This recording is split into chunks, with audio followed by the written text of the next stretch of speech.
The October 25th meeting of the Westwood Planning Board. First, we'll take a roll call to introduce board members. Ellen? Kate? Here. You raise your hand. It's fine. Josh? Here. And I still don't think Phil is here. I don't see him. So I'm Chris Paff. I'll be chairing tonight's meeting. Tonight's meeting is recorded by Westwood Media Center and broadcast live on local cable television, Comcast Channel 12 and Verizon Channel 42. Meetings are also live on the Westwood Media Center's YouTube channel. If you're interested in joining the meeting via Zoom, you can find the login directions on the Planning Board meeting notice that's posted in the calendar section of the town's webpage at www.townhall.westwood.ma.us. We'll begin the meeting with only the board members and staff unmuted and on video. As the chair recognizes individuals to speak, we will unmute them. Board members may choose to mute themselves when they're not speaking in order to minimize background noise. For applications, the chair will first invite the applicant to address the board and give a presentation summarizing what is being requested. Board members receive the application materials prior to the meeting and will have reviewed them. Board members may ask questions during and following the presentation. Staff and outside experts will provide comments to the board. If the issue includes a public hearing, the board will then proceed to the public comment portion of the public hearing and will restate the instructions. In this remote meeting format, residents and guests may participate in several ways. Attendees should raise their hand and wait to be unmuted and recognized to speak over the Zoom meeting application or from a telephone dial-up. We will be able to hear you but not see you. Additionally, comments may be submitted by email or regular mail prior to the meeting. When we come to that part of the meeting, I'll remind everyone of the process. Following the public comment portion, the board will deliberate and make a decision or continue the hearing to a specific future date. All remote meetings require that votes be taken by roll call. When a motion and a second has been made, the chair will ask if there's any further discussion before proceeding to a roll call vote, and will then restate the results of the vote. All right, Nora, do we have any changes to tonight's agenda? No, we don't. Okay, so first on the list, I believe, is a earth material movement. Yes. And the gas station. Are we compacting?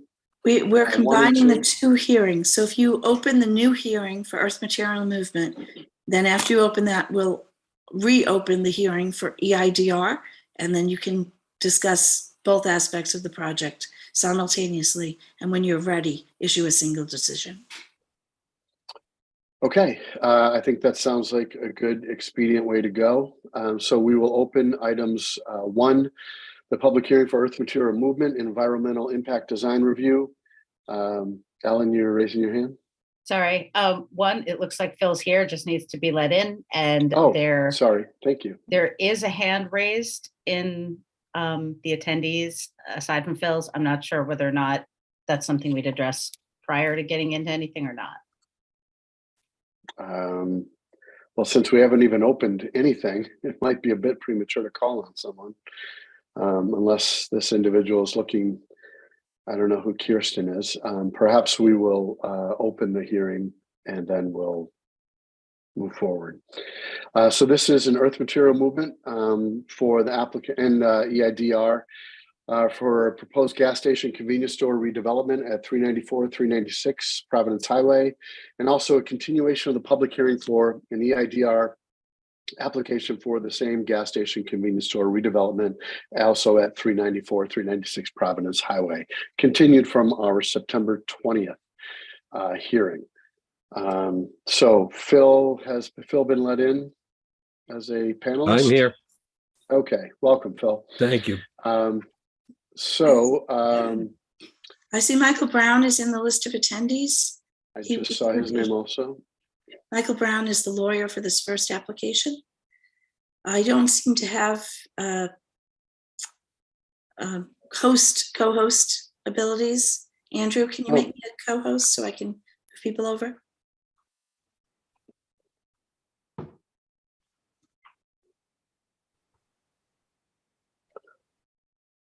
Okay, Michael is there.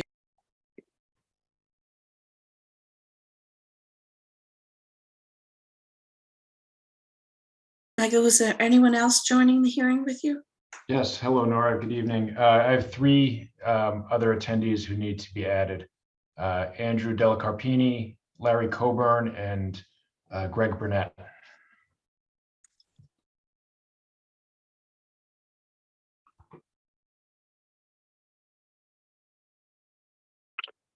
And it appears while we're Okay, they've all been invited. finishing that, the individual had their hand raised, I think has since lowered it. And I actually don't see, her name is still in there, but her hand is not raised. So perhaps when we get to the public comment portion, she will have a question to ask. Okay, welcome. And we'll turn this over to the applicant. Thank you, Mr. Chair. Good evening, everybody. My name is Michael Brown. I'm here on behalf of Colbia Enterprises, who's the owner of the gas station at 394 Providence Highway. We're here before the board for our earth materials application. It's our understanding that this is hopefully the last item of note for our review before this board. We've appeared before the board 3 previous times. I believe we've worked through all the issues. And so it's our hope that we can get through the earth materials application and move forward to a board vote and obtain site approval. So I'll proceed however you want, Mr. Chair. Mr. Burnett is here from our design team who can talk a little bit about it. I think the board is probably pretty familiar with the design aspects so far. I don't know if board members would like to start with questions. We could do it either way. Nora, can you remind us where we left off? I think we kind of exhausted discussion about the presentation for design. I believe you did. So at the last meeting on September 20th, you had a simultaneous meeting with the Conservation Commission, and you heard all of the outstanding issues on the EIDR application. And you also heard from your peer review consultants and from members of the Conservation Commission. The Conservation Commission then voted to grant the order of conditions for the same project. And then the planning board decided to continue this hearing till today so that you could take up the earth material movement hearing at the same time and issue a single decision. So I think you're at the point of discussing the earth material movement aspects. And then if any board members or members of the public have any continuing concerns about the EIDR portion of the project, you can discuss those as well. Okay, I think a good way to go might be let's hear the application for the earth material movement, and then we can open up to discussions. If board members have follow-up questions that they may not have had an opportunity to ask previous meetings for design, we can ask those, or earth material movements, all in the same discussion portion. And then we'll open up to public comment following comments or questions from board members. So if the applicant is prepared to present for the earth material movement, I think let's go that direction. Sure. Thank you, Mr. Chair. And thank you, Nora. So our application is required because the design calls for a small amount of earth material to be brought onto the site. And I'll turn this over to Mr. Burnett, who is more qualified to talk about the specifics of that. Yes. Good evening, board. Thank you for hearing us tonight. Part of the earth material movement application was a narrative that I believe you should have in the file. And as Mr. Brown had mentioned, this was a requirement due to the special permit through the EIDR and the small amount of material that we moved around on site. We do have an environmental soil management plan that will be prepared as part of this project due to the active RTN of the site. So we will have an LSP that will oversee any soils on site as they're excavated out for things such as the foundation of the building and the installation of the underground stormwater facility. So it's a very minor, we're not exactly sure the exact quantities. We estimated in the narrative the small amount that would be imported and exported on site, but that could change depending on the soils that are found out there when the LSP is testing materials. So there's really not much more to present other than what's already been presented to the board as far as what we're constructing and what we're proposing on site. As you know, it's a demolition of the existing building in canopy and redevelopment of the site with a new C-store with a drive-through, and then the canopy, still maintaining a 4-pump canopy along the frontage of the property.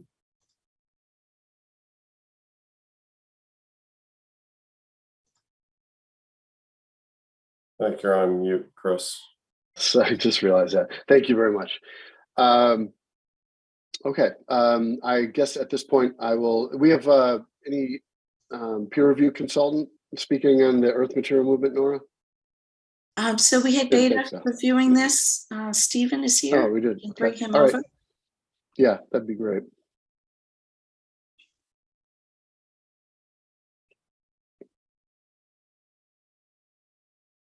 All right. Hello, can everyone hear me? Yes. Yes, thank you. Hello, this is Stephen from the Beta Group. We did review the Earth Material Movement application, and before that, we did do several rounds of peer review for the project as a whole.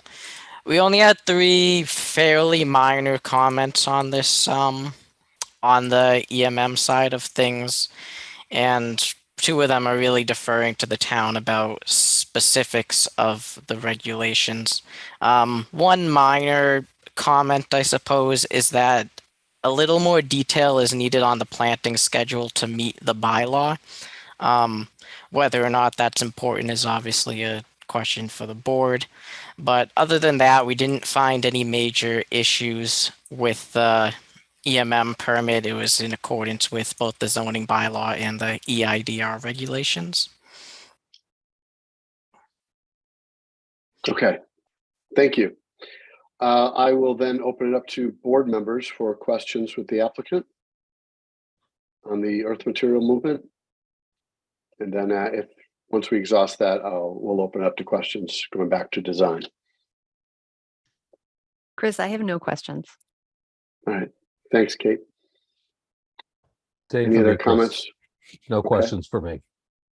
Thank you. Okay.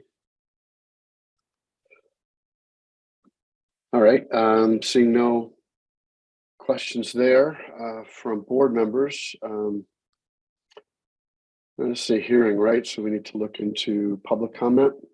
Yes. So if anyone wants to make any comments on this application, please type them into the chat or Q&A.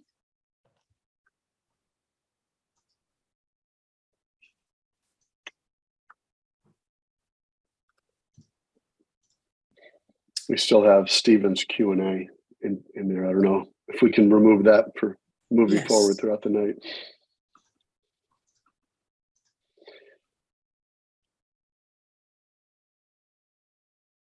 I actually Okay. don't see that in there. I see no open questions in the Q&A. Oh, it just dropped out. Okay. And I see no raised hands. We do have a question in the Q&A that just came in. It's from Fran Fusco. It said, why isn't it mandated that solar be a condition? Nora, would you like to field that? If you're not, we can't mandate a private entity from adopting solar. So the way the zoning bylaw is written right now, sustainability elements are something that the board can consider under EIDR, but it's not something that you can mandate. It's something you can encourage. Okay, that was one question. We'll give a few more seconds for any other comments or questions people from the town may have.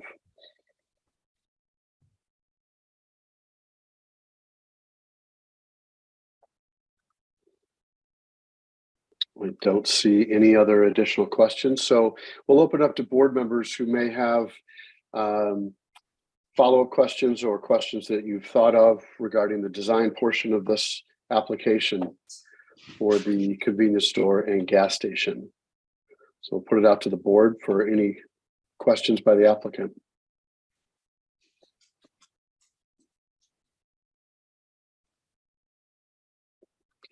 I don't have any questions. Not seeing any. Okay, that's fine. just wanted to give everyone the hearing is open. Yeah, this hearing's been open for several months, and I think at the last meeting with the Conservation Commission, both boards pretty much went through all the details, so Sure. I think all the issues were resolved. Okay. And then we will just open it up right now. If any members of the public have a comment or question for the design aspect of this application, we'll give a few seconds for that to come in.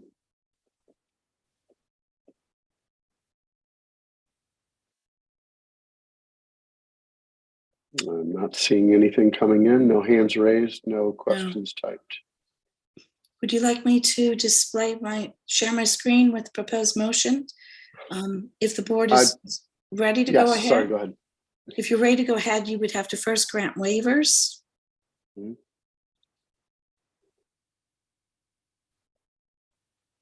So I'd like to make a motion. Should I just read it as is? Is that okay? Sure. Okay. I move that the planning board grant the following waivers in association with the application for environmental impact and design review EIDR approval, including consolidated earth material movement EMM approval for the Colby Shell Station and Seasons Market redevelopment project as described in the applications, therefore submitted to the planning board and filed in the office of the town clerk on May 10th, 2022 and September 20th, 2022. 1, waiver of minimum width of drive aisle on west side. Really read every word. Is that true? Yes. Either you Okay. can or I can, but I have. No, but it little has to be voice. done, right? Okay. I'm glad to do it. Yes, it does. Okay, on west side of fuel dispenser canopy from 24 feet pursuant to section 1.1.4 of the planning board's automobile parking design standards to a minimum of 20 feet. 2, waiver of construction standards pursuant to section 1.3.1 of the planning board's automobile parking design standards to allow concrete paving under the fuel dispenser canopy and in front of the convenience store rather than the 3-inch thick binder course and 2-inch thick top course of bituminous asphalt that would otherwise be required. 3, waiver of requirement for 5-foot landscaped area in front of the convenience store pursuant to section 6.1.19.1.1 of the zoning bylaw to allow no landscaping of any kind in front of the convenience store. 4, waiver of construction standards to allow limited coverage over drainage pipes as shown on submitted site plans in the western and southern portions of the property due to shallow depth to groundwater rather than require the minimum 2.5 feet of cover required pursuant to section 11.A.27 of Westwood Stormwater Management Regulations. Could you scroll for me, Nora? Thank you. 5, waiver of maximum light level requirements to permit high light levels shown on the submitted photometric plan to exceed the 10-foot candle maximum average light level and 25-foot candle maximum under canopy light level requirements pursuant to section 6.4.10 of the zoning bylaw. 6, waiver of maximum light trespass requirements pursuant to section 6.4.11 of the zoning bylaw to permit light levels shown on submitted photometric plan for light trespass onto town-owned land behind the convenience store. And 7, waiver of presentation model required pursuant to section 7.3.7.7 of the zoning bylaw. Well done. There you go. I second. Okay, we have a motion and a second. Any further discussion? Nora, is this at the opening? It reflects the earth material movement. These are just for the waivers, right? This is for the waivers for both applications. Okay. So it's going to be a single vote for the waivers and then a single vote also for the decision for both EMM and EIDR. Okay. So we had a motion made by Kate and a second made by Phil. Is there any further discussion on the waivers? Okay, we'll take a roll call vote. Kate. Aye. Ellen. Aye. Phil. Aye. Josh. Aye. And I vote aye as well for the waivers. Terrific. So if you thought that was a lot to read, here come the proposed motion for the approval, and it has quite a few conditions. Uh-oh. I apologize. I don't think I could get through it. I'll do it. Kate, I got it if you want. I'll go. I move that the Planning Board Environmental Impact and Design Review, EIDR approval, including Consolidated Earth Material Movement, EMM approval for the Colbia Shell Station and Seasons Market Redevelopment Project, as described in the applications thereof, therefore submitted to the Planning Board and filed in the Office of the Town Clerk on May 10th, 2022 and September 20th, 2022, subject to the following conditions. 1. Except as modified by the conditions and findings hereof, the project shall comply with the project plans in all respects, and the applicant shall pursue completion of the project with reasonable diligence and continuity. Number 2, no building permit shall be issued unless and until the rezoning of the subject property to the Highway Business District, HB District, as voted at the May 2nd, 2022 town meeting, is approved by the Attorney General's Office, posted by Constable, and deemed effective pursuant to MGL Chapter 40A, Section 5. Number 3, the applicant shall obtain an order of conditions from the Westwood Conservation Commission pursuant to the Wetlands Protection Act and the Westwood Wetlands Bylaw prior to the issuance of any building permit for the project, and the conditions of said approval shall be incorporated as conditions of the EIDR and EMM approval. Number 4, the applicant shall obtain a special permit from the Westwood Zoning Board of Appeals for motor vehicles light service pursuant to Section 4.1.5.10 of the Westwood Zoning Bylaw, a special permit for fast food establishment pursuant to Section 4.1.5.15 of the Zoning Bylaw, a special permit for a retail establishment less than 10,000 square feet pursuant to Section 4.1.5.6 of the Zoning Bylaw, a special permit for drive-through service pursuant to Section 4.1.7.3 of the Zoning Bylaw, a special permit to allow access to and or egress from the southwestern driveway from Providence Highway to be located less than 150 feet from Walper Street, and a special permit pursuant to Section 6.2.15 of the Zoning Bylaw for all proposed signs exceeding the number and or sign area limitations applicable to signs in the Highway Business District. All Zoning Board of Appeals special permits shall be obtained prior to the issuance of any building permit for the project, and the conditions of said approval shall be incorporated as conditions of this EIDR EMM approval. Number 5, the applicant shall obtain a license from the Westwood Select Board for continued use of a portion of town-owned property immediately adjacent to the subject property prior to the issuance of any building permit for the project. Number 6, the applicant shall obtain all required curb cut permits from the Massachusetts Department of Transportation and or Westwood Department of Public Works prior to the issuance of any building permit for the project. Number 7, the applicant shall coordinate details regarding the proposed relocation of the existing fire hydrant with Dedham Westwood Water District representatives. The proposed relocation of the hydrant shall be performed by the Dedham Westwood Water District or its agents at the applicant's sole expense. Number 8, if the project or any condition imposed in this decision requires any other permit, license, or other approval from any board or commission or any agency of the town of Westwood or other regulatory agency of the Commonwealth or federal government, the applicant shall make an appropriate application for the same and shall obtain all required approvals prior to the start of any work. If any condition of such permit, license, or other approval from any other board, committee, or agency is inconsistent with this decision, the applicant shall make application to the planning board for an amendment of this decision, and the planning board shall consider such application in accordance with the requirements of MGL Chapter 40A, Section 9, and all applicable planning board rules and regulations. Number 9, any alterations, modifications, deletions, or changes to the EIDR and EMM approval shall be requested in writing to the town planner and building commissioner prior to implementation. Proposed alterations which are considered de minimis by the building commissioner may be accepted as a note to the file. Proposed alterations which are considered minor by the building commissioner pursuant to Section 7.3 of the zoning bylaw shall be considered through the filing of an administrative EIDR and EMM application pursuant to Section 7.3.6 of the zoning bylaw, or through the filing of an application of minor modification of EIDR and EMM approval for review by the planning board at a publicly posted planning board meeting. Proposed alterations which are determined to be major by the building commissioner or by the planning board shall be considered by the planning board as a formal amendment to the EIDR and EMM approval and will require a new public hearing before the planning board. Number 10, The applicant shall submit a fully revised set of site plans and updated operations and maintenance plan addressing all remaining comments on the memorandum from Philip F. Paradise Jr., PE of Beta Group, Inc., to the Town of Westwood Planning Board dated September 20th, 2022.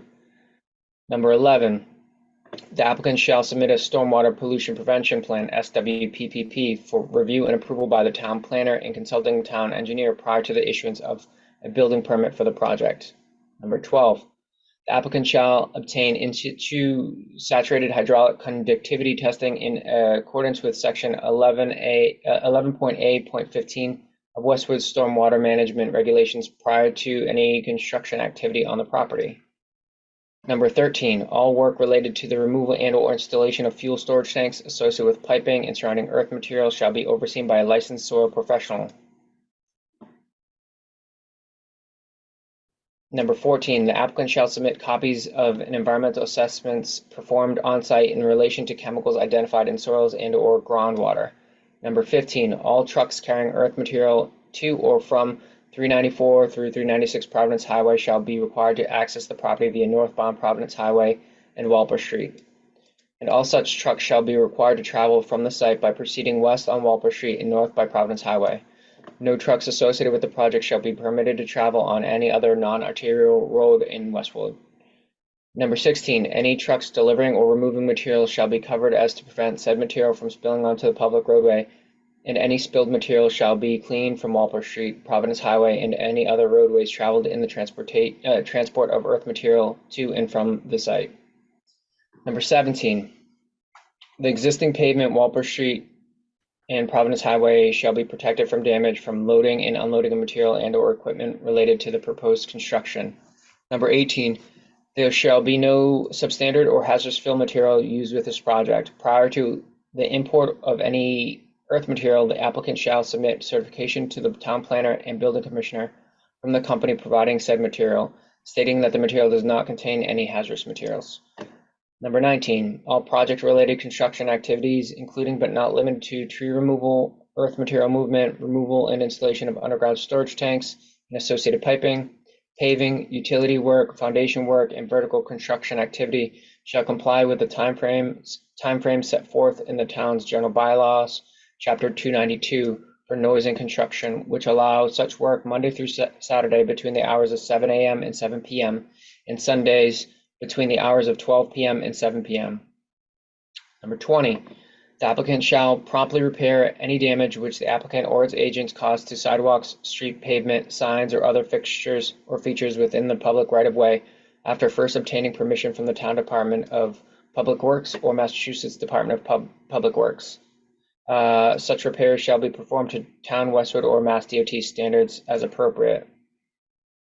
Number 21, all landscaping approved herein shall be installed at the earliest possible date, but only during the spring growing season running from April 15th through June 15th, or during the fall growing season running from September 15th through November 15th. Any plantings that do not survive shall be replaced in kind in perpetuity at the property owner's expense. The applicant shall submit as-built plans at the conclusion of construction, which shall indicate the location of all new underground storage tanks and piping, and other underground storage tanks, pipes, and or appurtenances which remain on the site prior to the issuance of a certificate of occupancy for the property. The as-built plans shall be delivered in a format approved by the Information Systems Director for compatibility with the Town of Westwood GIS database.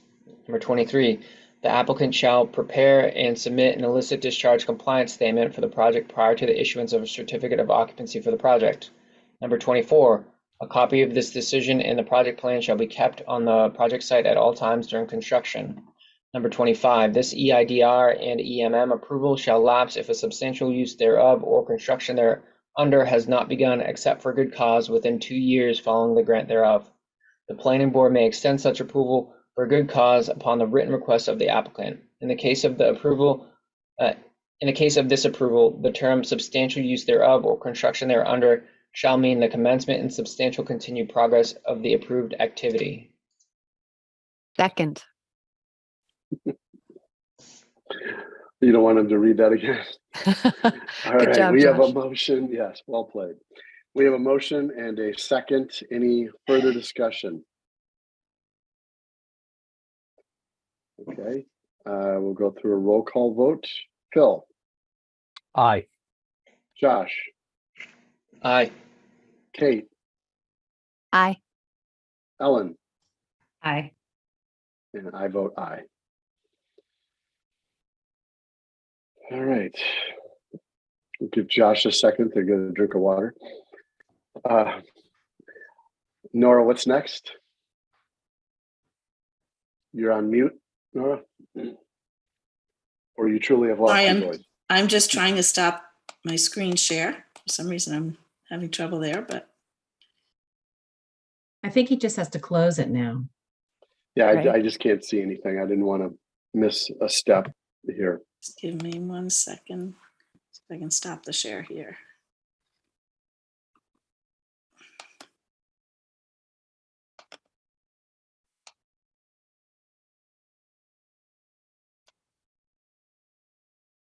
Okay.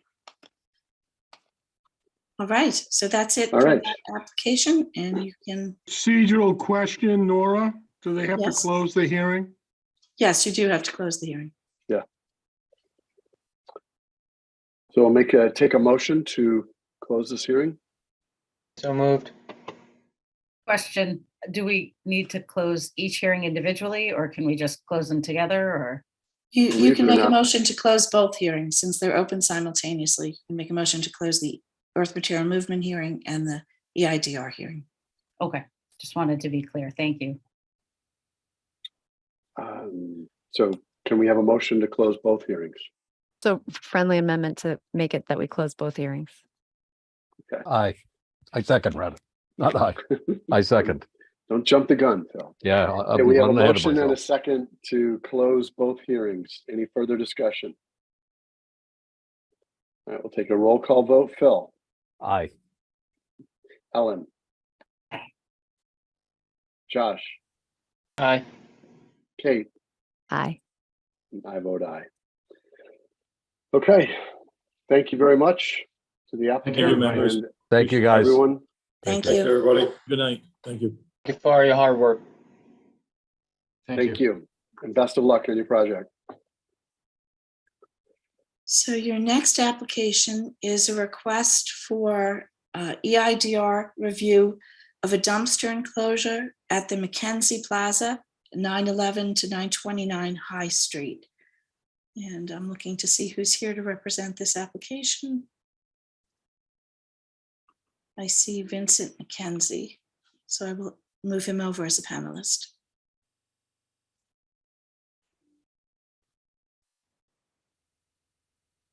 So Nora, very quickly, this is a situation where we have dumpsters, but they've not been enclosed, and we're looking to comply with our bylaws to enclose them, right? Right. So this, normally this would just be a simple administrative EIDR approval for a dumpster enclosure.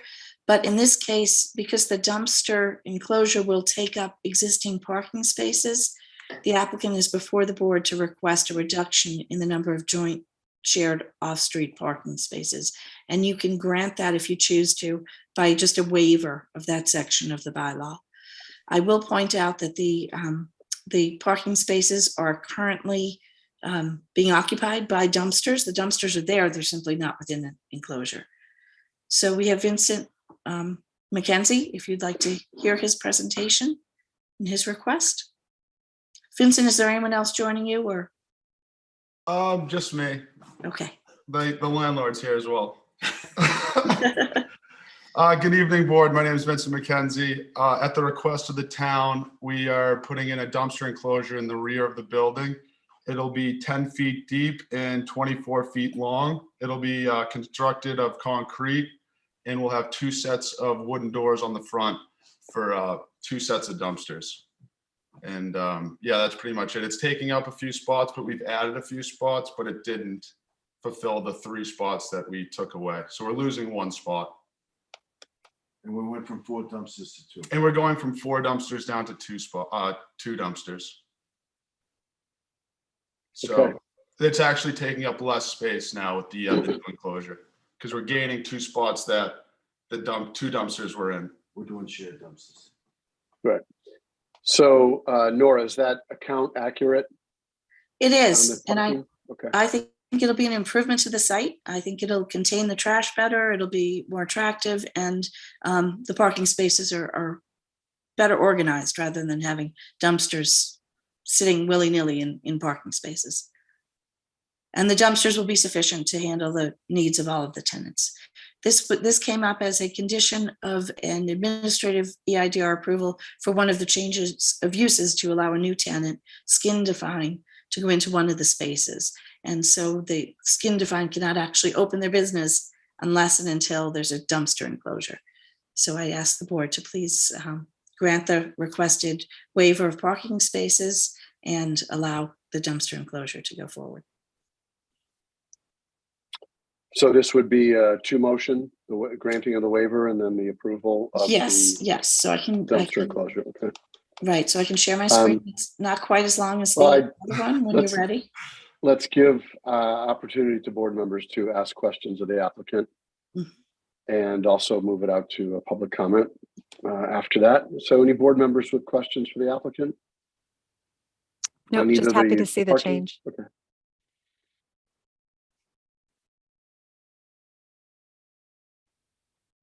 Okay, appears no other board members have any questions or comments on the issue, so we'll give a few moments for the public to ask a question or make a comment.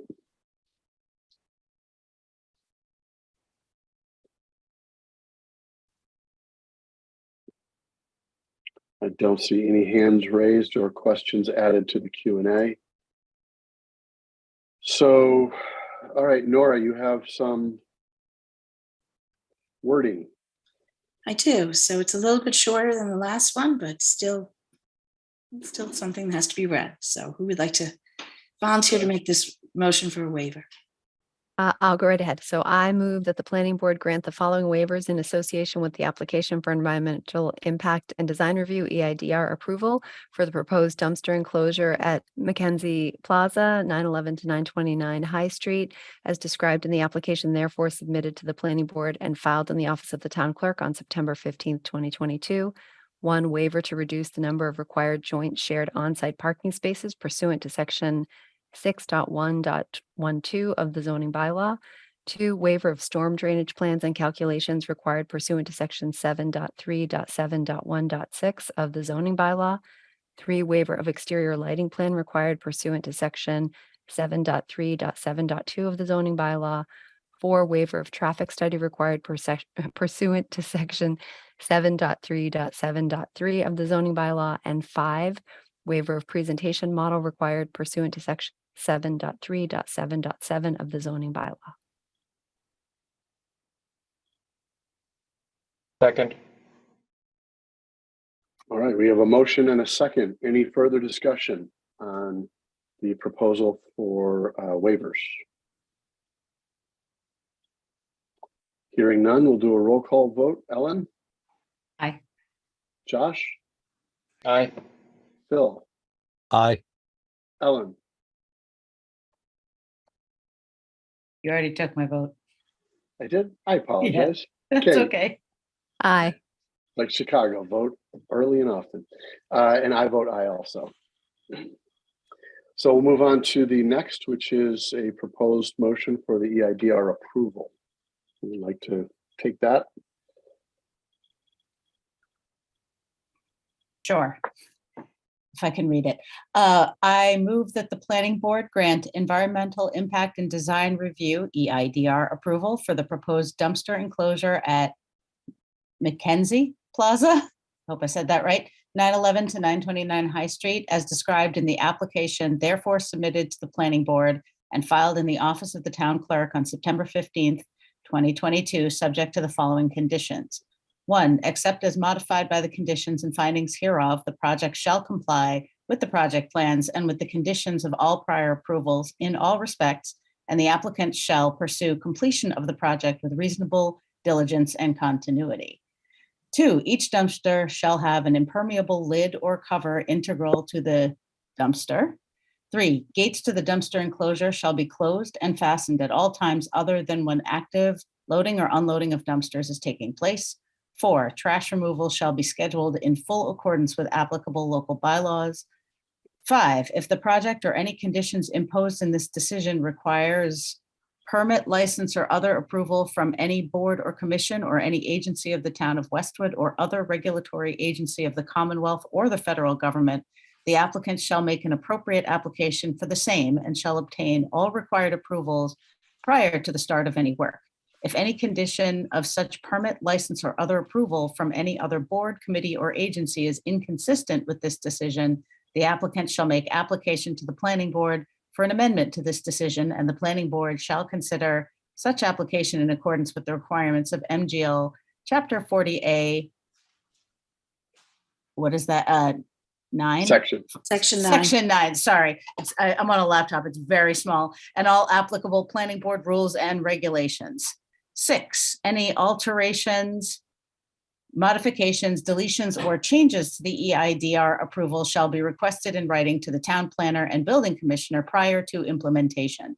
Proposed alterations which are considered de minimis by the building commissioner may be accepted as a note to the file. Proposed alterations which are considered minor by the building commissioner pursuant to section 7.3 of the zoning bylaw shall be considered through the filing of an administrative EIDR application pursuant to section 7.3.6 of the zoning bylaw or through the filing of an application of minor modification of EIDR approval for review by the planning board at a publicly posted planning board meeting. Proposed alterations which are determined to be major by the building commissioner or by the planning board shall be considered by the planning board as a formal amendment to the EIDR approval and will require a new public hearing before the planning board. 7, a copy of this decision and the project plans shall be kept on the project site at all times during construction. 8, this EIDR approval shall lapse if a substantial use thereof or construction thereunder has not begun except for good cause within 2 years following the grant thereof.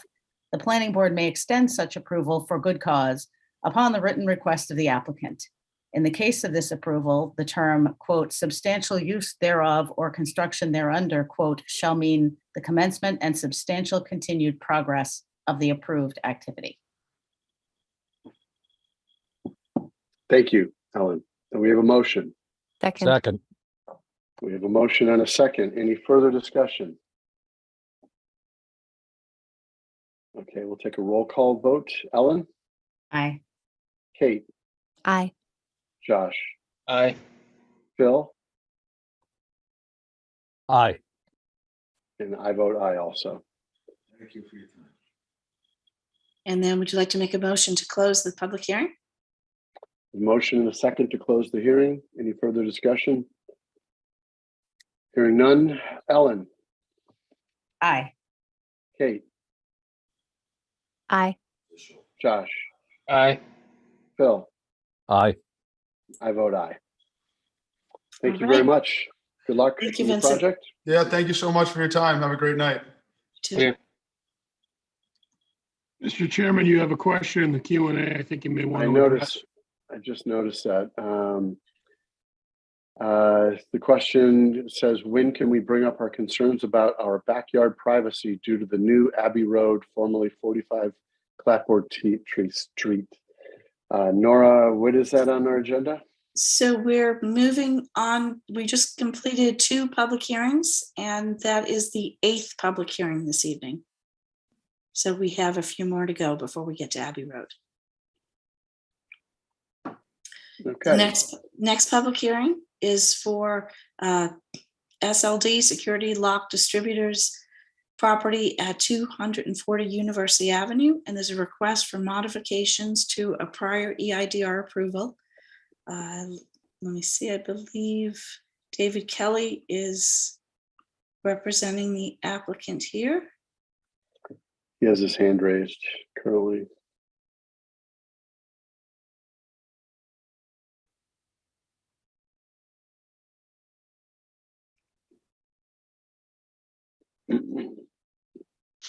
David, is there anyone else with you that should be brought over? Yes, Bill P is with us. Okay. Yeah, he also has his hand raised. And then Bill also, I think, has the applicant themselves with him. I'm not sure. And that's Jeff Schwartz, I believe.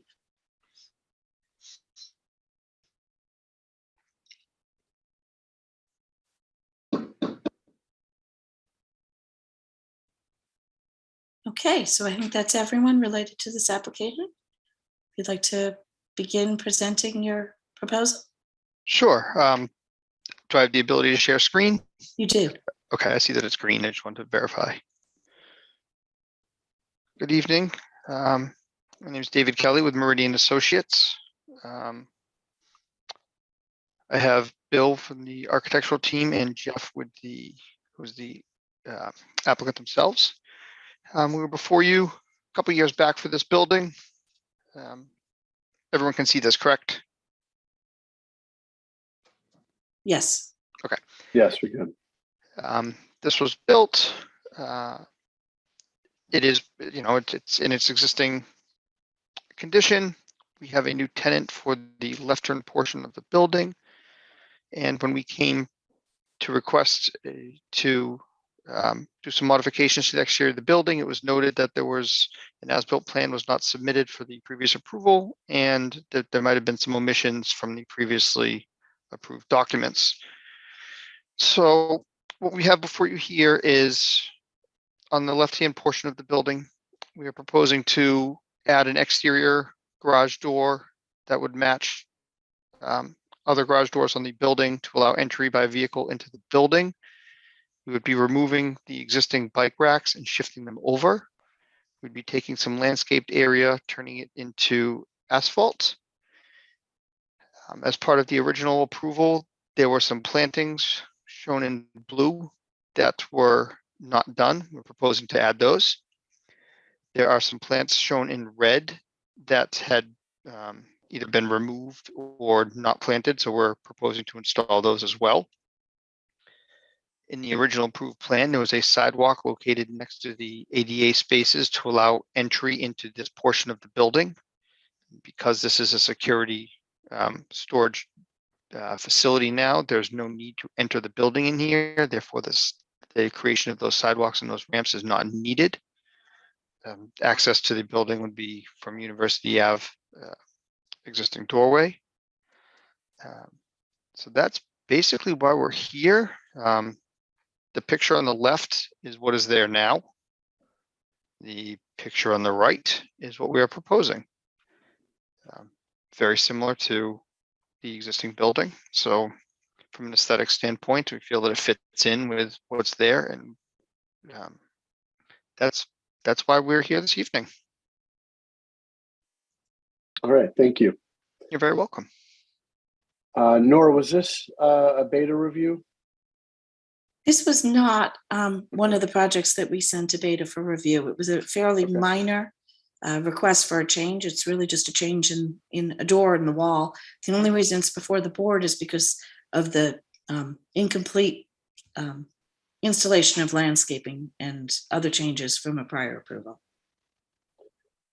He had mentioned about removing the ramp from the ADA. How are they going to get into the building on that side door that he gestured to? Sure, let me pull that up again. And David, I can speak to that. My name is Bill Knoswick. I'm the architect working with Security Lock.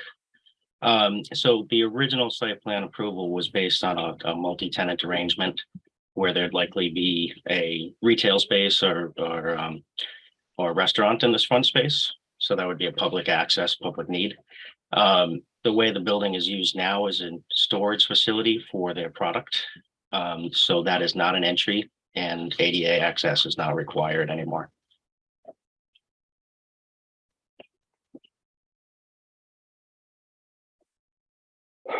Okay, so are those spaces not going to be marked as ADA spaces?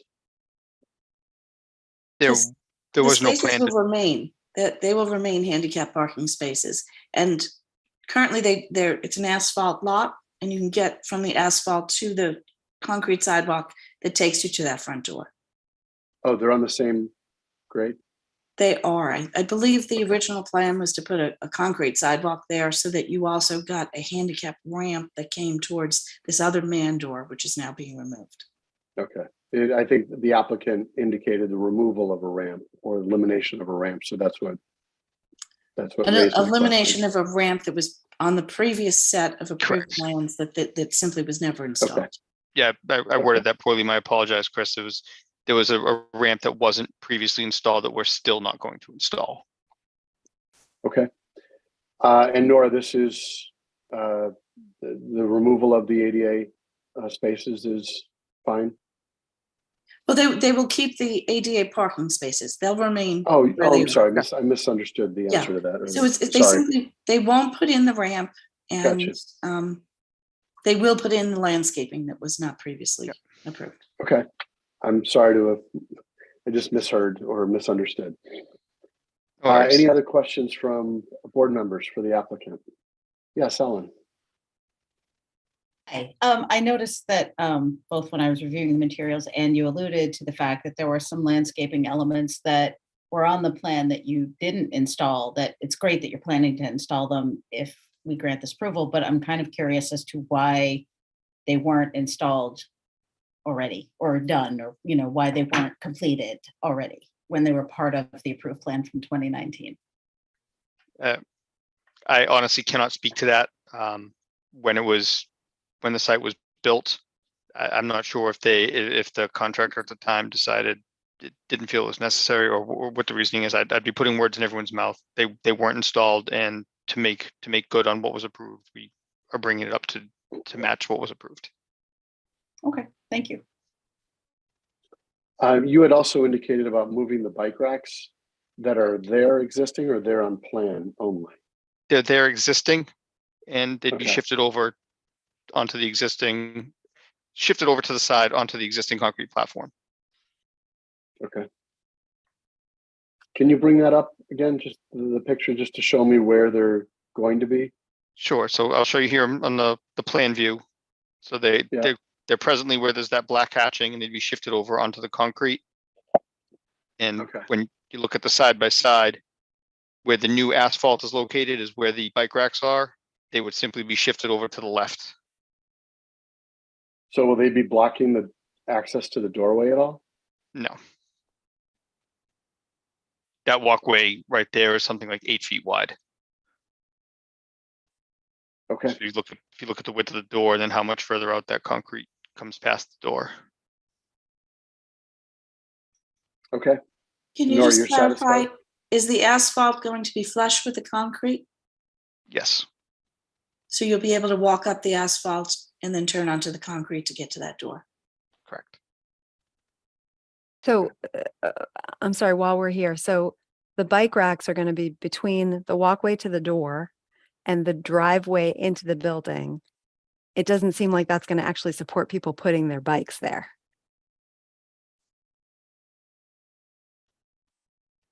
So as we look at it in plan view, the 3 bike racks are there will be shifted over. So if the bikes were parked and somebody wanted to walk, they would walk into the door like that. It's all flush. So they'd start to walk up the asphalt. Once they pass the bike rack on their left, they'd move over to the concrete in front of the door. Correct. And it's all flushed. It's not like this is a high vehicle area or anything like that. It's just the access way in. Yeah, and if I may add, this is not a used entrance for the tenant. All their employees enter to the rear of the building where the loading dock is. So these are primarily exits for the usage, and there's sufficient space to exit the building and get to a public way. Thank you, Bill. I believe the bike racks were originally required by the planning board under its bicycle parking standards when the building was expected to be used in a different manner. It's simply being used as a warehouse right now. So there probably is no real call for the use of those bike racks, but they remain there in case the building gets switched to a multi-tenanted use in the future. Okay, thank you. If you think there's a better place where the bike racks could go, you can make that a condition of your approval. I just think we have the bike racks there to encourage people to use their bikes, whether they're no matter what the use of the facility is. And I am a little concerned with blocking and egress even a little bit, but that's not the focus of what we're doing. So I just want to put that out there. The bike racks are there to try to get people to use their bikes. I can reassure you that from an egress standpoint, there is more than sufficient clearance to get out that door and get through the parking lot into University Ave, which would be the public way. The bike racks are set at least 10 feet off the building, so there is quite a bit of space there. Okay, thank you. I was curious. Go ahead, Josh. Sorry. Then I'll go after that. I was curious actually when the building was constructed. Oh, geez. Is there PCB in the caulking around the window? I guess that's where I'm going with this. Has that been tested? I can't speak to whether or not it's been tested. I do know that when the building was renovated, these windows were added, and that was only a few years ago. So I suspect any abatement was done at that time. We can check the building records, and I'm sure that the building department require a hazmat report for demolition. So that should be covered. I know usually asbestos is sometimes PCBs are overlooked, but that's why I asked. All right. Can I just Bill, ask? you had a question? Yeah, just a clarification on the ramp issue. When it changed, what's the expectation of any? It may be currently a warehouse, but just give us a little bit more on that, because that's something I think that is a little bit higher level. I just want to make sure that the current use is an intended future use as compared to just a use for today. Okay, I can speak to that. And forgive me if I get a little too much into the details on accessibility requirements for buildings. But there's in Massachusetts a divide between what is a public building and a public use, or a private building and a private use. I'm sure you've crossed that bridge many times. So at the time that the original work was being proposed, I was not the original designer, so I wasn't part of the process here. But I would have suspected they would have evaluated the cost of the work and the accessibility upgrades that were required, and likely flag that ramp as a condition of the work. Now that the building is being used in a private capacity as storage only, and that's not an entrance for employees, there's no necessity for a accessible entrance that meets all the code requirements. There's no trigger to upgrade it. What's existing was there, and it provides access to the building as needed for a private use. So the intention of the previous submission was to provide an ideal code compliant ramped entry from the parking to the building. And that's no longer necessary or intended to be installed. Again, this is a public use. I would suspect any future changes of the use would be submitted to the planning board as part of the bylaws and approval process. So I would say what we're trying to achieve is approving the use today, which is a private storage use, and the parking arrangement, the new driveway that we're showing, and the new overhead door. Do you have any understanding as to the expectation of how long the warehouse use will be from this hearing? No expectation. The company that uses it has been established here in this building and an adjacent building for a long time, is my understanding. I don't think they have any plans to go anywhere. So for as long as the building services their needs, I suspect that'll be the use. What's the remaining term of the lease? Do you know? They're the owners of the building, so there's no they lease. are the owners of the building. Yes. It's owner occupied. Okay. Okay, I don't have any other questions. All right, thanks, Phil. Any other members with comments or questions for the applicant?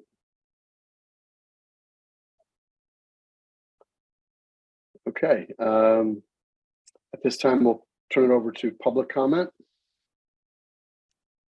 Give those members in our audience the opportunity to ask a question.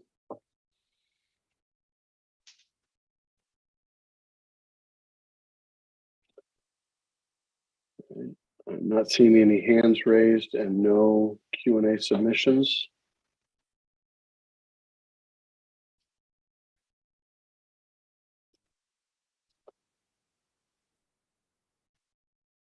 All right, don't see any there. So Nora, right on cue. We have a proposed motion for waivers for the applicant.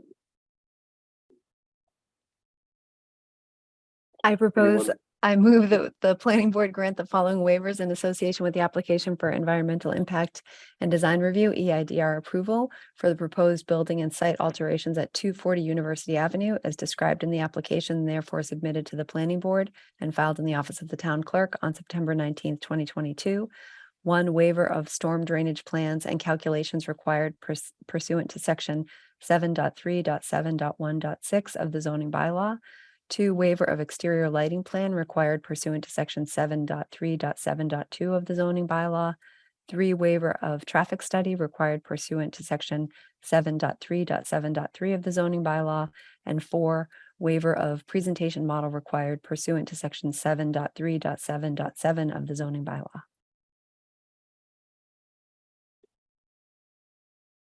Okay, we have a motion. Second. We have a motion and a second for the waivers. Any other further discussion regarding the waivers? Okay, hearing none, we'll take a roll call vote. Ellen? Aye. Kate? Aye. Josh? Aye. Phil? Aye. I vote aye. Next, proposed motion for an EIDR approval. Someone is interested in making that motion? I actually have a question, and I don't know whether this is out of scope of our purview, but with all due respect to the applicant, given that the previous approved plans, there were parts of it that didn't get implemented 3 years down the road, and I appreciate that this iteration of the plan will correct that. Is there a way for us to bake in some sort of follow-up to make sure that that does happen this time, just so that we're not having this conversation again in a couple of years? I don't know if that's something we can add as a condition, like, some sort of inspection or follow-up, or that whether that's more building department than us, but I'm just wondering if we can do something on that front. You could put a time condition on the application. The standard time is 2 years that the work has to be done by.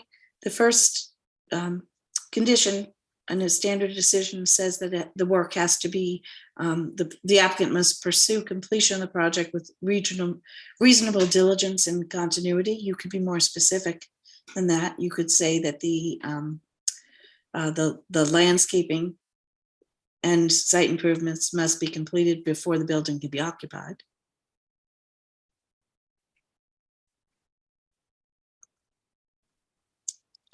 My one caveat with that is that we're getting to the very end of the growing season right now. So I'm not sure it's the ideal time to, certainly not to plant grass. Sure. I think we wouldn't want to see that until the spring. No, I think if 2 years is standard, I mean, like I said, we're going on 3 with the original. And I would be interested, just for my own edification, at some point finding out why the previous, whoever was managing the project just didn't do it. If there were, valid reasons there or not. But if 2 years is standard, I'm okay with that. I just want to make sure that we are paying attention to that. So Nora, Nora, was this building occupied for the last couple of years, or has it changed ownership? Is that? It has not changed ownership. I think it's owned by, I think it used to be Security Lock Distributors. I think they call themselves SecLock now.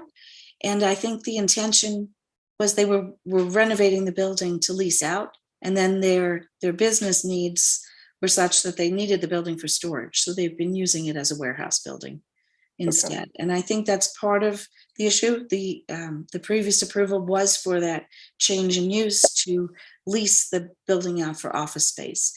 And when they chose to use it for a warehouse rather than lease it for office space, I think it probably seemed less important to the owners to complete the work that was part of that original approval. But now they're coming back asking for a modification to that approval, and the board can put time conditions on when the work has to be done. So in this case, perhaps you want to say by the end of the spring season that the plantings and site work are complete. I think that would be reasonable. And I think the applicant has every intention of doing the work simultaneously with putting in the new doorway. But if you want to put in your condition a deadline, I can add that in. And Nora, is it appropriate to have something relating to the current use as a warehouse with respect to, as compared to the prior office use that was anticipated earlier? So the building, since it is being used as a warehouse, if there's a future desire to use it for office space, they have to come back for a change of use at that time. If there's no change in the physical properties of the building, just a change in use, that would be an administrative approval. But knowing that the handicapped accessibility and the sidewalk is a significant factor to the board, if SECLOC wants to in the future use this for an office use, they'd come in for an administrative approval, and they would be required as part of that approval to put in a handicap ramp to whatever doorway the office space is using. But is it a change of use because it was approved previously as an office space? Isn't that right? Approved, but they're not used. So there's a 2-year limit to the previous approval gave them 2 years to effectuate that approval and to use it for office space, and they chose not to. So since the 2 years has expired, it would still be a requirement to come back to us. It would. Okay, that's all I needed to know. It would come back as an administrative approval, not a planning board approval, unless they wanted to make substantial exterior alterations. If all they're doing is changing the use, that would be an administrative approval. But there are notes in the file that as part of that administrative approval, there would be a desire to see improved handicapped accessibility, take another look at the bike racks, make sure they're in the appropriate position for that new use. But that's all hypothetical, since right now they're really just interested in using it as a warehouse. Right, understood. I just don't want that to just kind of slip by the wayside. It's in the notes in the file, so that's fine. I'm okay. Mr. Chairman, may I make a point of order? Yes, please. Nora, can you also put notes in the file that the building commissioner should follow up to make sure every condition from previous and from tonight are complete within a timely fashion? I will do that. That should help your situation. It seems to me of Nora's suggestion of through the spring season that on or before July 1st might be a good date through the spring by about 10 more days. Does that seem reasonable to the board? Yes. I think that makes sense. I agree with that. Does the applicant agree that from that timeline that they can get that done before July 1st?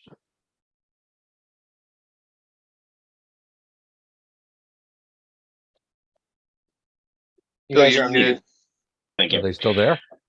Yes. I can't speak for them legally, but I don't see any reason they wouldn't be able to complete that work. In fact, once this was brought to their attention, they did want to advance the work prior to this board meeting. We suggested that hold off until we had your approval on everything that was going to be done before they did additional work on the site. That way there was no issues with anybody being concerned that they started work before we got our new approvals. So I know that they're eager to get this project underway, including all of the plantings required of them. All right. Thank you for that sensitivity of the optics of possibly doing work without approval yet. So it's appreciated. Okay, so we had we approved the waivers, and now we have EIDR approval motion language before us. Someone is interested in making this motion? I'll take a crack at it. I hereby move that the planning board grant environmental impact and design review EIDR approval for the proposed building and site alterations at 240 University Avenue, as described in the application, therefore submitted to the planning board and filed in the office of the town clerk on September 19, 2022, subject to the following conditions. 1, except as modified by the conditions and findings hereof, the project shall comply with the project plans and with the conditions of all prior approvals in all respects and the applicant shall pursue completion of the project with reasonable diligence and continuity.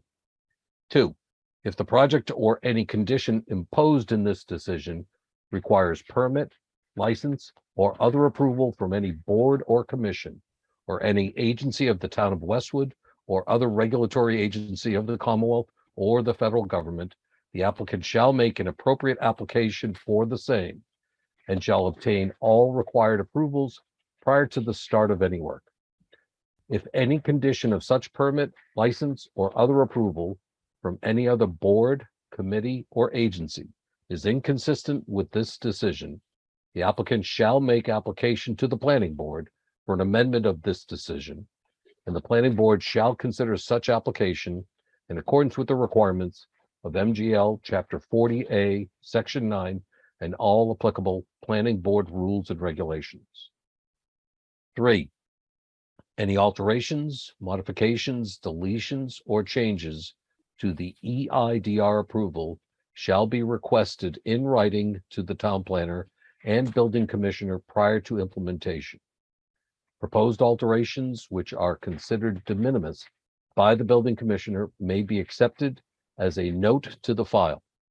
Proposed alterations which are considered minor by the building commissioner pursuant to section 7.3 of the zoning bylaw shall be considered through the filing of an administrative EIDR application pursuant to section 7.3.6 of the zoning bylaw, or through the filing of an application of minor modification of the EIDR approval for review by the planning board at a publicly posted planning board meeting. Proposed alterations which are determined to be major by the building commissioner or by the planning board shall be considered by the planning board as a formal amendment to the EIDR approval and will require a new public hearing before the planning board.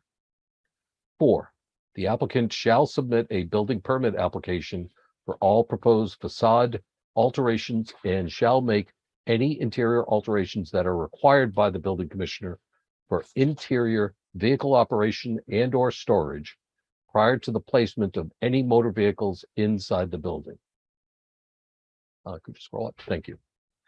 5, all landscape and site work required hereunder shall be completed on or before July 1, 2023.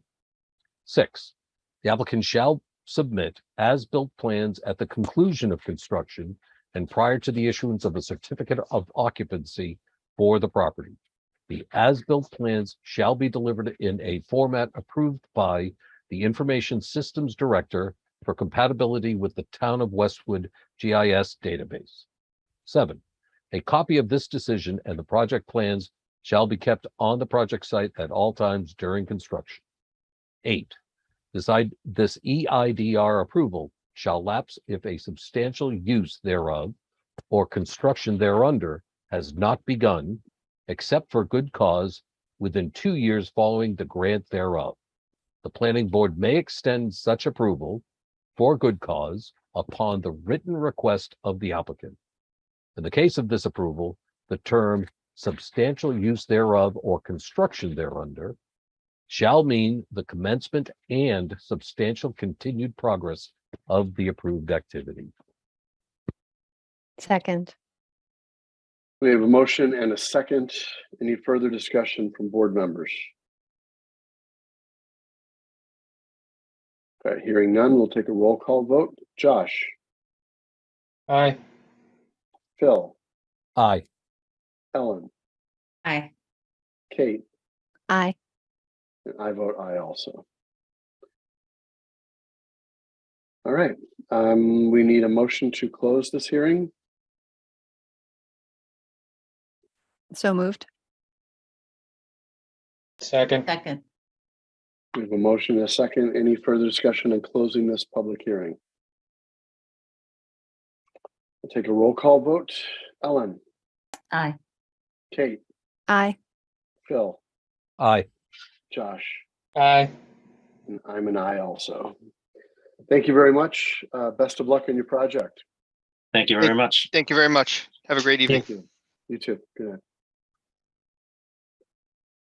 All All right, right, moving right we're along. The moving. next application is for 24M. They have a proposal to establish a lithium-ion research and development facility at 26 Dartmouth Street. And I will bring over the applicants for this application.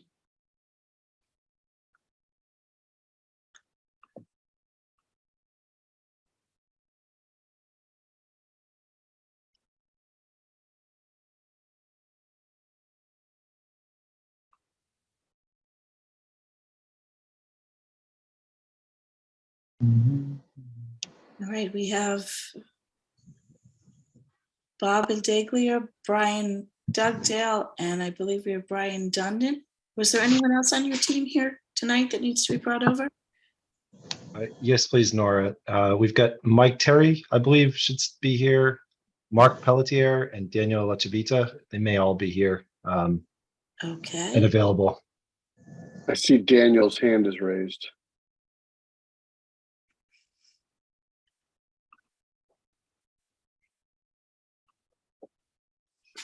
Okay, they've all been invited to joyless panelists. Thank you.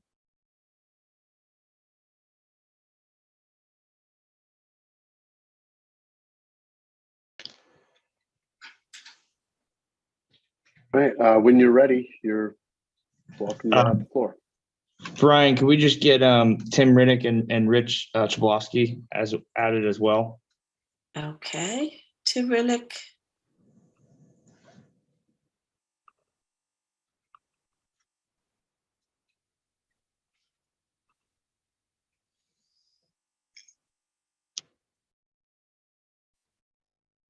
And I'm sorry, who was the other one? I don't see. Richard Chablowski. Richard. Oh, I see.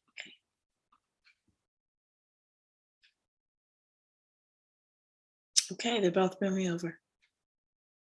Thank you. Thank you.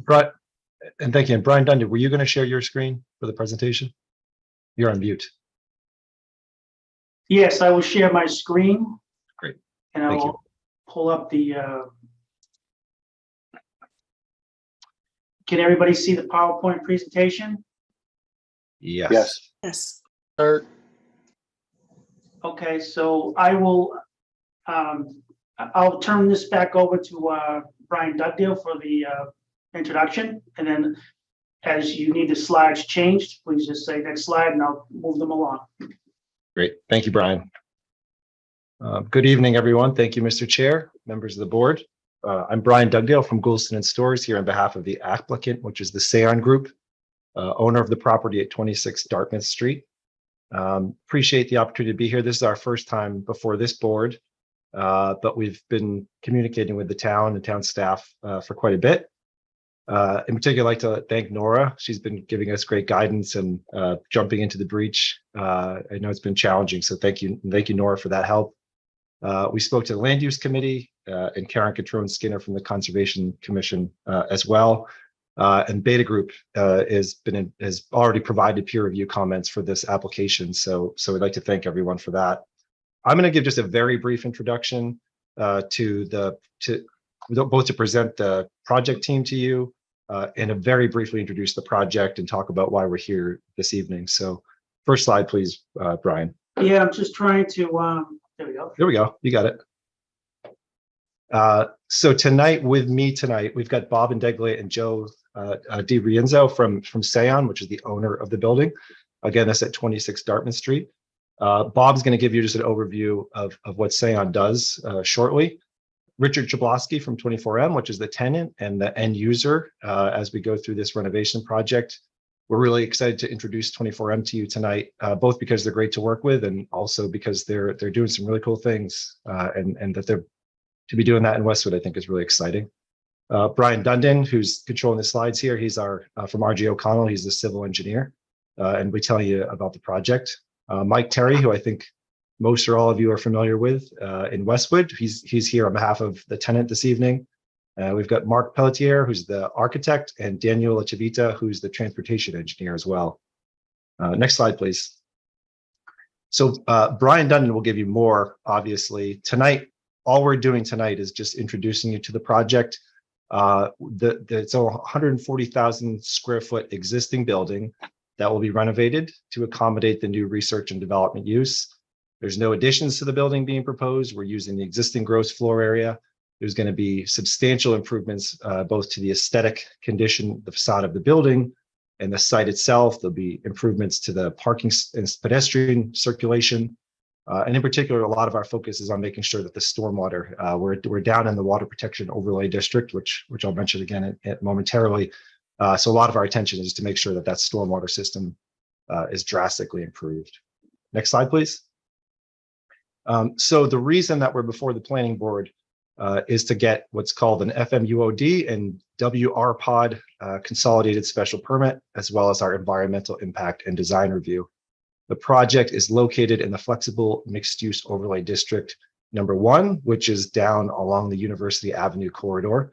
Like the zoning that's there for the adjacent University Station, the FMUOD zoning is intended to provide for flexible zoning, including for the ability of this planning board to grant waivers as necessary to create a desirable mix of land uses.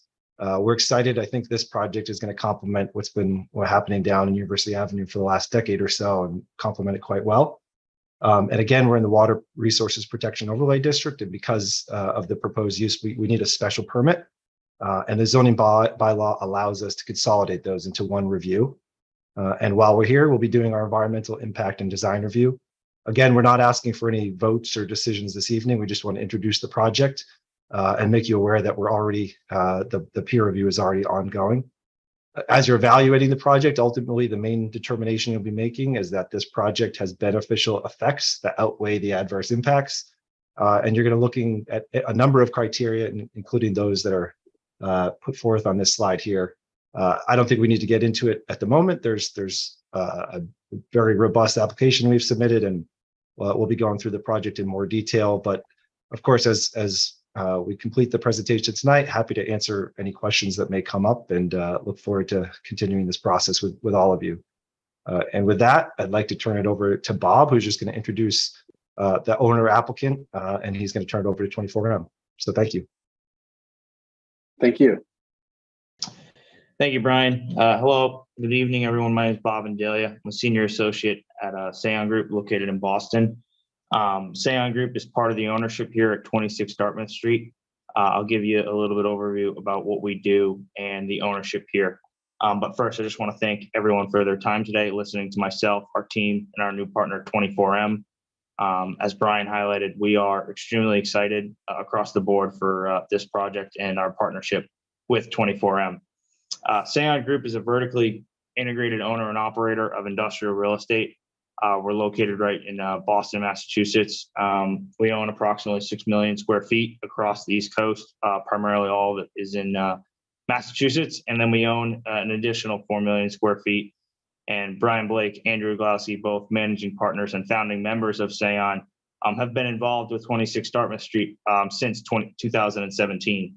The property currently sits that is in a joint venture partnership between Seon Group and Morgan Stanley. And we have a local third-party management company, also known as Seon Management, who does our day-to-day property management at the property and our construction there as well.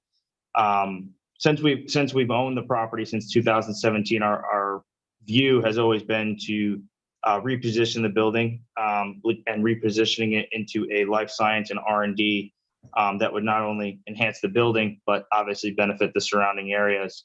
And given what is surrounding the building, you got the train station, the hospital, multifamily and retail there. We've always wanted to change the view of this building from a old printing building to something that's higher and better use. And we've seen, a group of these other buildings transform, and 24M toward the property, and we sought them to build this partnership and not only just improve the building, but further improve the area as well. So, you'll hear from the rest of our team members and 24M, but I just wanted to take the time to introduce ownership, and I will now pass it off to Rich Jablowski over at 24M to give you the overview about them. So thank you. Great, thanks. Thanks, everybody. Again, I just want to echo what Bob said. Thank you for taking some time. I'll try to be brief, but happy to answer any questions. Feel free to interject at any time. 24M is really, in summary, seeking to revolutionize how lithium-ion batteries are manufactured. Lithium-ion batteries are the batteries that power electric vehicles, your cell phone, laptop computers, and more grid storage applications to support greater penetration of solar power, wind power, other intermittent renewables into the utility grid. 24M was spun out of MIT with a technology that's far more efficient in the way a battery is produced. Lithium-ion batteries were invented by Sony in 1991, and they were adapted from how Sony made magnetic tape. That process works well, and the incumbents have improved it significantly, but it's an inefficient way to produce the battery. And what the team at 24M has done has really taken a process that will cut the number of steps to produce the lithium-ion battery in about half, which will save about 25% of the cost of the battery, making EVs and other applications far more affordable. And we've also changed the design of the cell itself that we think will significantly improve things like the efficiency and the recyclability of the batteries after they're completed. And so I won't bore you with the details of how we do that, but I'm happy to do that at another time if people have follow-on interest. 24M itself is a technology company. We're not going to be the direct manufacturer of these batteries. We're working with the list of partners you can see here through licensing arrangements. You may or may not be familiar with some of these companies, but these are some of the largest and most capable organizations in the world. Kyocera is the world's largest ceramics company out of Japan. GPSC is a subsidiary of the State Oil Company of Thailand. Exiva is a subsidiary of Chery Automotive, the 5th largest EV company in China, or 4th largest, I should say. Freyr is a Norwegian battery company. Koch Industries, probably most people are familiar with, the world's largest private company. Lucas is the largest automotive parts manufacturer in India. Fujifilm, I think most people are probably familiar, the electronics company out of Japan. And Volkswagen is the 1 or 2, depending on the year, largest automobile manufacturer in the world. These are our partners. They've come to us for the technology that they will build manufacturing around to support their applications or general sales. The industry is growing very rapidly, as you can imagine. You've probably heard about that over the last few years, particularly with the growth of EVs. And that growth is what's fueling the interest in 24M. Next slide, please. As I said, the company was spun out of MIT about 12 years ago. We're currently headquartered in Cambridge, Massachusetts. We've raised about $400 million over that 12-year period. We've established a very strong patent portfolio with over 150 granted patents and many more in flight. As I said, we offer a significant cost advantage, both in the investment to build a lithium-ion factory, which is typically in the billions of dollars. We can cut those costs almost in half and lower ongoing costs. And unlike many battery startup companies, our technology is actually in production today. Kyocera, as I mentioned, one of our first licensing partners. They're producing and selling a product for residential storage, so home storage coupled with solar. Kyocera is a large solar manufacturer in Japan, so they're coupling our battery system for backup power in residences in Japan. So I think that speaks to sort of where the company is. And we currently actually have updated our number of employees, but we have about 150 employees currently. Next slide, please. For the facility itself, we intend to make quite a significant investment in the facility to enable it to become our worldwide headquarters and development location. We'll relocate from Cambridge, Massachusetts once we complete the renovations of the facility.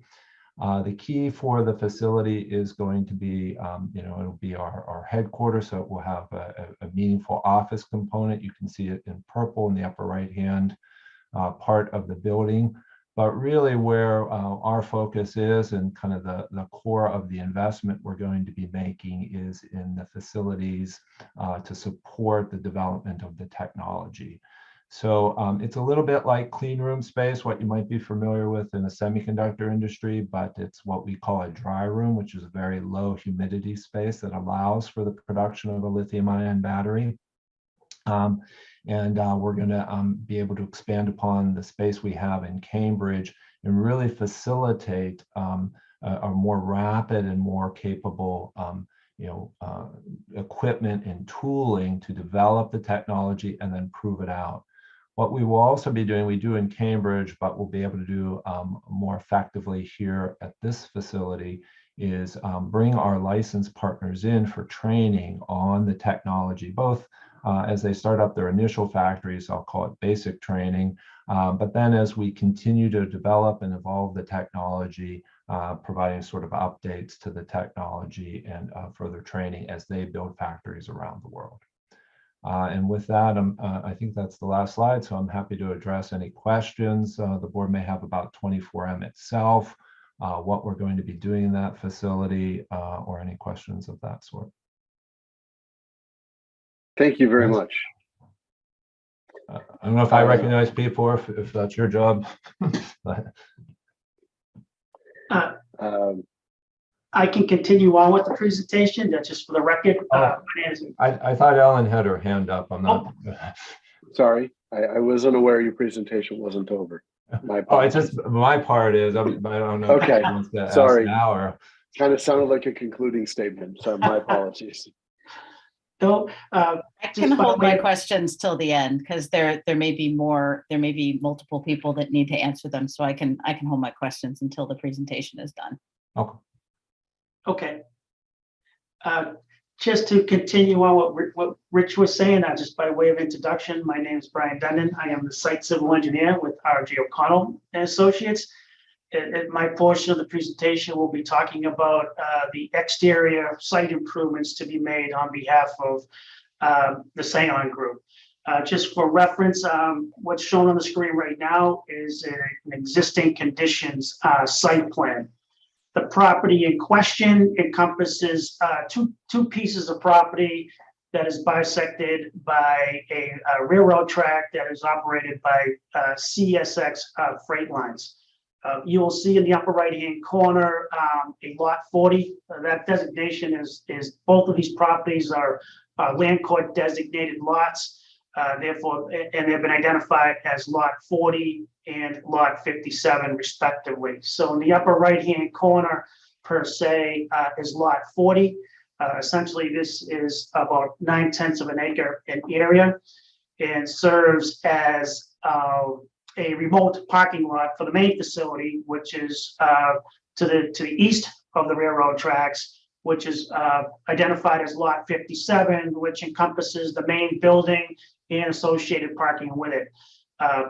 The lot 57 is approximately 5.9 acres in area. So in total combined, you're looking at a development program that is 6.9 acres in size. Just to kind of briefly describe existing conditions, again, for what I'll refer to as the remote lot is lot 40. There are two existing curb cuts that service that remote parking lot facility. And then as you migrate down to the main lot, lot 57, there is one single curb cut provided off of Dartmouth Street. And you'll note that you'll note that the width of this curb cut is order of magnitude of about 85 feet in width. The site, the main lot, again, encompasses an existing vacant building, as Rich alluded to. It's about 140,400 square feet in area. The entry area is, if you can, I lost my cursor for a minute. There it is in this general location in here. To the east of that is an existing internal loading dock system. There's parking out in the front, as well as there's angled parking along the west side of the building, adjacent to the freight line. And then there is parking out to the rear, which is the south. On the east side of the building is essentially an emergency access driveway, and that abuts the MBTA commuter rail lines. To the north of to the site too, just by way of rounding out the abutters, is the Dedham property owned by Dedham Westwood Water District. And again, in the rear of the building, it abuts another piece of property owned by the Dedham Westwood Water District. The site is currently serviced by existing water, sewer, gas, electric, and telephone services. They're readily available on site and will be utilized as part of this renovation program. As you can also see, just a point of note that the site itself really doesn't devote itself to a lot of internal landscape areas, as you can see with the green and the green areas, essentially a little bit along the frontage of Dartmouth Street opposite for the remote parking lot. And then the majority of the landscaped area for the main lot essentially falls on the property line that it shares with the Dedham Westwood Water District. Again, this is a blow up of the main lot. This is also the proposed improvements planned for this program.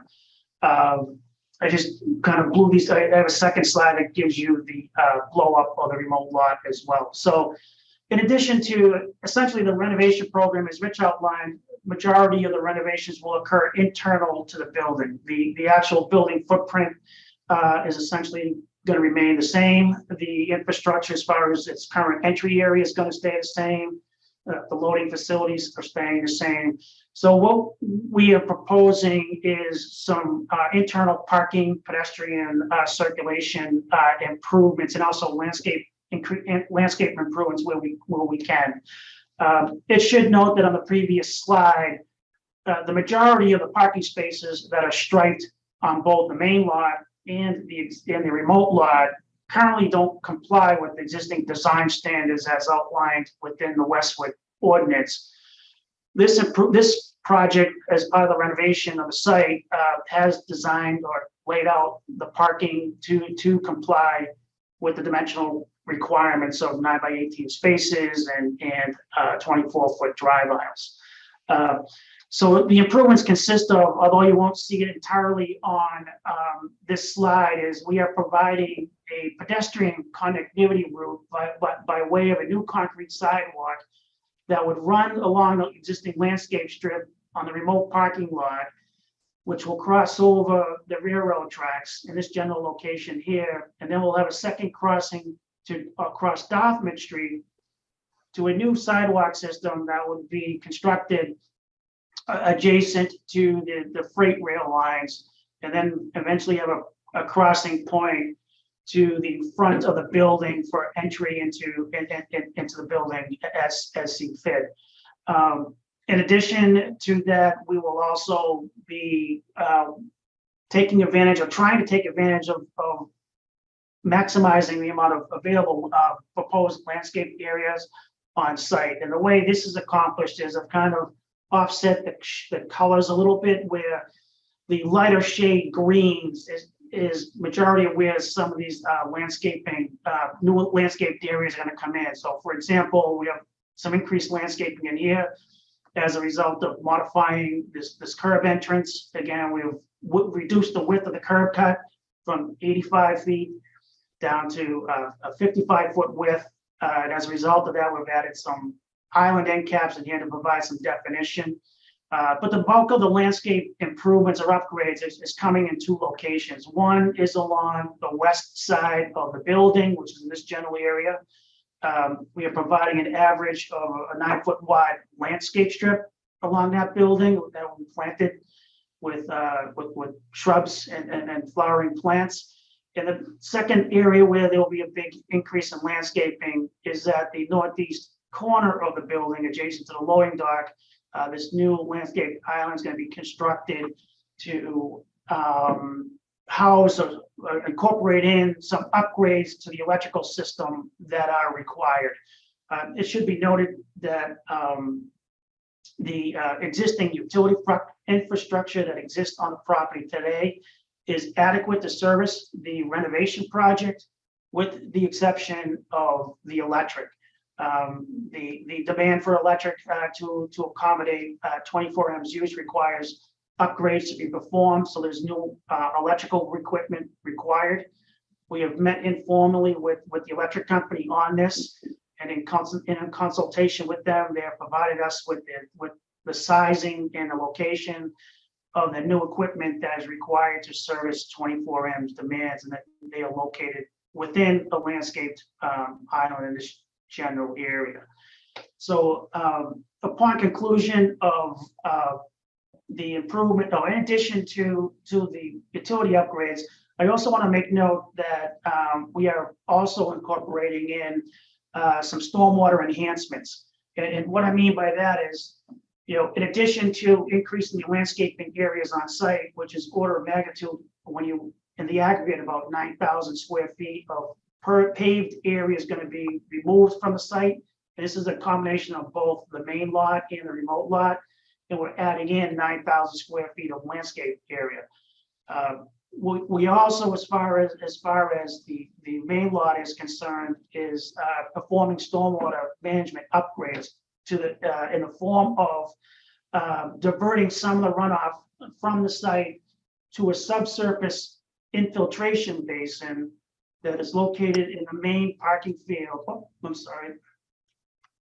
That is located in the main parking field up in front of the building in this general area right here.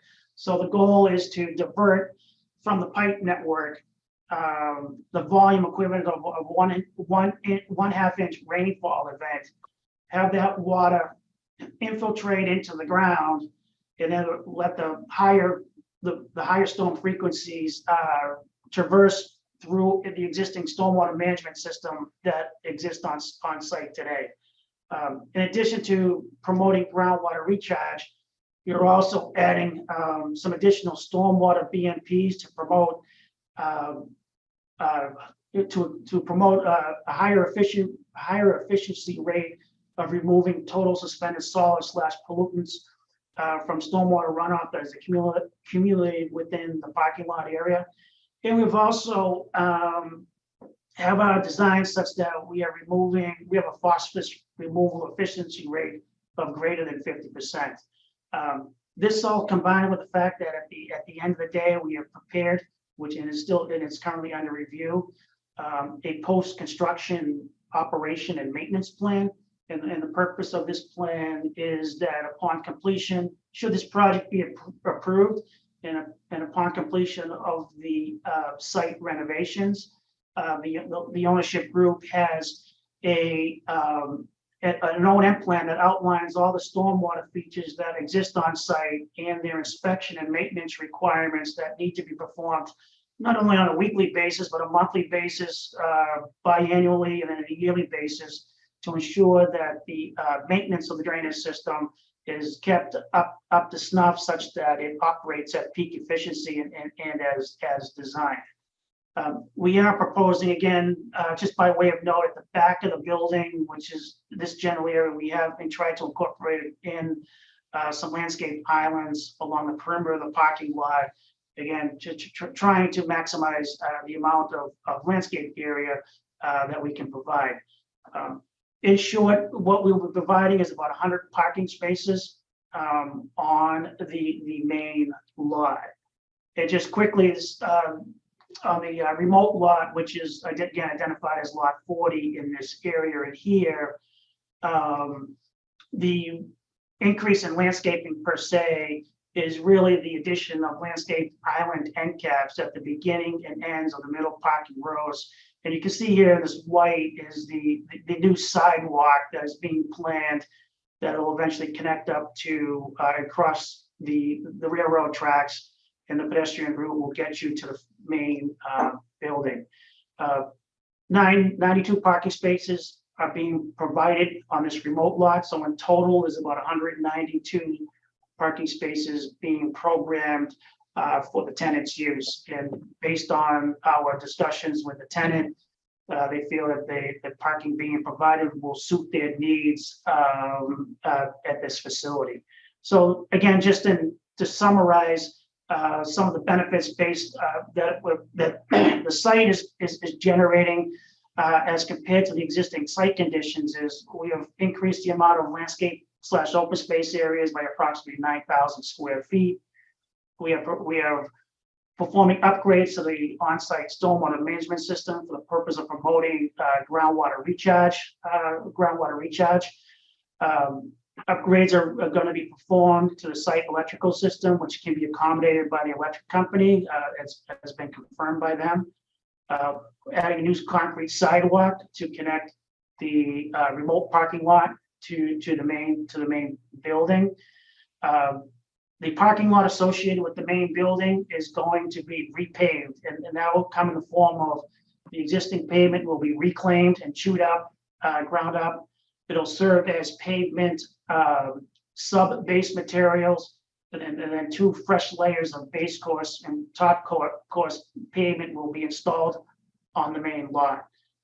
With respect to the remote lot, that parking lot pavement is in pretty good condition. So our proposal is to seal coat the entire lot to give it a fresh look, and then restripe it as you see here. So in short, those are some of the highlights of the site improvements that we are planning on for this project. This slide right here just kind of gives you some of the development requirements as a result of being located within the FMUOD, and it compares what the requirement is as to what we're proposing.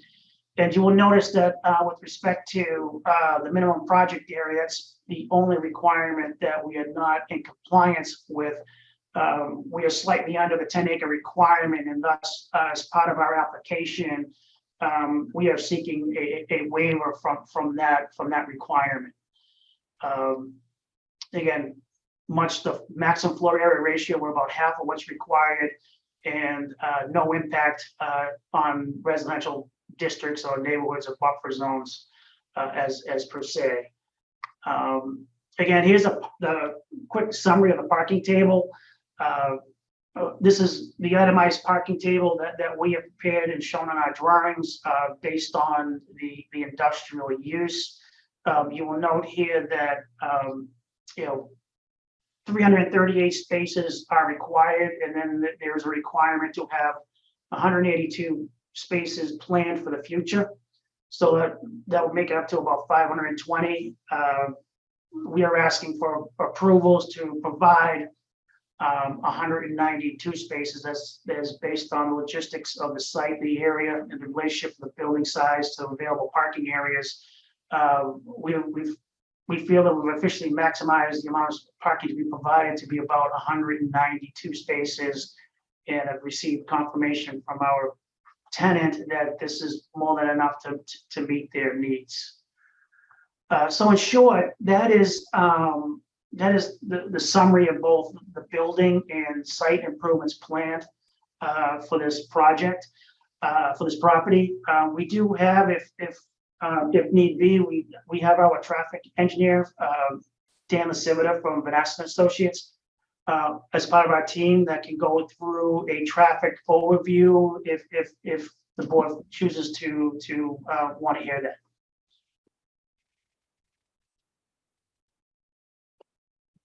All right. Hello? Okay. Hello. Sorry, someone just chime in there? You want to step on someone's toes? No. Okay. So does that complete the presentation this evening? Yes, and if you like, I can stop sharing if you like. Sure. Thank you. You've begun a peer review on this project, and we have Stephen here from Beta, if you'd like to hear some initial thoughts on the project from the peer review engineer. Yeah. Thank you. Stephen? Oh, thank you very much. Hello again. This is Stephen Borgatti from Beta. So this is a first review, so we do have a number of comments, most of them minor, some of them a little more important. We did hold a technical meeting with the applicant to clarify some of the larger comments, particularly regarding stormwater. And based on that meeting, it seems like they have an idea of what they need to change in order to meet our comments. Just a couple things to touch on.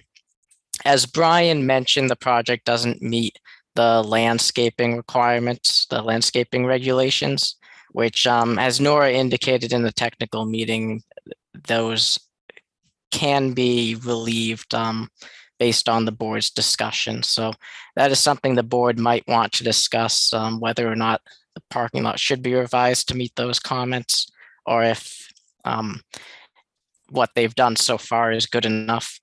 There are also some stormwater comments that will require revising the subsurface infiltration system to meet. In particular, the stormwater basin is near to most of the site is within the radius of influence of 2 public water supply wells. We've suggested the applicant reach out to the town water department to see what effect that might have. Otherwise, in order to meet the Massachusetts stormwater standards, they would need to be relocated outside of that area. Other than that, we expect the applicant will be able to revise the plan to meet these comments, and we'll look forward to reviewing it a second time when that happens. Okay. Is that it, Stephen? Thank you. Yeah, I'm happy to, if there is any comments on here that the board had a question about, I'm happy to provide more clarification. I'm not sure if you've had time to read through the whole letter or not yet. Well, I'm not going to speak for everyone. I have gone through it, and I need to go through it some more. Oh, yes. So I think Ellen had a question a little while back. So unless your question was answered subsequently, okay, see a shake of the head. So Ellen, the floor is yours. Thank you. I actually have 3 or 4. The last one's a comment. My first question is just to clarify, if I'm reading the proposal and the plans right, this is simply R&D and office. You're not proposing a manufacturing facility at this site. So this is Shabasi. That's generally correct. I mean, we do some small scale, what we call pilot manufacturing. It's really an extension of the R&D, but there's no real commercial manufacturing. Not mass producing. Correct. Is that something you'd be thinking about adding at this site in the future, or is that off the table entirely? That's off the table. The site wouldn't be appropriate for a full scale manufacturing. That was my thought. I just kind of wanted to clarify that, what we're talking about today isn't vastly different than something we might be talking about in a couple of years. You mentioned small scale manufacturing. I noticed also in the presentation on one of the slides, there was a note about small amounts of some hazardous chemicals. Obviously, that's part of making these types of batteries. Mm-hmm. Can you quantify what exactly is a small amount in these terms? Yeah. Tim, is that something you could address? Yeah, I don't have the numbers like right in front of me. We can certainly come back with them. We have, just so you're aware, we have engaged several outside consultants, but 2 in particular to help us make sure that we are handling the hazardous materials correctly. We do also have our EHS manager and operations manager, and also the person leading the factory design from 24M on the call. They're not enabled as participants right now, but if they could potentially add some more color to that. But we also do have 12 years of history, right, handling these chemicals. So we have a HAZCOM procedure. We have a chemical plan, which we will expand and follow to make sure that we're handling the chemicals and materials appropriately. But we can certainly come back with the list that we've put together with the quantities, if that's something the board would like to see.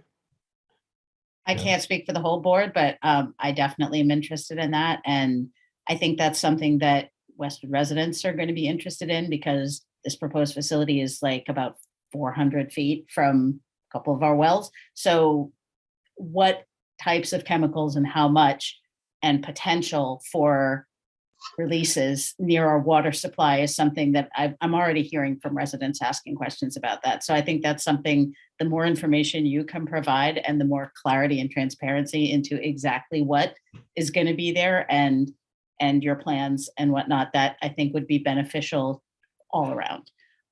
Related question. I'm sorry, just for one background point.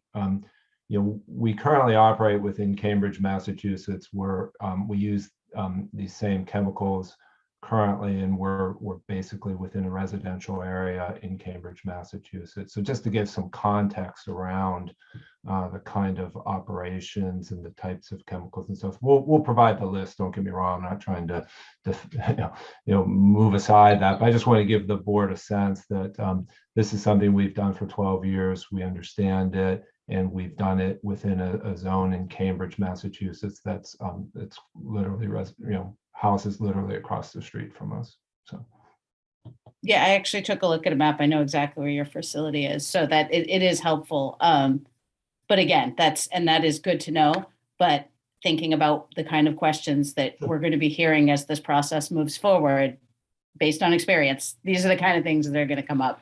Piggyback on that question.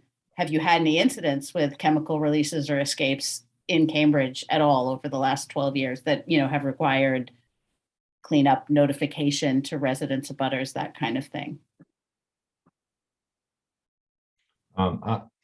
Tim, I'm not aware of any. Are you? No, I'm not. Tyler Usden would be the best person to answer, but the answer is no. I just confirmed with him on the chat. Okay. All right. Yeah. Great. That is helpful and, reassuring to hear, I think, for everybody who's listening. And then my last thing was just kind of a comment that did come up. I think Stephen mentioned about, I have serious concerns about the recharge basins for the stormwater management system in the water resource protection area. So I 100% support moving those out of, relocating those. That was a big thing that popped out when I was reviewing all of this. So I am glad to hear that Beta has already flagged that. I'm glad to hear you'll be talking with Dedham Western Water District, but that is a sticking point for me. I don't really care for that, the recharge basins where they are. So just wanted to put that out there. That's all I have. Thank you. Thanks, Ellen. All right, any other board members with questions for the applicant or for Beta? I'm just going to echo what Ellen was just saying regarding the stormwater management.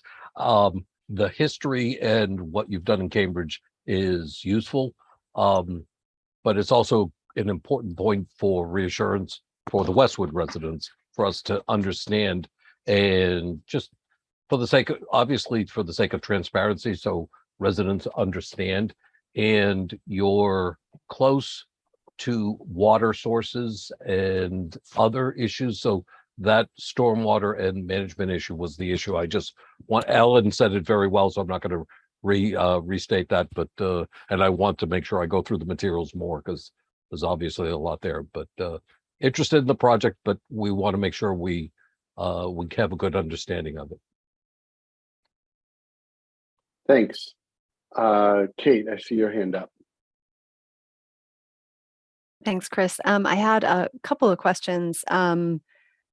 Very excited about the project. This is I'm excited to see this project.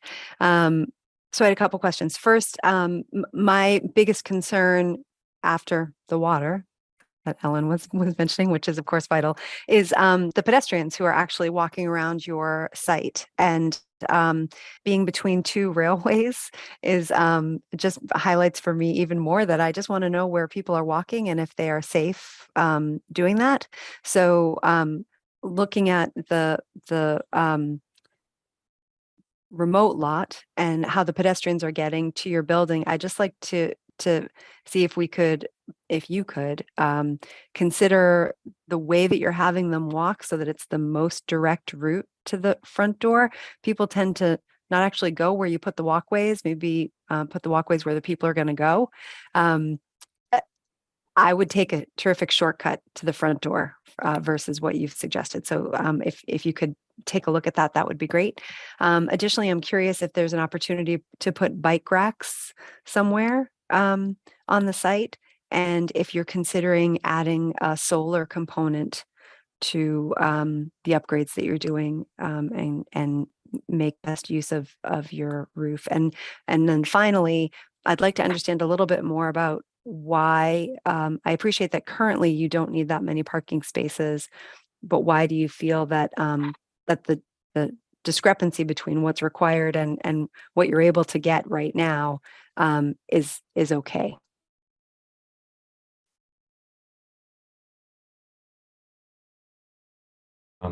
I mean, I can address some of those, but the walkway and the stuff would probably be best served by somebody else answering, or at least noting it.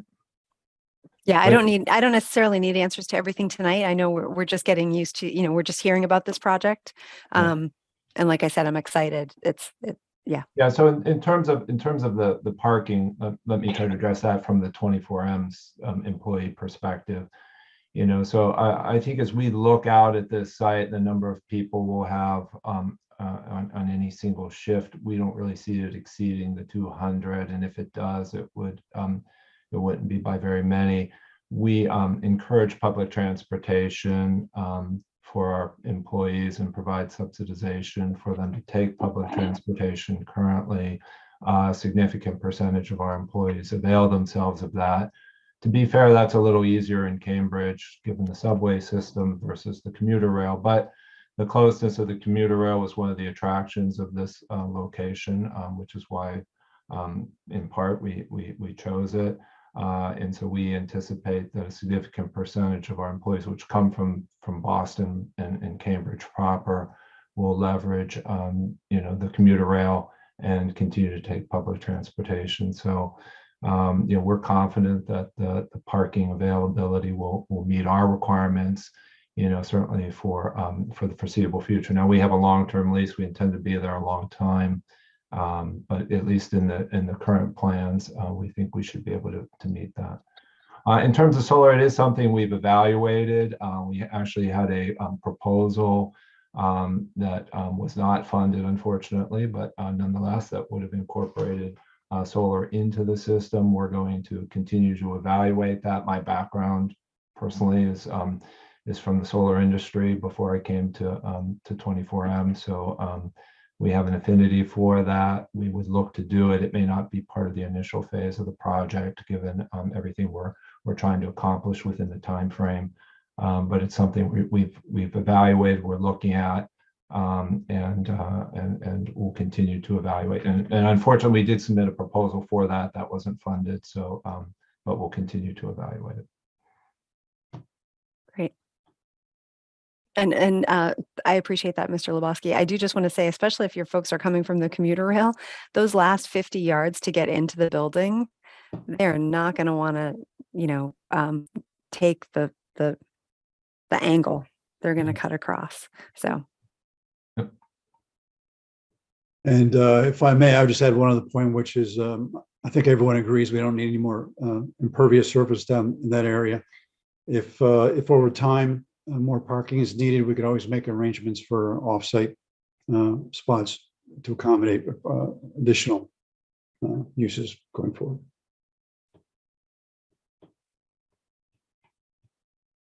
Okay, thank you. Josh, you had your hand up.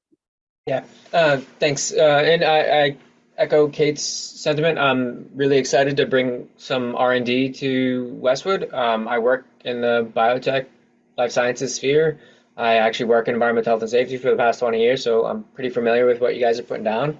To that extent, I'm looking at some of these plans, and how final are these plans? Because I'm not seeing a number of things that I would expect in an R&D lab, like your main accumulation area, like any wastewater system, like utilities associated with your fume hoods, like all those things that I would like to understand before we start approving this project, because they could all impact our our water system that's right next door.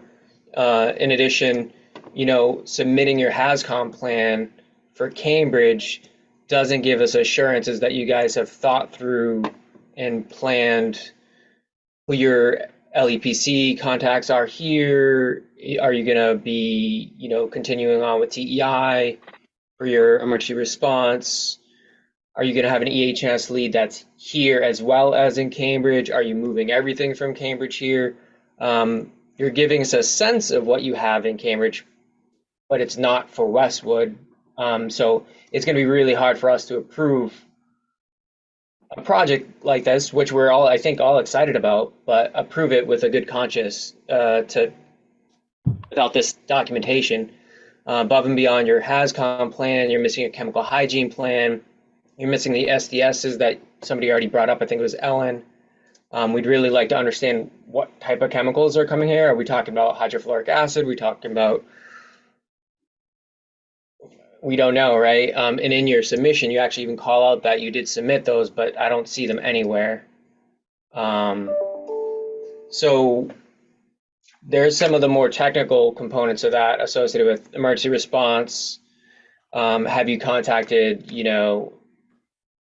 or I should say made arrangements with both Westward Fire to talk about any asks that they might have from you? Do you have a contract in line or with TEI or whomever else you're using? Another logistical thing would be your snow removal for your parking lots. Since you are in that water protection area, you're gonna have to think through how you're gonna handle that. You're not gonna be able to use salt there, right? What type of powered industrial trucks you're gonna be using there, because there'll be some confluence of oil byproducts, diesel fuel, things like that. That brings another good question. Are you going to need emergency power? If so, what kind of emergency power? Natural gas or diesel? So I guess long story short, I'm excited about this project, but I need a lot more technical information before we sort of agree to put it at this site, if that helps. And even something stupid like a dumpster, right? I didn't see a dumpster on any of your plans. I know you're going to be making some. Where are we going to put that? Is it going to be indoor? Is it going to be outdoor? To sort of echo Kate's comment again about the solar panels, would love it if you could incorporate that in a second phase. Above and beyond that, any lab optimization for your facility and or LEED certification be highly desirable to understand that upfront. And that's it for me. Thanks, Josh. Yeah, so that's kind of a lot of questions to try to respond to, but let me just provide a little bit of context and follow up with more detailed designs and reviews. So I think if it doesn't come across, we apologize, but we take health and safety extremely seriously at 24M, and we've been in business for 12 years. And we have an outstanding record, and we're not going to skimp or make changes to that in a new site. And if that doesn't come across, then that's on us, but I want to make sure that that's clear, whether we end up in Westwood or we go somewhere else. That's the way that's going to be. Secondly, we don't actually have wastewater, which is probably why you don't see that on the plan. In terms of some of the other things, we use, Clean Harbors and others for our hazardous waste removal. We have EHS on site and would have that. Over time, our intention is to consolidate within one location. So we would intend to do that as well. In terms of some of the details, I can't speak to why you don't see them or if they're not there, but obviously the questions that you ask and the details that you're asking for would be in a full submission, of course. And we wouldn't expect approval of something that was incomplete on those axes. Yeah, I just want to make sure before you come back for a full approval that like you have all that type of information sort of vetted and available, just so we're not wasting each other's time. Yeah, I agree with that, and wholly. And we've met with the fire department already and had some discussions about what we do, how we do it. I think those meetings went quite well, as far as I'm aware. And yeah, I agree. We don't want to waste each other's time by any stretch. Yeah, and we're very sensitive to that issue. Awesome. If I could also ask for another document, if you have it, above and beyond your SDSs, if you have a tier 2 report, that'd be really beneficial for the community to understand what's coming in aggregate, especially any bulks. Your EH&S staff will be able to. Yeah.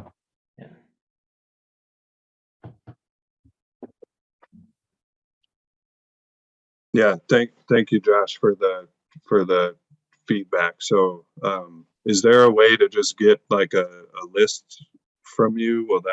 How will that come back to us to say on in 24M? I jotted as much as I could down, but I can work with Nora to get some documents that I would expect that I would want to see. Okay. Speak for myself. Good. Yeah. So I think just from 24M's perspective, right, we are following. I'm admittedly not a super knowledgeable about going through this process with the town. So the landlord getting the site approval and then us following up with the building permit and getting our internal work approved after this. But so I think some of the questions or some of the answers to your questions we will have right now. We do have some we also will are part of our detailed internal fit out and design, which is nearing completion. So our design completion is in the middle of November right now. So even more of those details will be available then. So if I could just point out, the purpose of this meeting is just an introduction of the project to get it started, let everyone understand what's being proposed, and for the planning board to give some thought to whether the FMUOD application is the proper application. In order to go forward under FMUOD, as opposed to a standard EIDR application, the board has to grant a waiver of the minimum project size. So I think that's probably the only question that the board is being asked to consider tonight. Because if you're not interested in granting a waiver, then the applicant will refile the application as environmental impact and design review. But that would also then require them to take the water resource protection application away from the planning board and send it to the zoning board. So I think we were looking to have a single review, and that's why I had recommended that they go under FMUOD. But if the board could consider that question, whether or not they're willing to grant the waiver to allow this to be considered as an FMUOD project for less than 10 acres. It's just shy of 7 acres. If board members wouldn't mind commenting on their thoughts on that, I think that would help the applicants to know how to move forward in this application. Nora, do you have any knowledge of how many other sites in this area are under the 10 acres and still fall under the FMUOD zone? Most of the individual properties are under 10 acres. So a previous application was Seclock. They happen to own 3 properties in the area that if they combined their 3 properties, I believe they would reach 10 acres, but each of those individual properties are less than that. UniAv is probably the only owner, other than the University Station properties, that amount to a total of 10 acres or more. So the purpose of the FMUOD minimum project sizes were to encourage different owners to work together to undertake wholesale redevelopment of areas. In the case of this property, it's a standalone site. And I don't think there's an opportunity for it to be combined with any other property. So I think that the minimum project size doesn't necessarily apply in this case, and I would recommend that the board waive it. But I'd love to hear from board members on your thoughts.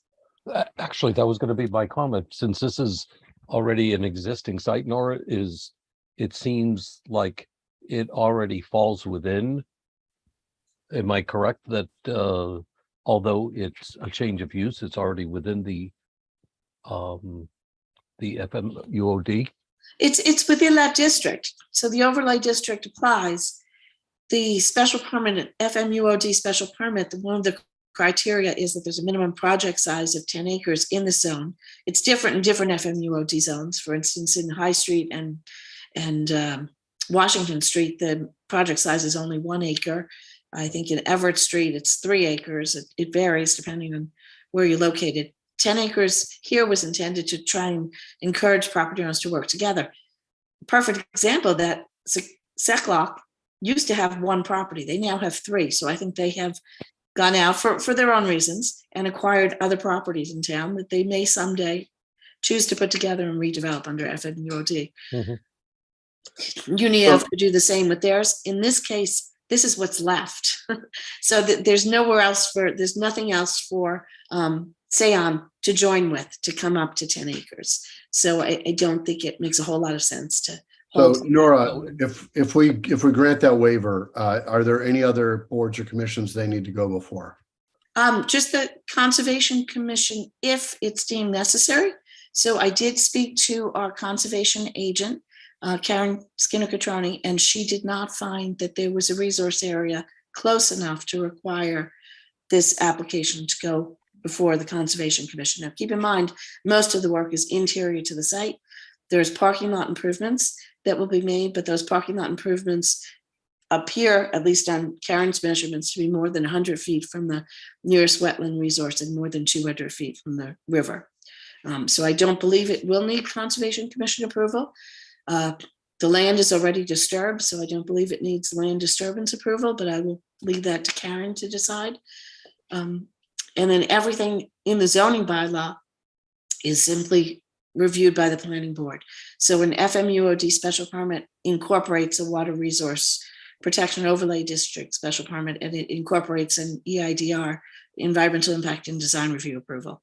So there would be no need for the application to be reviewed by any other town board. And if we grant the waiver, the efficiency of the process would stay with the planning board, is what you're saying? That's right. And so you have one board that has a full understanding of the project, making all the decisions related to the project. It could go the other way. If the board is not comfortable with that, it would take more time. There would be additional meetings. So it's just more efficient to do it this way, but I'll leave that up to the board to see what you think. I see value in some situations to have multiple boards weighing in on projects.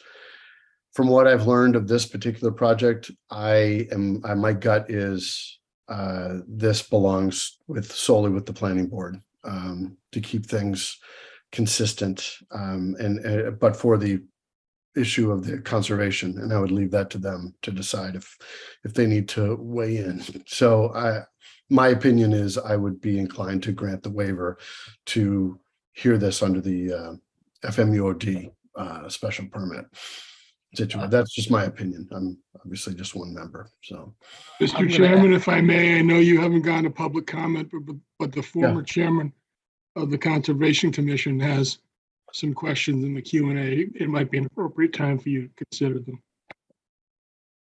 Okay. Yeah, there's Joe Previtera wrote, this appears to be within the Zone 2 Wellhead Protection District. Has Dedham Westwood Water weighed in on this project? Additionally, MADEP has some very strict requirements within wellheads. Lastly, it's clearly within 200 feet in the Neponset River. Has an application been made to Westwood Conservation Commission? So it is within the, partially within Zone 2, and significant portions of the site are within Zone 1.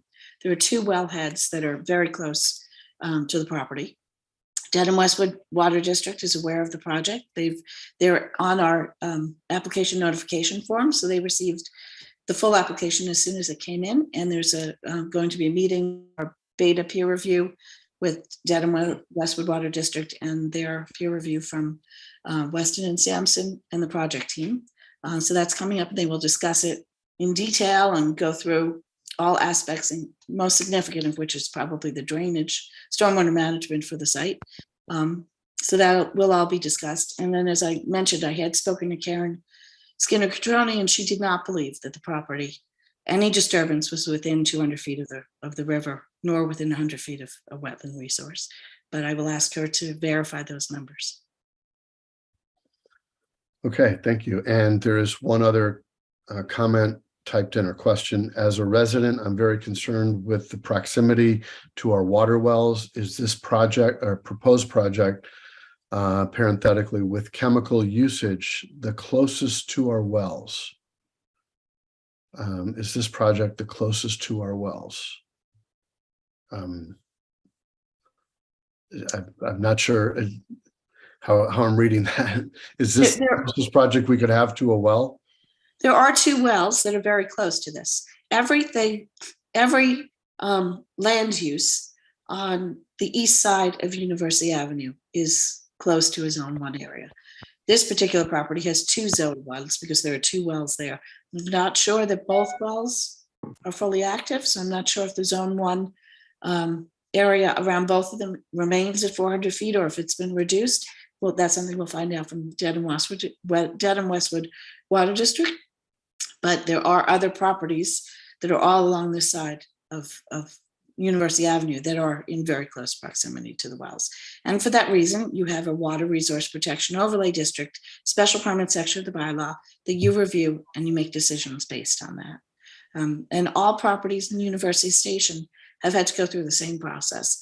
They're close to the wells as well, most especially the medical office building, Brigham and Women office building, that has a special permit for their hazardous materials because of their proximity to the wells as well.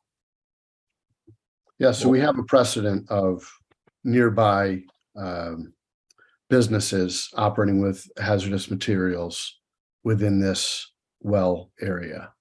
We do, and all of the buildings and all of the utility systems are designed with the sensitivity of the resource in mind. So that would be no different with this project. They would develop the site in a manner that was consistent with our water resource protection needs. And just like Brigham, they submitted an O&M plan involving hazardous material cleanup and yes, that will be part of this project. Right. Reviewed by Beta. And there would also be a list of hazardous materials that are specifically used at the site. That will come a little further down in the process, where we will receive specific titles and quantities of products. And that will all be reviewed by the board, by the health department, by the fire department, with a recommendation to the planning board for approval of a special permit. Okay. Kate, you had your hand up? Thank you. Yeah, I was just curious, Nora, do we need to have a formal vote tonight to grant the waiver, or are we just weighing in on what we think we do? I don't think you need a formal vote. I think you just need to give the applicant a sense. The application materials are the same either way. It's just a question of the process, which would affect the timing. So I think they would like to know going into the review process which path they're going down. So if the board members feel that they're willing to grant a waiver, if you indicate that, they'll know to go continue with this process. If 2 or more of you are not interested in granting a waiver, then they'll know that to go forward with the other process.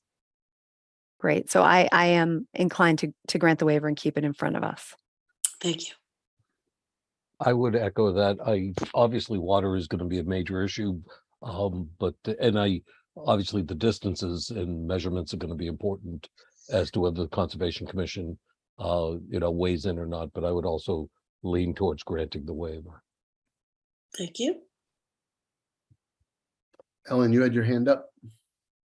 Yeah, I was just going to weigh in on the waiver as well.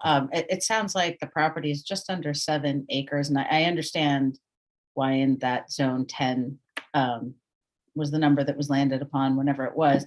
But in this case, given that the applicant's proposing actually reducing the impervious surface, I see no reason to stick to a 10-acre minimum. So I'm inclined to allow that as well and continue the process with this board solely, excluding, unless conservation needs to get involved too.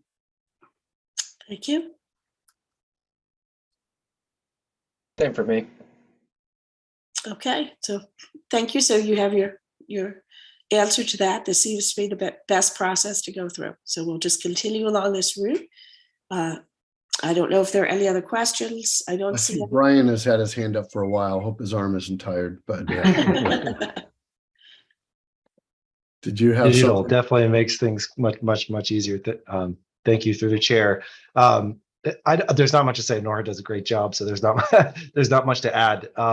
But I just did want to reiterate, we appreciate all of these comments and wanted to emphasize, and I think Nora will back me up on this, that from day one, this project team has recognized, hey, we've got an exciting project, but we recognize there's some water resources in this vicinity, and that's where our focus is going to be, which is why we're proactive about trying to get a peer review right away. So we understand the concerns of the residents and the members of the planning board. We're actively engaged on it. There's a meeting with the Dedham Westwood Water District next week, and we're working on solutions. So maybe some of the lack of specificity tonight is really just because we're still working on some final answers to those questions, but we appreciate those comments. Thank you. Thank you. Okay. I believe we did read some questions, but I didn't officially put it out for public comment. We did have an opportunity there. So I'll just give one last chance for people to weigh in for the attendees.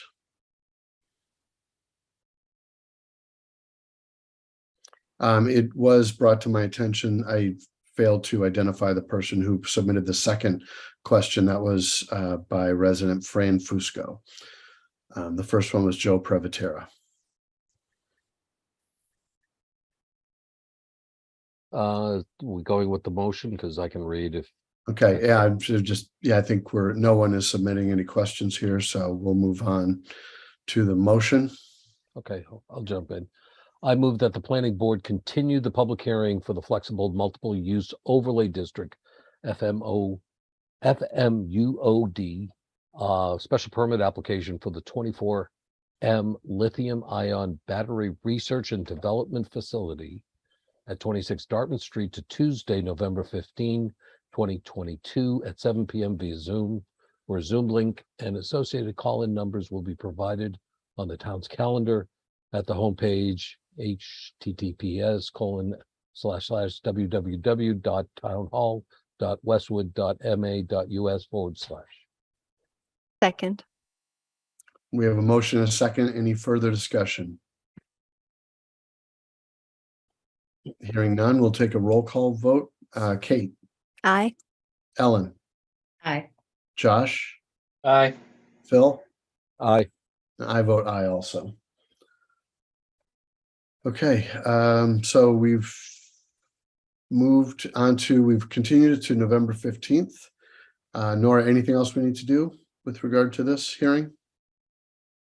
You're muted, I think. That's it for this hearing. So we'll see this team back at the meeting on November 15th. And in the meantime, we'll work with the peer review consultants, the project engineers, and Dedham Westwood Water District. Get you answers to all the questions.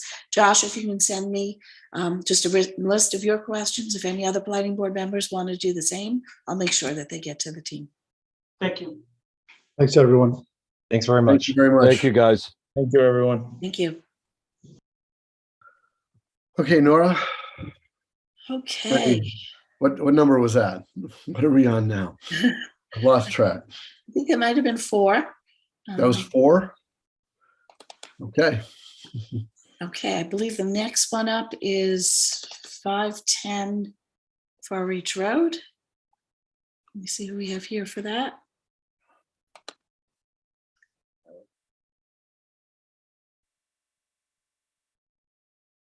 Mr. Chairman, I think the last one was 5, and I think you're actually moving to 6. So Okay, sorry. I'm bringing better news.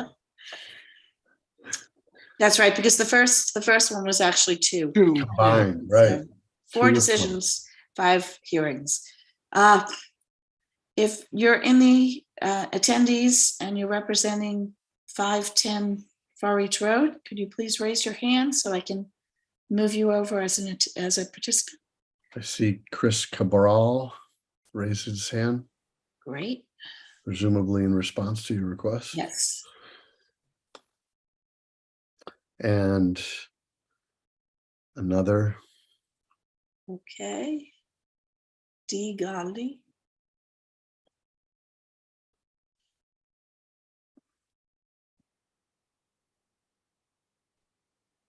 Okay, they're both coming over now.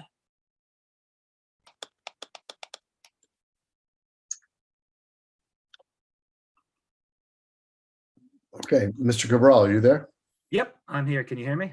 Yes, we can. Is there anyone else on your team that we need to let in? Mr. Gandhi should be tuning in right now. He's here He is and the he's owner. a panelist. Excellent. All right. Can I share my screen? Yes. You should be able to. Let's see. Does this pop up for everyone? Yep. Excellent. All right. So back in 2018, we got our stormwater management permit for the construction of this single family home. Construction took a much longer than anticipated. I'm sure COVID had some responsibility in that. But later on, it was determined, or in our original design, we had a little bit of a steep slope along the foundation wall. On the left side of the plan is the driveway. We have our entrance over here, and then this is actually a walkout basement area. In the original plan we submit to conservation for our stormwater management permit, we kind of had our proposed grades of the steepness limited to matching around the perimeter of the foundation. But as construction went on, the owner and the contractor realized or felt like the steepness of the slopes were a little bit concerning, and so they wanted to propose a bit of a flat landing around where the walkout basement is going to be. And so that has brought us to requiring the EMM permit. I do want to note that the house is already constructed. They have their CO. They're living in the house currently. And right now, the yard is really just a disturbed earthen mess, and they're looking to complete the work to grade out the backyard, tying into existing grade, and wrap this up hopefully before the planting season comes to its near end. One of the reasons why you see these slopes like that is because the property is heavily constrained. Topographically, existing slopes exceed 40%, and there's a 40-foot vertical difference from the right side of the plan to the top of the plan. And so in order to provide a relatively safe and a little bit more aesthetic of a backyard area around this really nice house, we ended up proposing a kind of flat backyard, step it down, and another slope down here. This one's a lot more straightforward and less complicated than the last project, but please let me know if you have any questions, or the owners on the call as well. If there's any questions, we can help answer.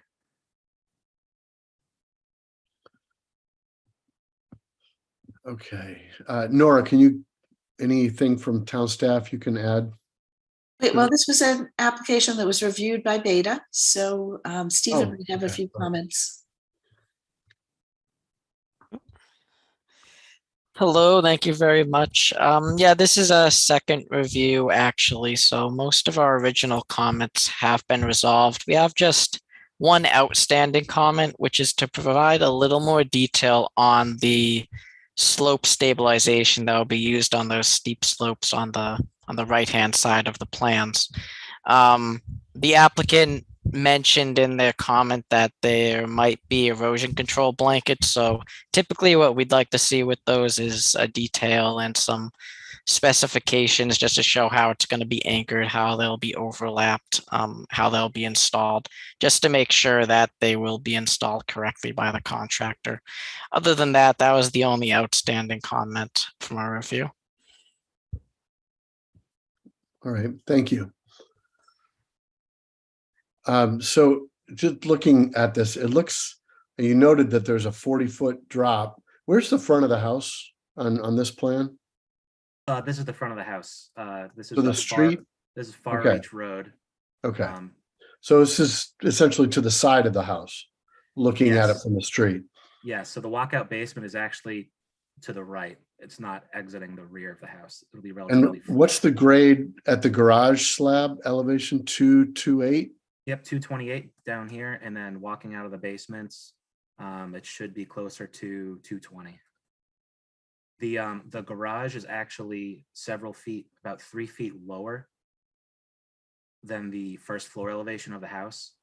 There was a lot of ledge out there, and so in order to minimize ledge blasting, what we ended up doing was raising the first floor elevation, keeping the garage at what it needed to be just to match grade with the driveway. So there's a series of interior steps inside.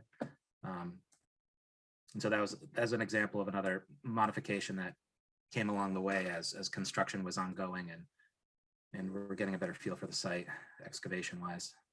So you have a drop from inside this red cloud area, exiting the basement of about 20 feet, Yes.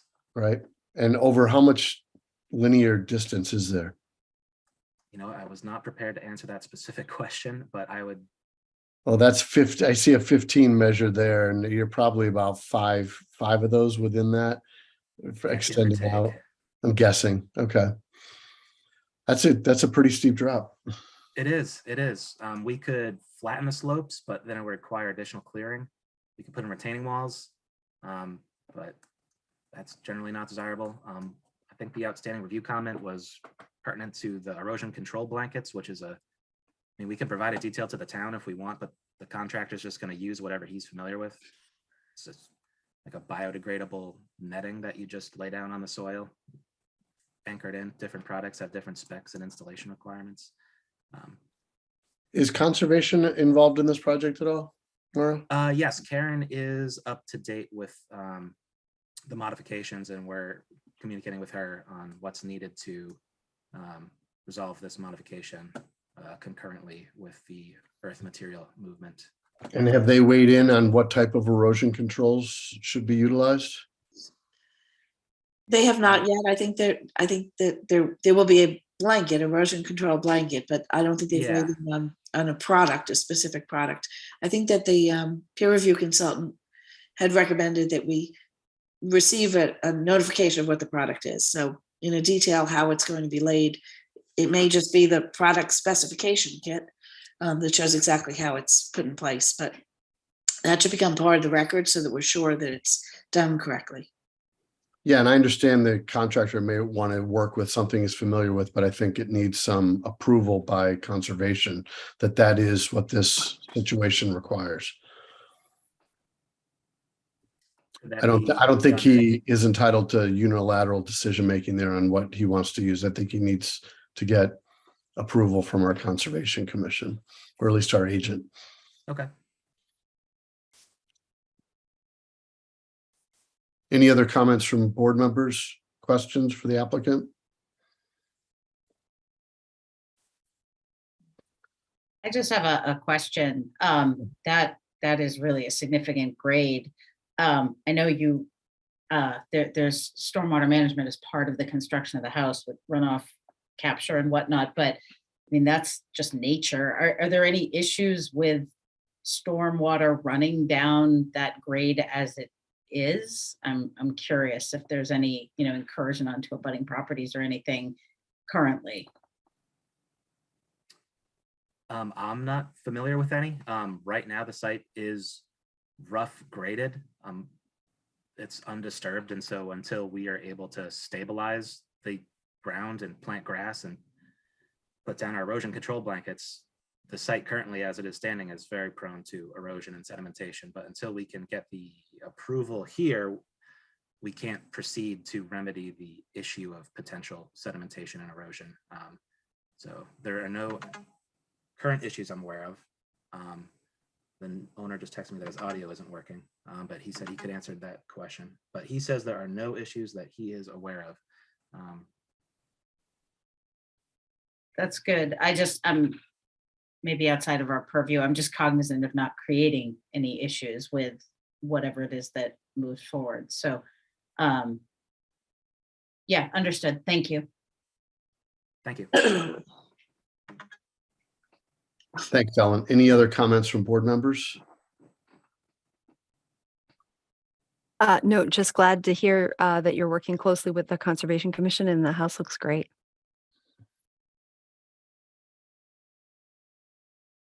Thank you. Okay, I It's not my did house, see, I don't see any other comments from board members. I did notice a couple of hands go up. The first one I saw come up was from Deanna Young. And can we bring her in? Or You allow- also took questions or comments in the Q&A. Do you want to? Yeah, that's Q. Do you want to just take go to them the Q&A? first? Okay. Mr. Chairman, you may want to get names and addresses on these folks for completeness of the hearing. Okay. So Nora, I'm sorry, are we going right to the Q&A or allowing those who raise their hand to speak? So I will try to find a way to allow someone to raise their hand to speak, but I think we need to start with having them put their name and address in the Q&A, and then I will try and activate their microphones. We can start though with the two comments that are in the Q&A. One is from Kirsten, Yeah. and one is from Wendy Thurman. If both Kirsten and Wendy can type in their addresses to the Q&A, then we can take their comments.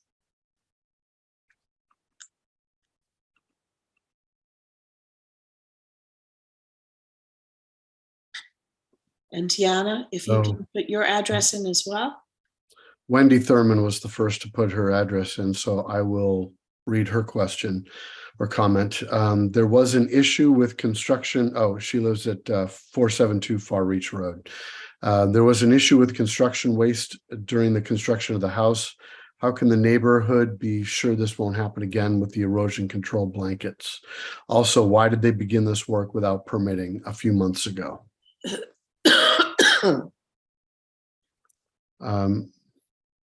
Mr. Cabral, can you speak to the issue of beginning this work a few months ago without coming to this board for the earth material movement? I believe that's the permit she was referring to. Yes, since we got our permits through conservation, it's my understanding that the owner and contractor just had a little bit of oversight and understanding what sort of modifications required additional permitting. And when they were changing the grades and slopes to the yard, they didn't realize it triggered additional permitting. And so that's why we're here today. The original land disturbance approval was an administrative approval, and it showed a lesser amount of earth material movement, so it didn't trigger this approval. The plans have changed, and the greater amount of earth material movement now triggers the earth material movement special permit or EIDR approval from the planning board. And it also triggers a modification of the original land disturbance approval that I believe has to now go to the full Conservation Commission. So the changes to the plans, although there was an approval in place that was needed for the original plan, the changes to the plan kicked it up to another level. Okay, thank you. And Kirsten Lowe has supplied her address, and she is at 488 Far Reach Road. She typed, as an abutter to the project, I'm concerned that there be adequate drainage and erosion mitigation to protect surrounding properties. There is a notation about removing trees and stumps within the limits of disturbance. I would hope that no additional trees will be removed since there has been substantial work already.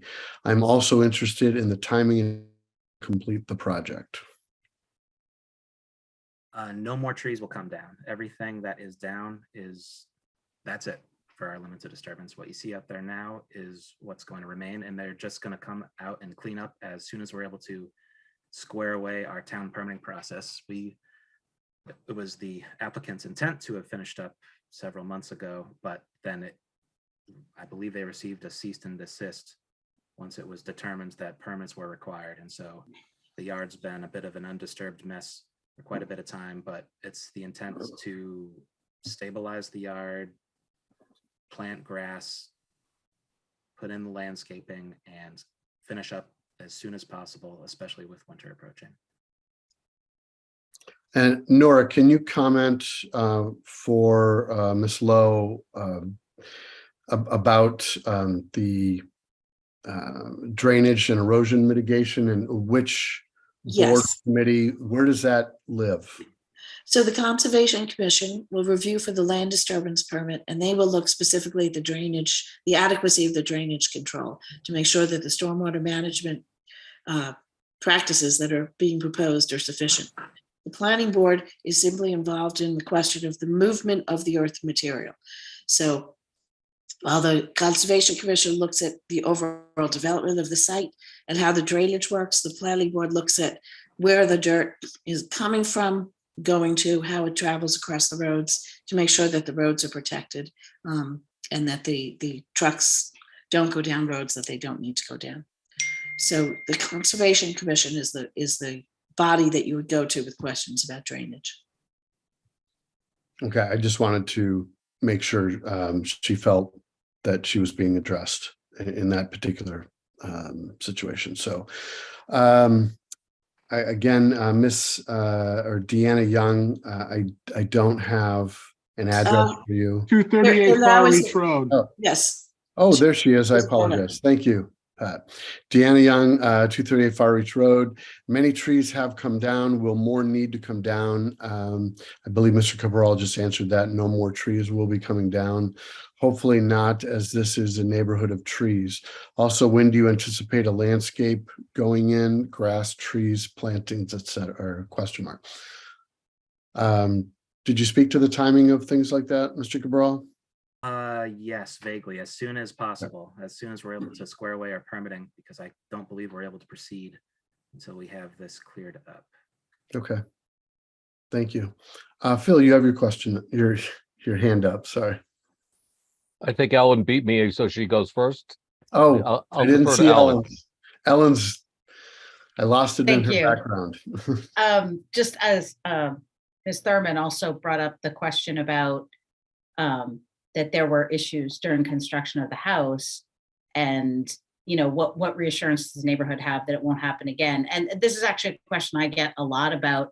Who do you call if you notice something is going on and you don't think it's quite right? Is that the building department? Like, yes. if abutters notice that there's dirt everywhere or whatever, who enforces the conditions of these permits? So should they call? The first call is always to the building department or building division. That's the first place. And then you will be told if the question is about the building permit, they will take care of it. If it's about a Conservation Commission order of conditions, then it will go to the conservation agent. So usually if it involves landscape work around the house, it's not the building department. That's usually a question related to the Conservation Commission's approval. If it involves construction materials, that's related to the building permit. But I would always start by calling the building division. Joe Doyle is our building commission. Call his office and he'll follow up. Thank you. Because like I said, I get asked that question a lot, and I usually send people to the building department. So it's helpful to kind of have that clarified in this forum, particularly since it did come up. So thank you for that. Mr. Chair, there are two other questions in the queue. Yes, I know. I was calling on Phil first. Just quickly, did you get complaints? When did you get the cease and desist? And did you cease and desist? And had you had complaints prior to that point in time? That would be a good question for the owner, but his Yeah, audio is it's malfunctioning. well, a cease and desist usually happens after people have already complained.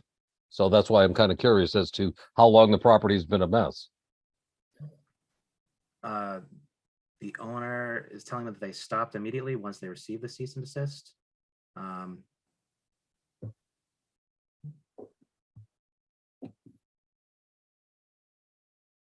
When did you get it? When was the cease and desist? Back in August. And so nothing's been done since August? Correct. So and when did it start? When did the work start? 2018. I'm sure COVID had something to do with well, COVID didn't hit till March of 2020. That's a long time. Okay, those were my questions. Okay, thank you. Next submission in the Q&A was from David Spellman of 7 Starrow Circle, which is off of Far Reach Road. FYI, there's a lot of erosion on the sidewalks of the street. With the amount of ledge in the neighborhood, we do have a lot of water movement, and the water movement has created problems for several people. Whatever erosion control goes in should consider this. There are sinkholes throughout the neighborhood.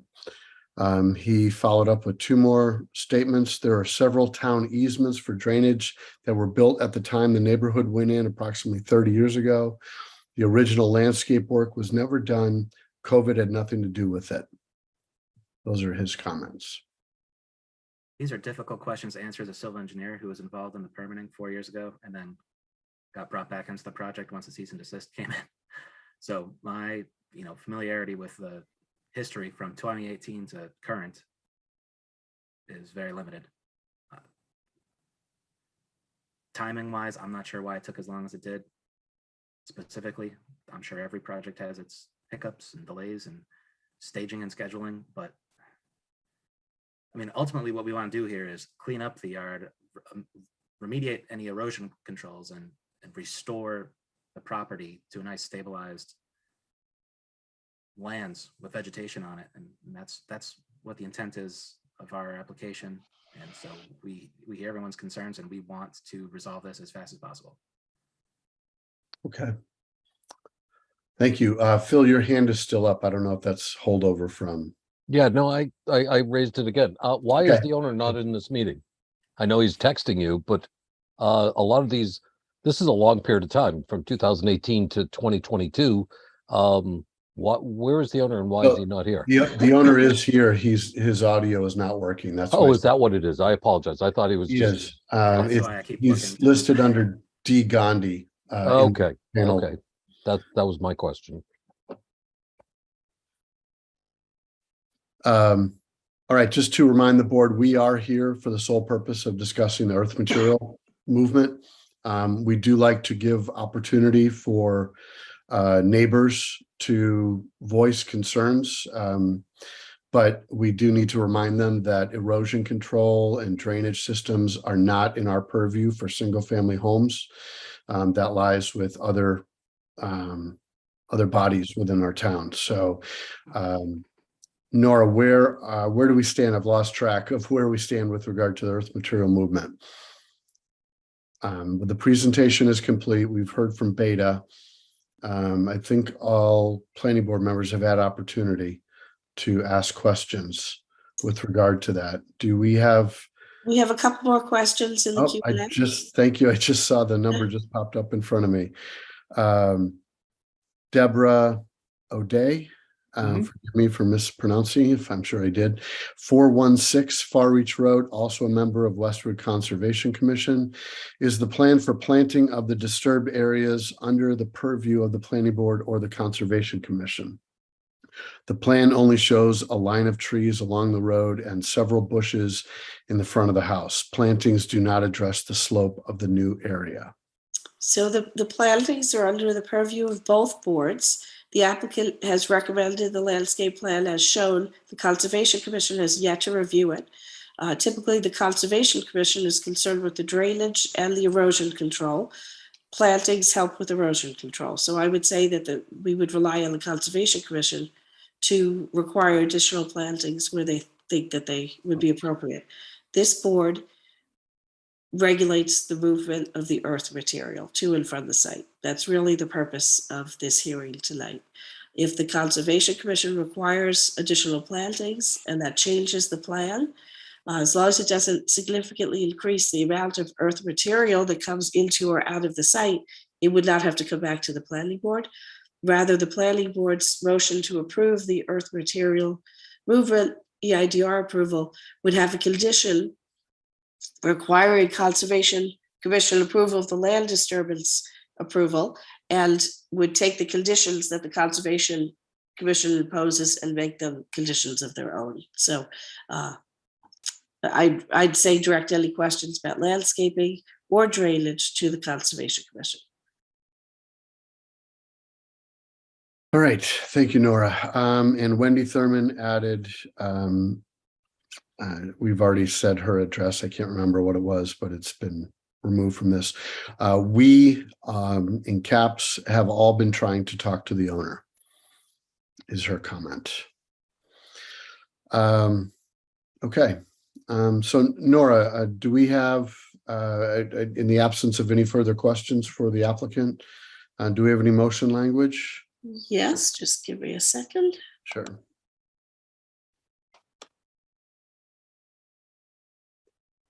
Okay, so this is another application that has waivers. So the first motion pertains to the waivers and the second motion pertains to the EMM-EIDR approval.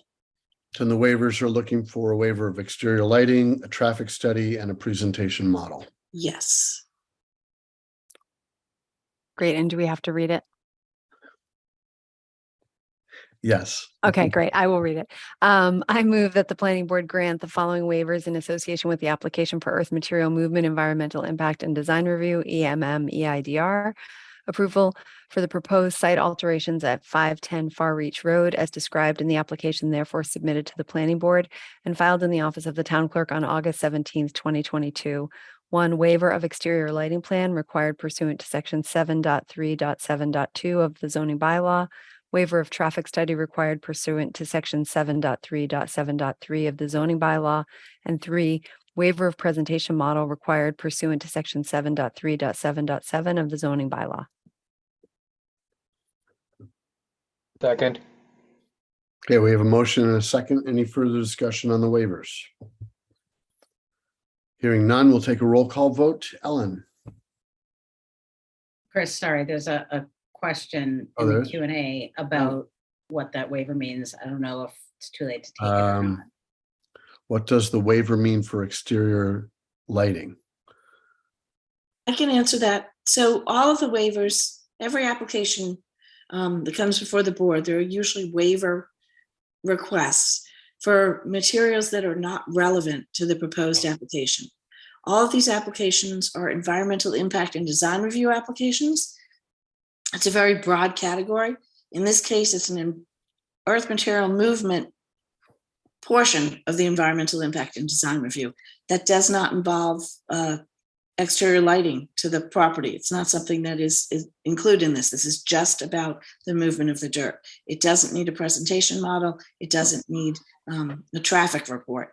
The house is there. It will be continued to be a single family home. That's not changing. So all of the waivers are for items that are not pertinent to the project, but that are otherwise required by the application process. So the board has to consider those waivers. Thank you. And if I didn't say it before, that question was submitted by Deanna Young. Sorry, I lost track. We had a motion and a second, right? Did you have a second, Mr. Chairman? I thought I heard somebody make a second. I seconded. Josh seconded. Excuse me. Any further discussion on the waivers? All right. Hearing none, we'll do a roll call vote. Ellen? Aye. Josh? Aye. Kate? Aye. Phil? Aye. And I vote aye also. Okay, now we're on to a motion, if you're inclined to make for the earth material movement environmental impact design review approval.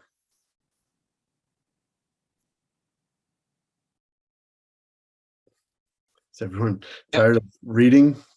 I move the planning board grant earth material movement environmental impact and design review EMM-EIDR approval for the proposed site alterations at 510 Far Reach Road as described in the application, therefore submitted to the planning board and filed in the office of the town clerk on August 17th, 2022, subject to the following conditions. Except as modified by the conditions and findings hereof, the project shall comply with the project plans in all respects, and the applicant shall pursue completion of the project with reasonable diligence and continuity. Number 2, the applicant shall obtain a land disturbance permit from the Westwood Conservation Commission pursuant to the Westwood Stormwater Management Bylaw prior to the issuance of any building permit for the project. And the conditions of said approval shall be incorporated as conditions of this EMM-EIDR approval.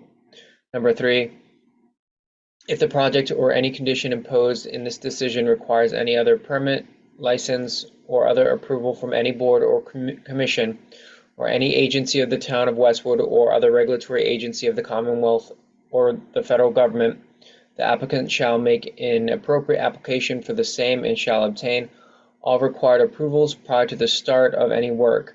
If any condition of such permit, license, or other approval from any other board, committee, or agency is inconsistent with this decision, the applicant shall make application to the planning board for an amendment of this decision, and the planning board shall consider such application in accordance with the requirements of MGL Chapter 40A, Section 9, and all applicable planning board rules and regulations. Number 4, any alterations, modifications, deletions, or changes to the EMM-EIDR approval shall be requested in writing to the town planner and building commissioner prior to implementation. Proposed alterations which are considered de minimis by the building commissioner may be accepted as a note to the file.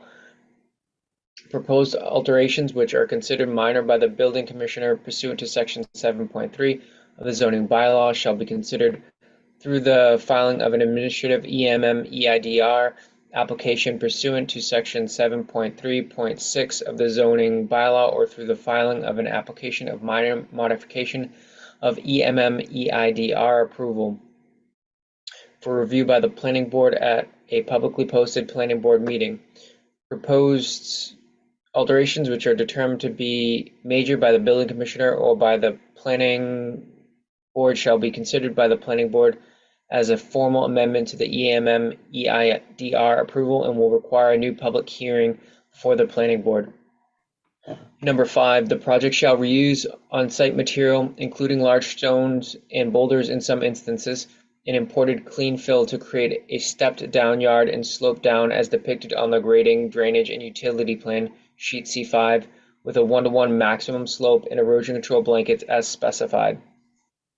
Number 6, the applicant shall provide the manufacturer and product name of the erosion control blanket that is proposed to be used in a plan detail which identifies the proposed erosion control blanket, installation practices such as anchoring, minimum overlap, stapling pattern, and slope preparation.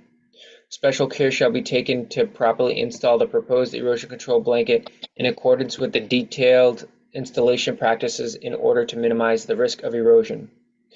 Number 7, the applicant shall remediate and repair any erosion, sedimentation, slope instability which occurs post-construction. Number 8, the existing pavement Far Reach Road shall be protected from damage and loading and unloading of material and or equipment related to the proposed construction. Number 9, all trucks carrying earth material to or from 510 Far Reach Road shall be required to access Far Reach Road from northbound or southbound Summer Street, and all such trucks shall be required to travel from the site by proceeding east on Far Reach Road, then turning right or left onto Summer Street. No trucks associated with the project shall be permitted to travel on any other non-arterial road in Westwood. Number 10, any trucks delivering or removing materials shall be covered as to prevent said material from spilling onto the public roadway, and any spilled material shall be cleaned from Far Reach Road, Summer Street, and any other roadways traveled in the transport of earth material to and from the site. Number 11, there shall be no substandard or hazardous fill material used with this project. Prior to import of any earth material, the applicant shall submit certification to the town planner and building commissioner from the company providing said material, stating that the material does not contain any hazardous material. Number 12, all project-related construction activities, including any ledge removal, tree removal, and all earth material movement shall comply with the timeframe set forth in the town's general bylaws, Chapter 292, for noise and construction, which allow such work Monday through Saturday between the hours of 7 a.m. and 7 p.m., and Sunday between the hours of 12 p.m. and 7 p.m. Lost me. There we go. Number 13, the applicant shall provide start and end dates for the proposed site work to the town planner, conservation agent, and Department of Public Works. Number 14, the applicant shall promptly repair any damage which the applicant or its agents cause to the sidewalks, street pavement, signs, or other fixtures or features within the public right-of-way. after first obtaining permission from the Town Department of Public Works. Such repairs shall be performed to Town of Westwood standards. Number 15, a copy of this decision and the project plans shall be kept on the project site at all times throughout the period of construction. Number 16, this EMM-EIDR approval shall lapse if a substantial use thereof or construction thereunder has not begun except for good cause within 2 years following the grant thereof. The planning board may extend such approval for good cause upon the written request of the applicant. In the case of this EMM-EIDR approval, the term substantial use thereof or construction thereunder shall mean the commencement and substantial continued progress of the approved activity.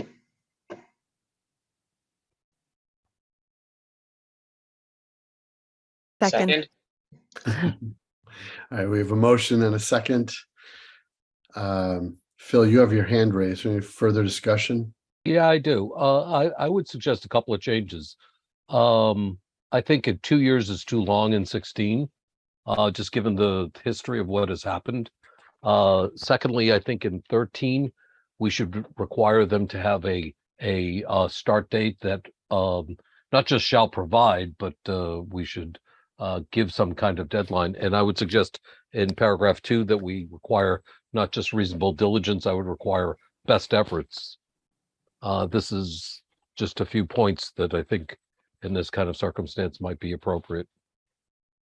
So if you'd like, I can alter those conditions, except for 16. 16 is a term that's associated with an EIDR approval or special permit that's set as 2 years. That's a statutory requirement. That's saying that if they don't get the project done, their approval ceases to be valid after 2 years. That doesn't have to do with when the work has to be done. That's just saying that they Right. no longer have the approval if they choose not to go forward. Correct. But we can say in 13, the applicant shall provide start and end times. You tell me what times you'd like, and we will put those in as a condition. I would say within not less than blank number of months. And Nora, just on the 2 years, I thought it was within 2 years is statutory, but we had the right to do it less than 2 years. Am I incorrect about that?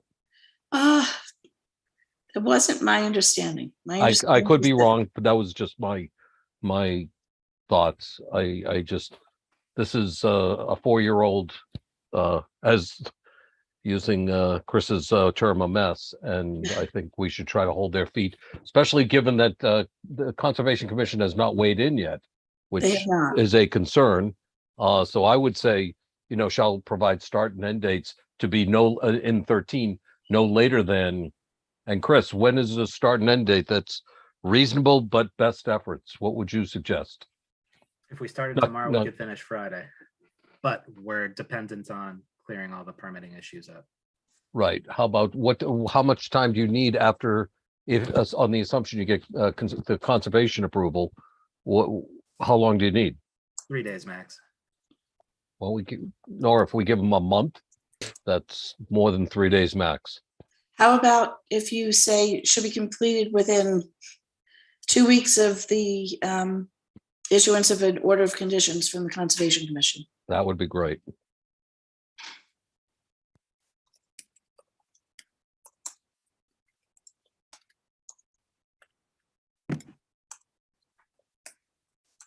So you have a motion and a second. And now you're looking to amend that motion, I suspect. Is there a second to amend the motion according to Mr. Giordano? I'll second it. You can't second your own motion, sir. Oh, you can't? Come on, Nope. Pat. I'm sorry. And I'm correcting that. It was a land disturbance permit, not an order of conditions. Okay. So is there a second to Mr. Giordano's amendment to the motion? Second.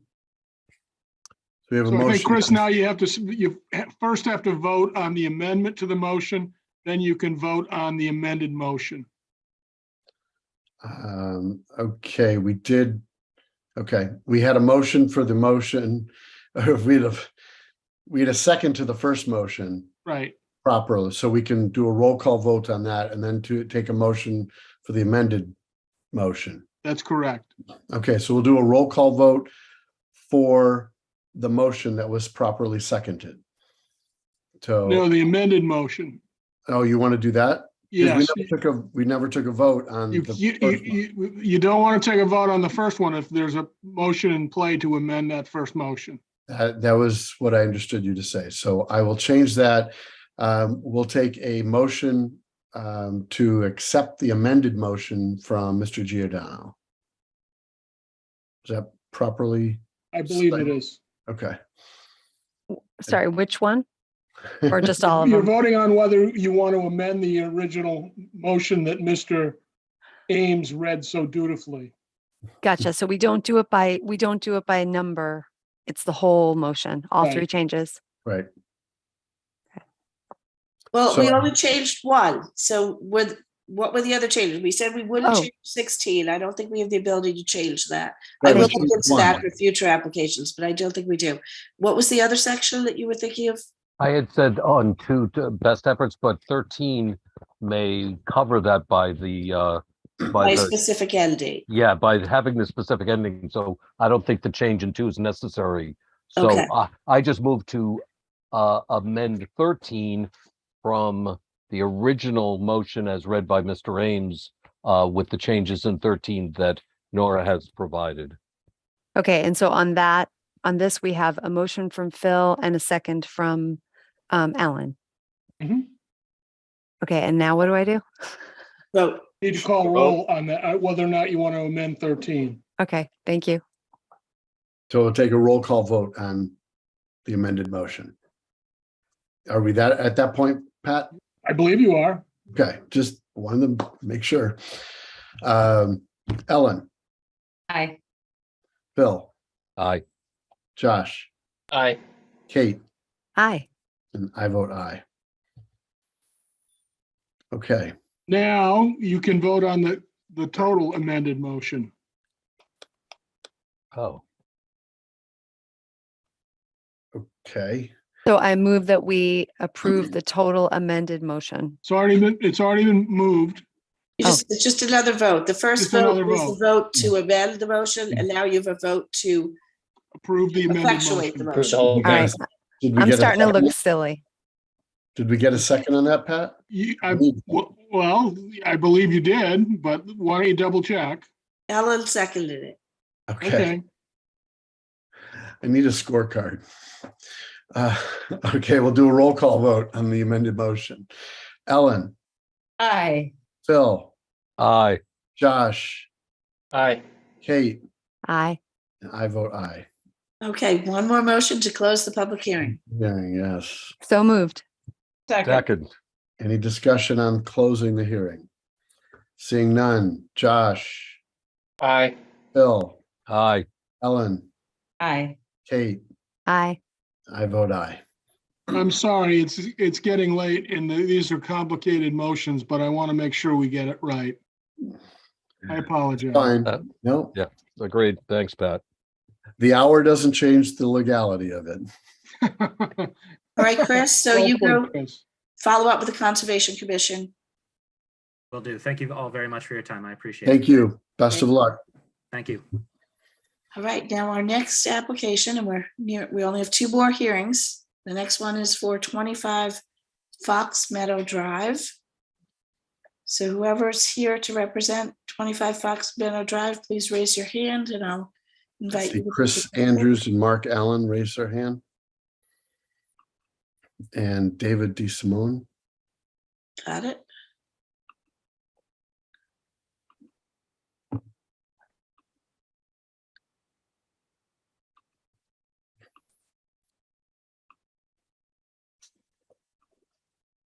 Okay, all have been invited to be participants.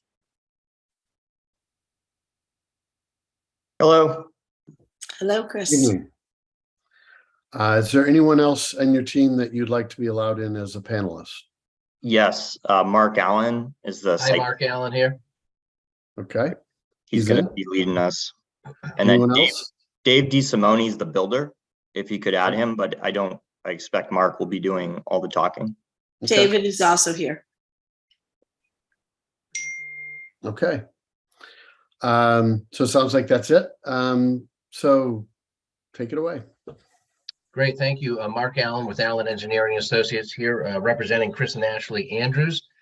They have purchased one of the last remaining, if not the remaining lot on Fox Meadow Drive, and they are looking to build a home for them and their children on this property.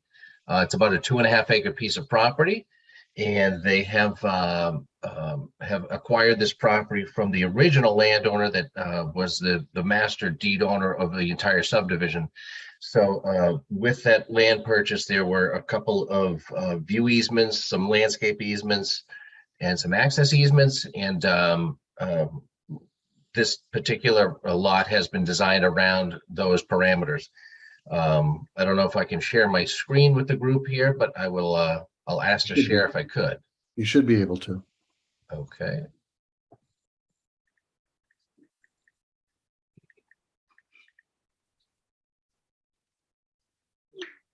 Can everybody see that screen? We can. Great. So this is the AutoCAD file of the property. And the reason we're before you tonight is for the EMM and the EIDR permits. We have had some back and forth with Beta Group, and just recently had a couple of final items to be taken care of. We have actually added those items to tonight's plan and have uploaded it to the portal. Basically, this, like I say, 2.5 acre site has a limited area of disturbance, which encompasses about 39,000 square feet. The previous owner had a tennis court in this location here, of which is going to be removed as part of the project. So the limit of work is shown in this kind of dark dashed bold line, represents the 39,000 square feet. So we're keeping it under an acre of land disturbance. We do have a permit underway with the Conservation Commission, and have that meeting tomorrow night, provided all goes well here this evening. A couple of the remaining items with the Beta Group were sort of a truck turning location, sort of a transportation in and out of how the trucks are going to come in and out of Fox Meadow Drive, and also where those trucks were going to leave and enter the general vicinity. The revised plan kind of shows that Fox Hill Street, Gay Street, and Route 109 will be the likely truck routes for that earth moving material. This is a net fill material. I think that's kind of part of the application. This is a site that has a high groundwater table about 3 feet below grade. And we have designed 4 different infiltration units to take on the storm water. I'm going to kind of try to bring up, if I can, the other PDFs we have. One of the items that Beta had mentioned was that they would like a revised landscape architecture plan, which we have provided to the board. That has been also uploaded to the portal for your viewing. Let me just see if I can't get a little bit more.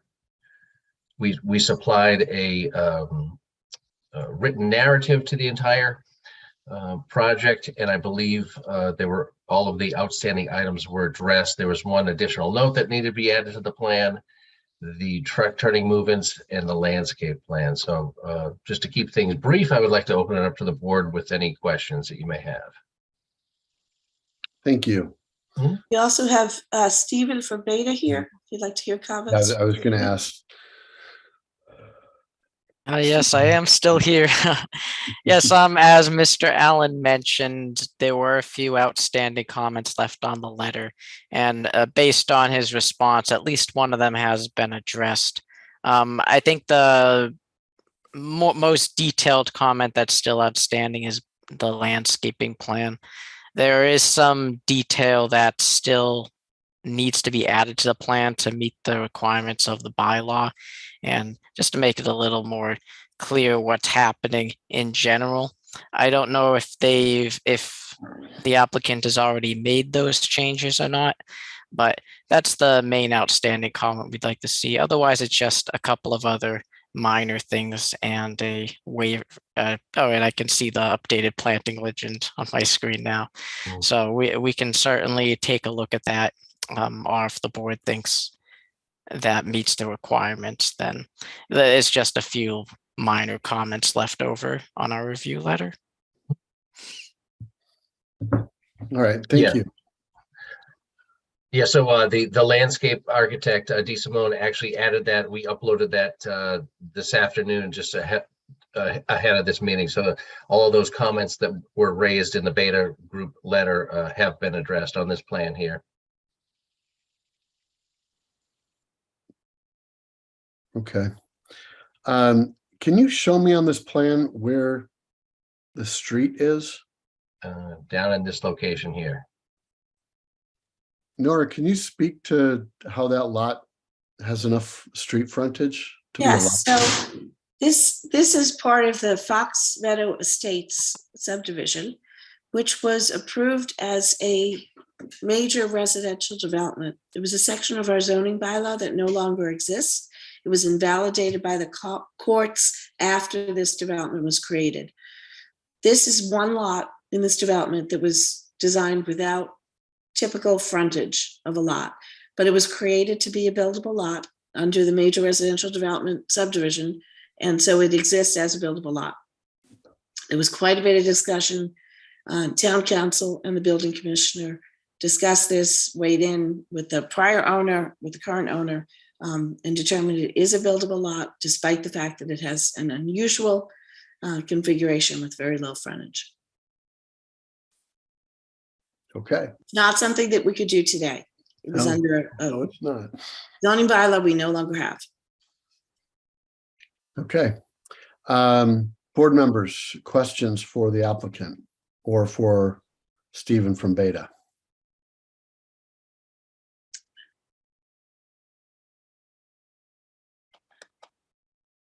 So you're pulling up the aerial view. Thank you.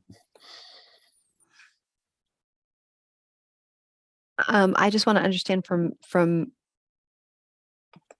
Nora, I guess, given that Stephen seems to have not had an amount of time to digest the response and give his responding response, where does that leave us?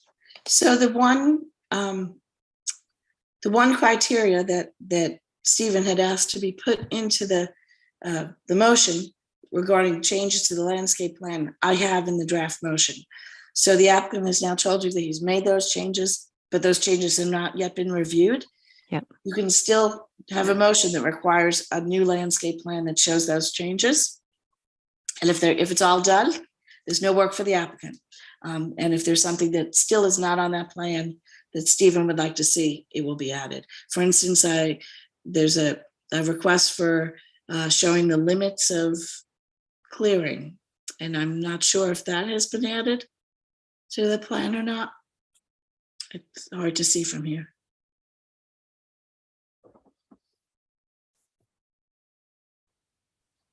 Yeah, so the building envelope is shown, and the general vicinity of the green sort of hatched area is that limit of work. But there's no direct overlay. It's almost exact, but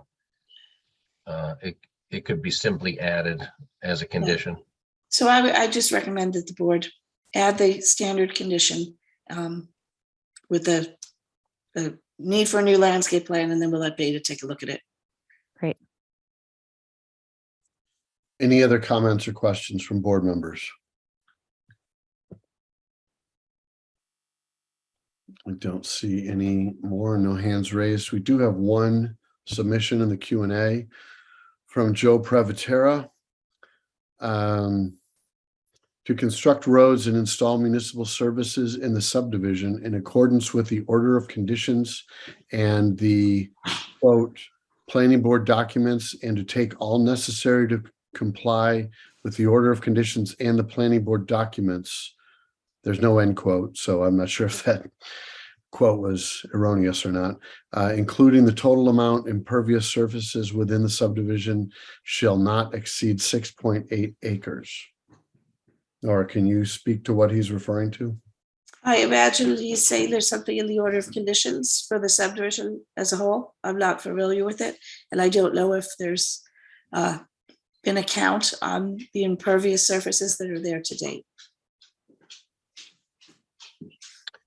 What I can suggest to the board is that we've accounted for the house, all of the roof runoff and the vast majority of the driveway runoff to be mitigated, not only in the 1-inch storm, but all the way through the 100-year storm event. So I think this particular lot meets all stormwater management regulations, not only through the DEP, but also through the Westwood regulations. And we will have that meeting with conservation tomorrow to kind of button up all of the stormwater infrastructure questions that they may have. Yeah, so if there's a limitation that's in the order of conditions, that can still be enforced. If there's a limitation that was in the planning board's major residential development approval, that can no longer be enforced. So it's possible his reference to 6.8 acres of impervious surfaces as being a maximum for this development? Yes, and as long as that's in the order of conditions, then the Conservation Commission can take a look at that. And if the development already exceeds that, they can either modify the order of conditions or they can limit the additional impervious surface. I don't know that Karen has been tracking all of the impervious surface. Maybe she's not aware of that condition. Or if that condition is in, if Joe can comment if he's referring to a condition in the planning board's decision. Yeah, the planning board's decision is no longer enforceable because it was invalidated by the courts. As long as it's in the planning order board of conditions. Yeah. Right, but if it's in the Conservation Commission order of conditions, then Karen can take that up tomorrow night with the Conservation Commission. Okay. But as far as this board's concerned, anything this board enforced 20 some years ago or whenever it was built is no longer enforceable. Right, right. So we don't have any purview over the impervious surface limitation. Right, there are many specific conditions in that major residential development plan. They had actual preferred envelopes for the building of the homes that were different than setbacks under zoning. There were very specific requirements that were invalidated by the court. So we're not allowed to enforce anything other than this is a standard subdivision. A lot exists as it was created, and now the standard setbacks apply. Joe is asking if he may speak. I think I can label his voice. I will give it a try.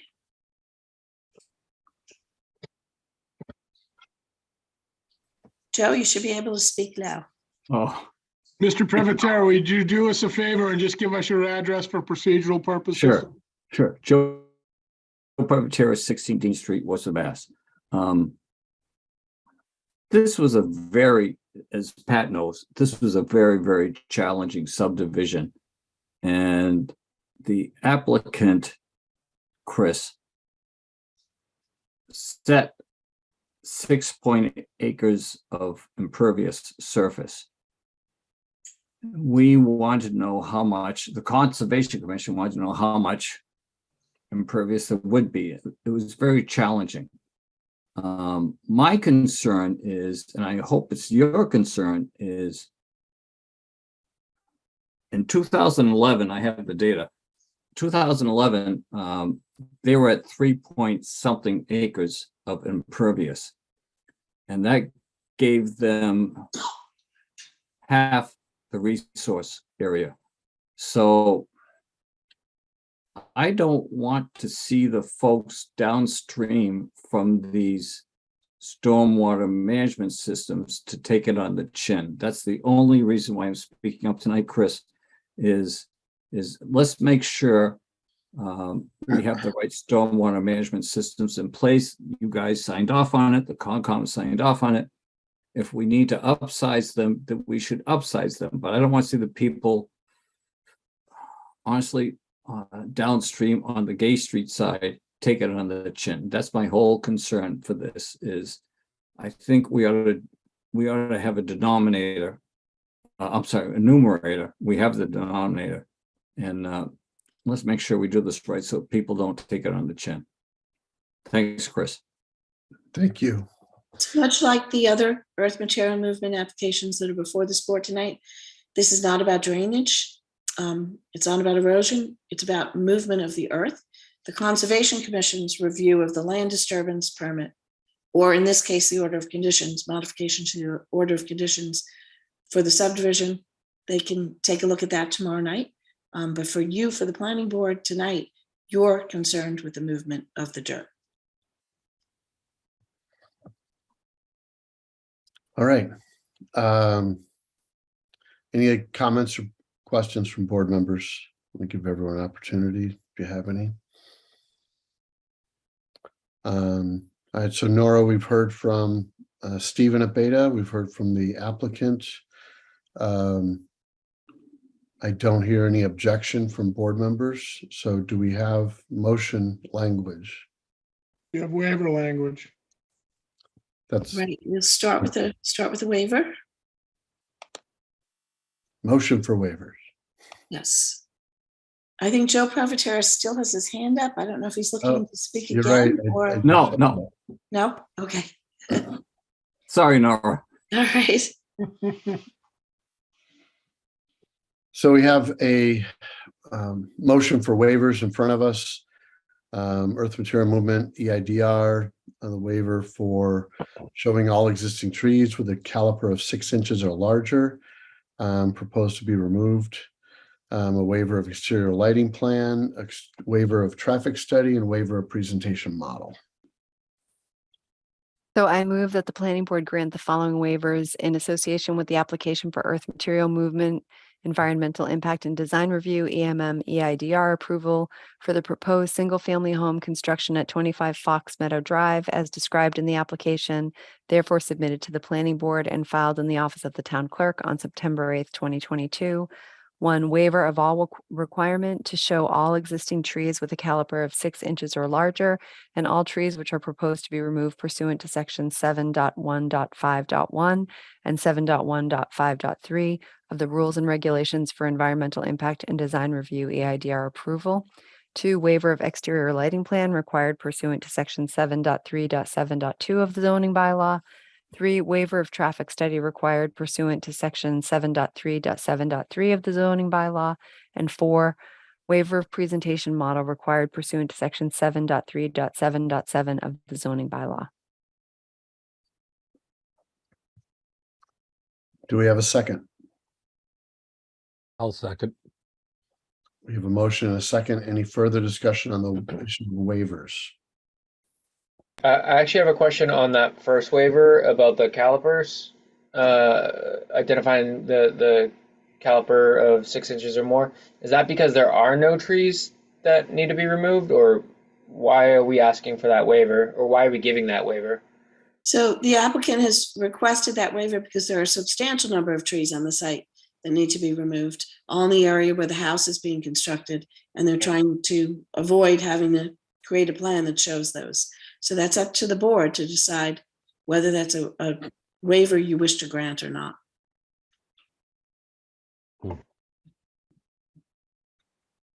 And if I could, Mark Allen, again, Allen Engineering. This is a very small portion of the property that needs to be used for development. It's only about 35% of the land area that's going to be developed. It's been part of the master property, and a lot of the area is already open space. So there's a small area of development, and the trees that need to come down will need to come down anyway. There's no other place to put these, the house, the driveway, and the stormwater infrastructure.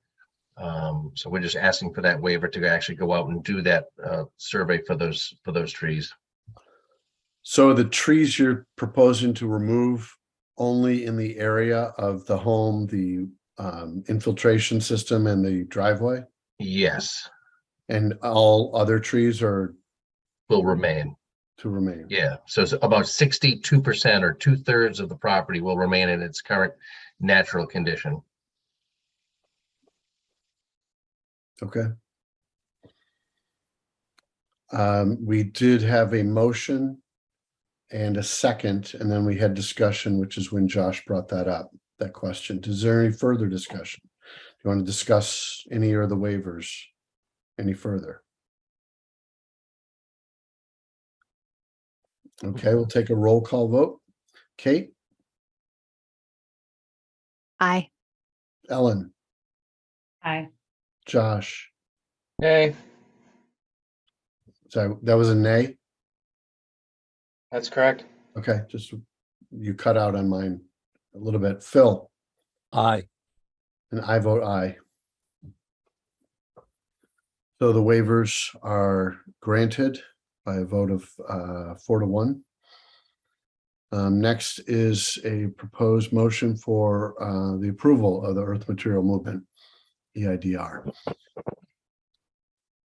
How many do we have, conditions do we have here? Too early.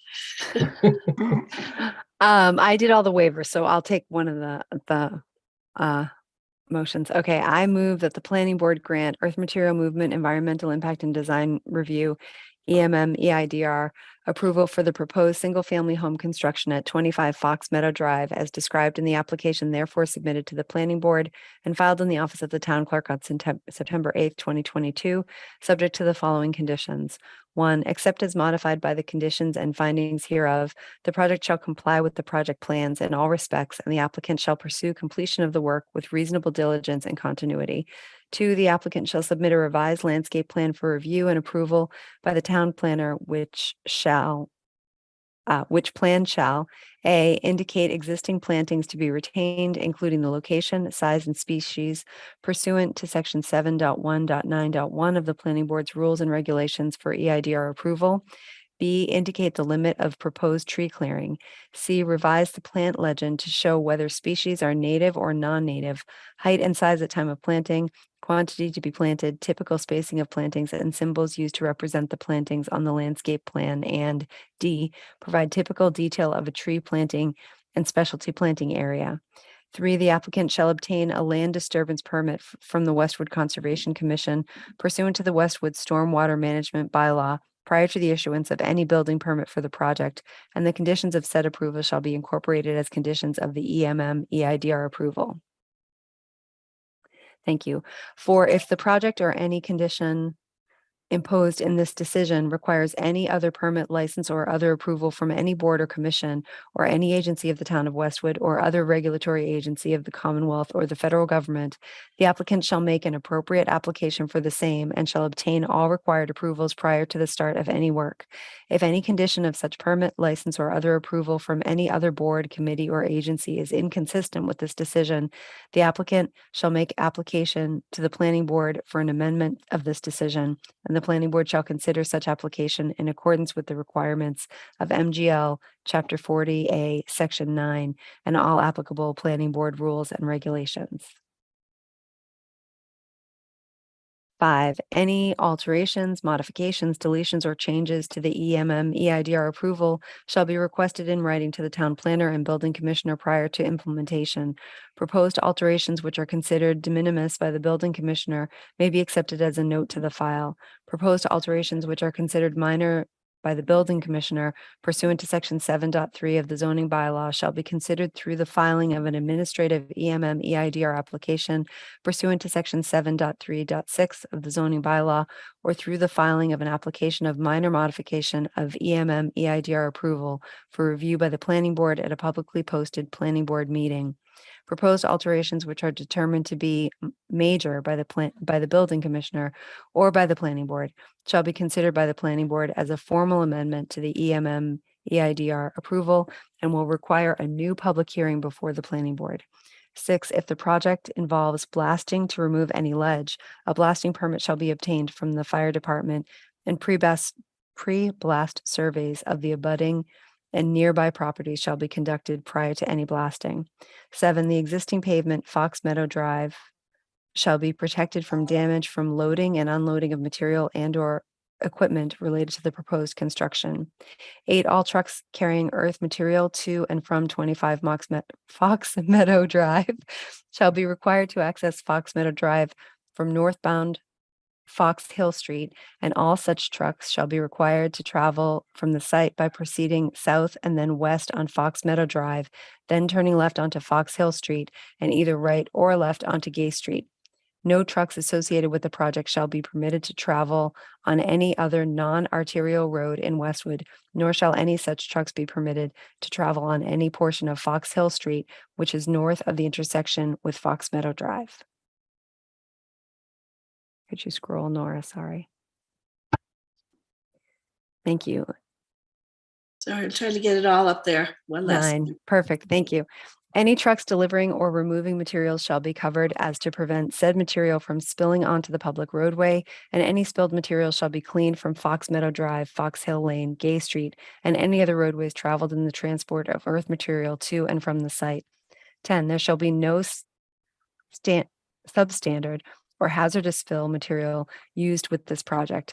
Prior to the import of any earth material, the applicant shall submit certification to the town planner and building commissioner from the company providing said material, stating that the material does not contain any hazardous material.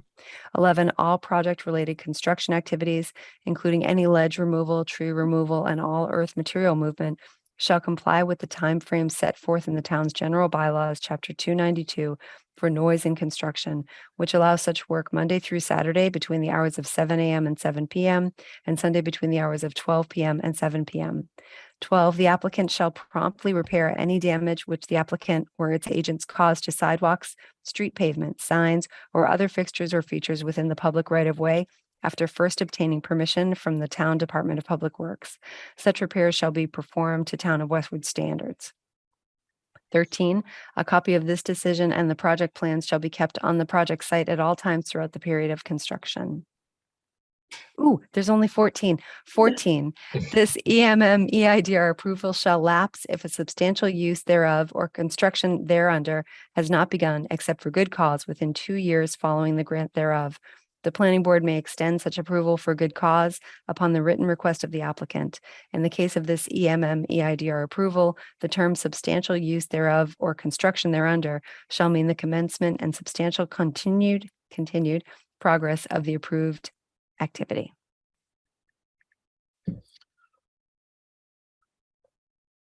I'm not sure if your comment about there's only 14 should be part of the motion. All right, we have a well-versed motion. I'll second without the comment. And we have a second. Is there any further discussion? Hearing none, we'll move to a roll call vote. Josh? Nay.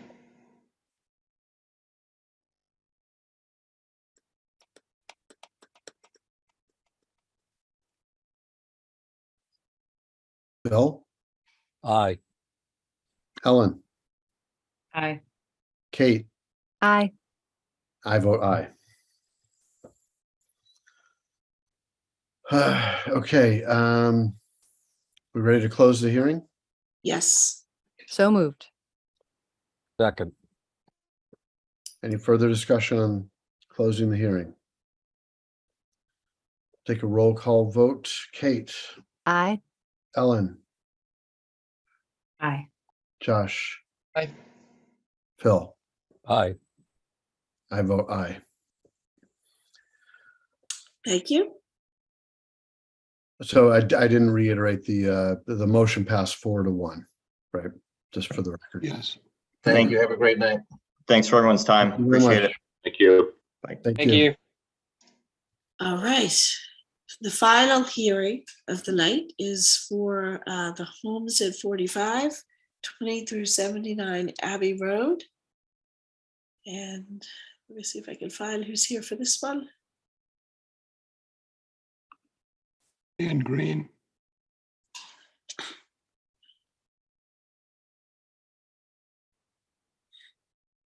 There's two other people with their hands raised. I'm not sure if that's to be admitted or just that they have comments or questions. Dan, who else is with you? Should be Greg? Greg Howell and Craig Finn. See Greg, I do not see Craig. He may have dialed. Oh, in. no, I see him. I found him. Excellent. Okay, and then I see some other attendees have their hands raised. I think the board will hear from the applicant first and then hear from the attendees. Okay, that would be great. And then, is it okay to share my screen? Yes. Sure. Okay. I will be succinct, but answer all questions. Give me one moment. Hopefully you're seeing my shared screen now. Yes. We are. Okay, great. So originally we had a planning board permit that was approved in April of 2019, and there are a couple members on the board who were there at that time. As we near the end of our development, we're here to update our grading and drainage plans with current conditions, as well as an update on our perimeter landscaping. Specifically, we're asking, I think I've got this right, correct me if I don't, we're asking for a vote to accept the full set of amended site plans that we submitted as part of our application. And to start off, this is the site, Clapboard Tree Street, Winter Street. Most people know the soccer field, the parking that's now there as part of it, and a 42 home community called the Homes at 45. This is the site of the group home, and these are single family lots that we created in addition to the OSRD. A couple things just to note is this is underground drainage. And one of the things we'll be updating is that we added additional drainage in the underground chamber here. Just as belt and suspenders, we found we had space to do it, and we thought it was a smart thing to do.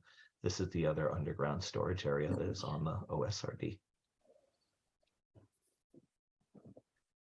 So the plans that we have are on 2 pages. This is what was submitted to the town and approved in April of 2019.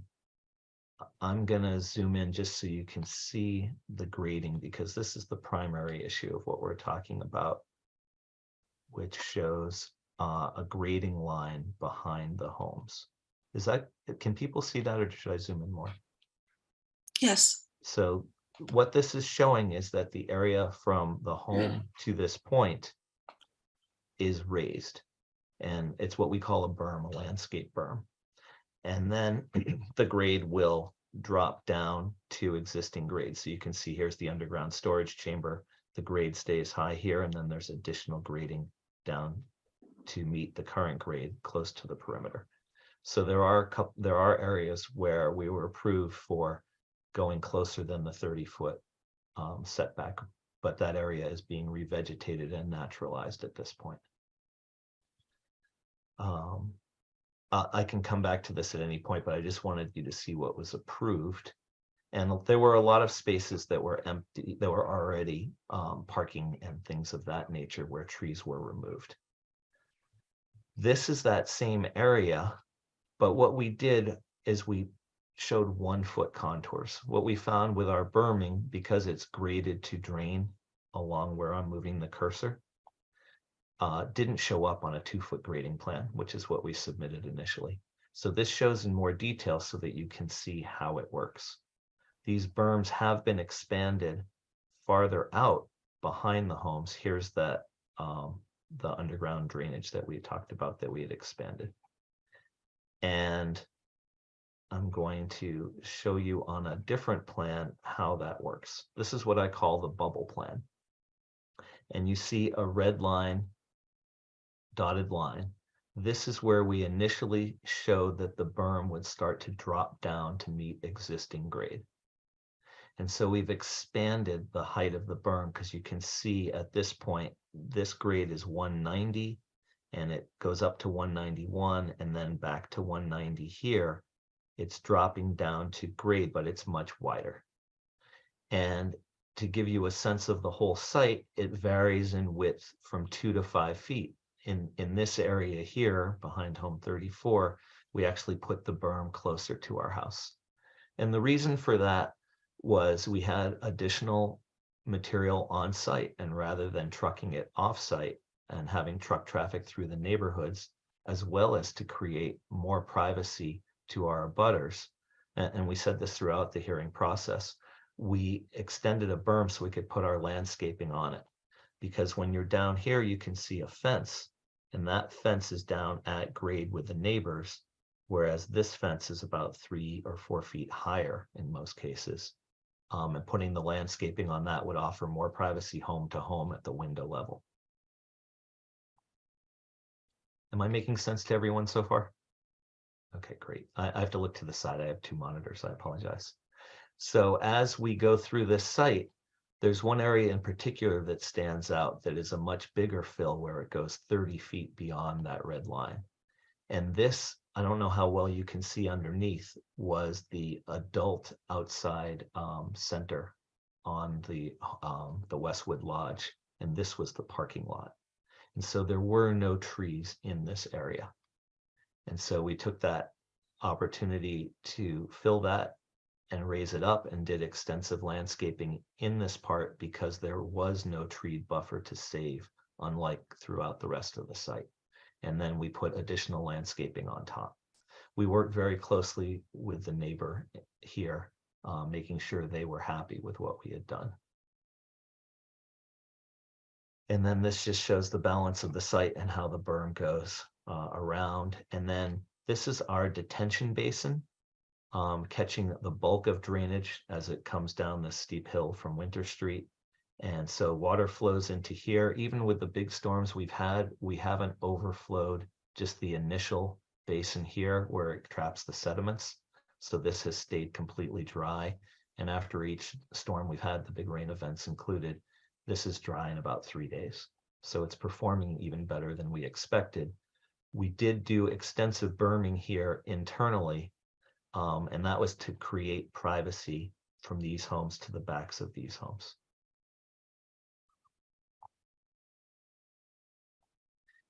This plan shows the same concept. We have the red line.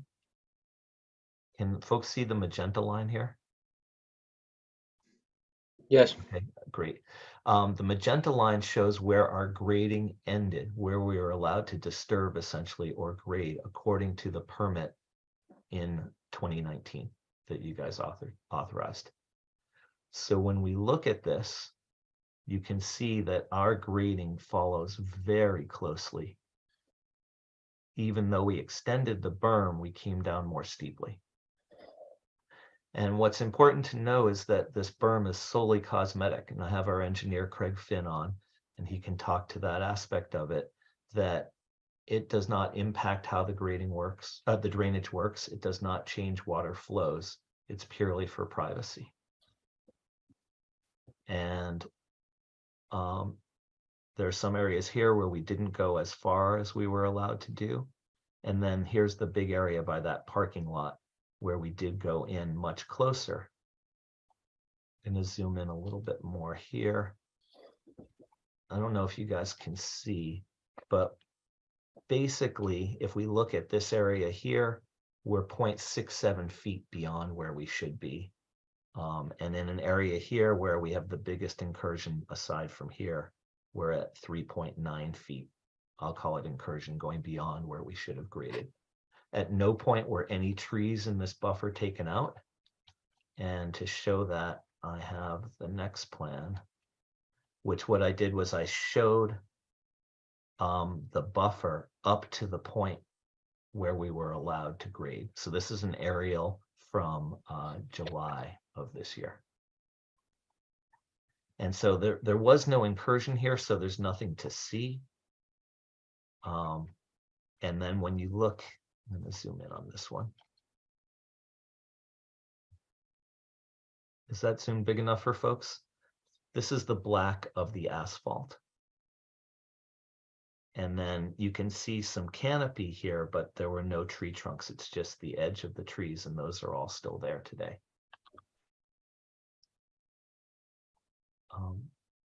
We're here asking for, these are all drains that catch roof runoff off the homes. These are shown in a proposed location. I know we had one of our homeowners ask the question. We do have the as-built, and we intend to come back once the site is complete with a full set of plans showing everything in an as-built situation. These are labeled as typical on this plan, not as the as-built location. And that will be part of our sign off from the town when we complete the community. And we're anticipating closing our last home before the end of the year, if supply chains will bear with us. That's the main part on the drainage. I think I'd like to entertain questions from the board on the drainage part, and then I'll jump into landscaping. Thank you. Any comments or concerns, questions for the applicant from board members? I'm just not clear what's being asked of us. Basically, what I've done is on this plan, I'm showing revised grading. Probably the bubble plan is the easiest. I'm showing a revised grading, which shows that we created these landscape berms. And so I'm asking the board to approve this revised landscaping and grading plan to substitute for the pages that were previously, well, actually, I've done a full set of new plans, but this is the change. The only changes are showing this berm, and this is the plan that shows it. So you can see the berm is here, and I'm asking, let's look at, we go here, you can see there's half of one home and half of another. If you see the grading on this one, I'm going to go up 2 pages to what was previously approved. Here's the same home with 2-foot contours. It only shows 1 grade line. And so what I'm saying is take the more detailed plan that shows 1-foot contours and shows the wider berm where it shows us building out, berming out into here, and allow us to update the plans as a modification. Did I say that right, Nora? Essentially, they get more of the earth material on the site that Yep. was originally planned to be trucked off. So they're asking for the project plans to be modified to reflect what was actually done. And I would say that we knew that that dirt was going to stay on site. We're within our earth movement limits. We're actually 3,000 yards under, or 2,000 or 3,000 yards under it. Is that correct, Greg? Am I getting that right? Yes. Okay. And that we just didn't know exactly how it was going to shape out because you couldn't pass through all of the site when we were permitting with you. We had to take down trees where the houses are going to be. And then we wanted to work within the existing contours of the land. And so now we're updating for that. Okay. All right, let me jump down now to the I think we landscaping. had some, if I may, had some questions for you from board members on what you've already presented. Yes. Ellen, you have your hand up? Hi, yeah, quick question. Could you scroll to the portion of the plan where number 71 is? 71 is the home? Yes. Yep, right here. I think that's the home. Zoom in. Yeah, thank you. 71 Abbey Road, yes. Yes, so that one looks down. This would be the master bedroom, so it tends to look down the back of these other homes. So my understanding is there's some issue with water collecting near that home? Are you talking about in the street or behind it? 71 Abbey Road, behind it, near the bulkheads, I believe. Okay. The bottom of the long berm behind 71. It depends when you were asking, because definitely under construction, that was the case. And water did pool in this area, but we've since corrected that so that water will flow here. And there's a whole drainage system that we've put underground that you can see some of it here that pipes back into this detention basin. Greg, do you want to speak in a little bit more detail of that? Greg's our project manager, so he's the one on site that's doing all this. Yeah. So again, I think Dan, you hit the nail right on the head. It's probably a concern that came to you previously during a construction, kind of a during construction phase, that yes, there was the grades sort of drop off there as you work your way down from 79 towards 71. The grades work themselves back towards 71. and then ultimately flatten out, and water moves just the way Dan had described out towards 65, but there is some drainage, subsurface drainage infrastructure along the way. So again, during that construction period, temporarily it was pooling some water there, but it hasn't done that, I think, since probably July Well, or then- maybe early August. I'm a little confused then, because this was brought to us, I would say, about a week ago, and the homeowner said it's still ongoing. So I just figured, since we're talking about grading and drainage, and the concern was brought to us as being ongoing, it was the right time to kind of see if there was some way that could be addressed as part of what we're talking about here. Well, I will also add to that, again, we do have drainage infrastructure in here, but to protect, it's all, just freshly hydroseeded or being ready to be hydroseeded up in the 73 through 79 area. This is all There dirt is right now. siltation protection, or silt sacks, or fabric over the drains, which it's like a coffee filter. It'll reduce the infiltration rate during that construction period to, protect the underground drainage system. Well, it's to keep the siltation out. And so therefore the water pools because it's working at about a 20th of its normal capacity. Once the grass comes in here and we don't have to worry about sand coming down into the drainage system, then we'll be able to remove those. So that may be part of it as well. But we are not allowed to have any standing water there that's not draining or that's pooling or going into people's basements. And we have a warranty for our homes, so we'll take care of that if that's the case. I'm not aware of any water getting into 71. Are you, Greg? No. And we have a weekly meeting where we discuss every issue. Homeowners have an 800 number they can call, or an online place where they can submit any complaints. And I haven't seen any regarding that from Home 71. But we'll follow up with them to find out. We met today on that, and there was nothing that came up relative to 71. I don't know if that answers your question. Sort of. Thanks. I wish I had a better answer than that was more definitive, but it is a work in process, and we have had some flooding on the streets. I hesitate to call it flooding. It kind of worked as it's supposed to. Water was contained in the streets, and then over time, in about a couple of hours, it left after the rainstorm ended. We had a couple of really big rains over the summer. I think, was it in August where we had, or September? I'm trying to remember which. I think it was September. And it did hold. And what was beautiful was, as I said, this basin did not fill up. It was only contained here in the sump area. And granted, there were coverings on the drains, so that was limiting the flow, but it did work exactly as we had hoped. So, Craig, I'm publicly acknowledging your good work. Do we have more questions on this? All right. Any other board members with questions, concerns, comments? I have a sort of, I guess, question for you guys. I'm not really understanding. I understand that you made it wider. How much higher did you make those berms? We didn't make it higher. Not higher at all. Okay. It's within a foot of what it was initially closer to the homes, but we just extended it 2 to 5 feet wider. Okay. So the next thing I'd like to just address is the perimeter plantings, because that's obviously a big issue for our homeowners and for neighbors.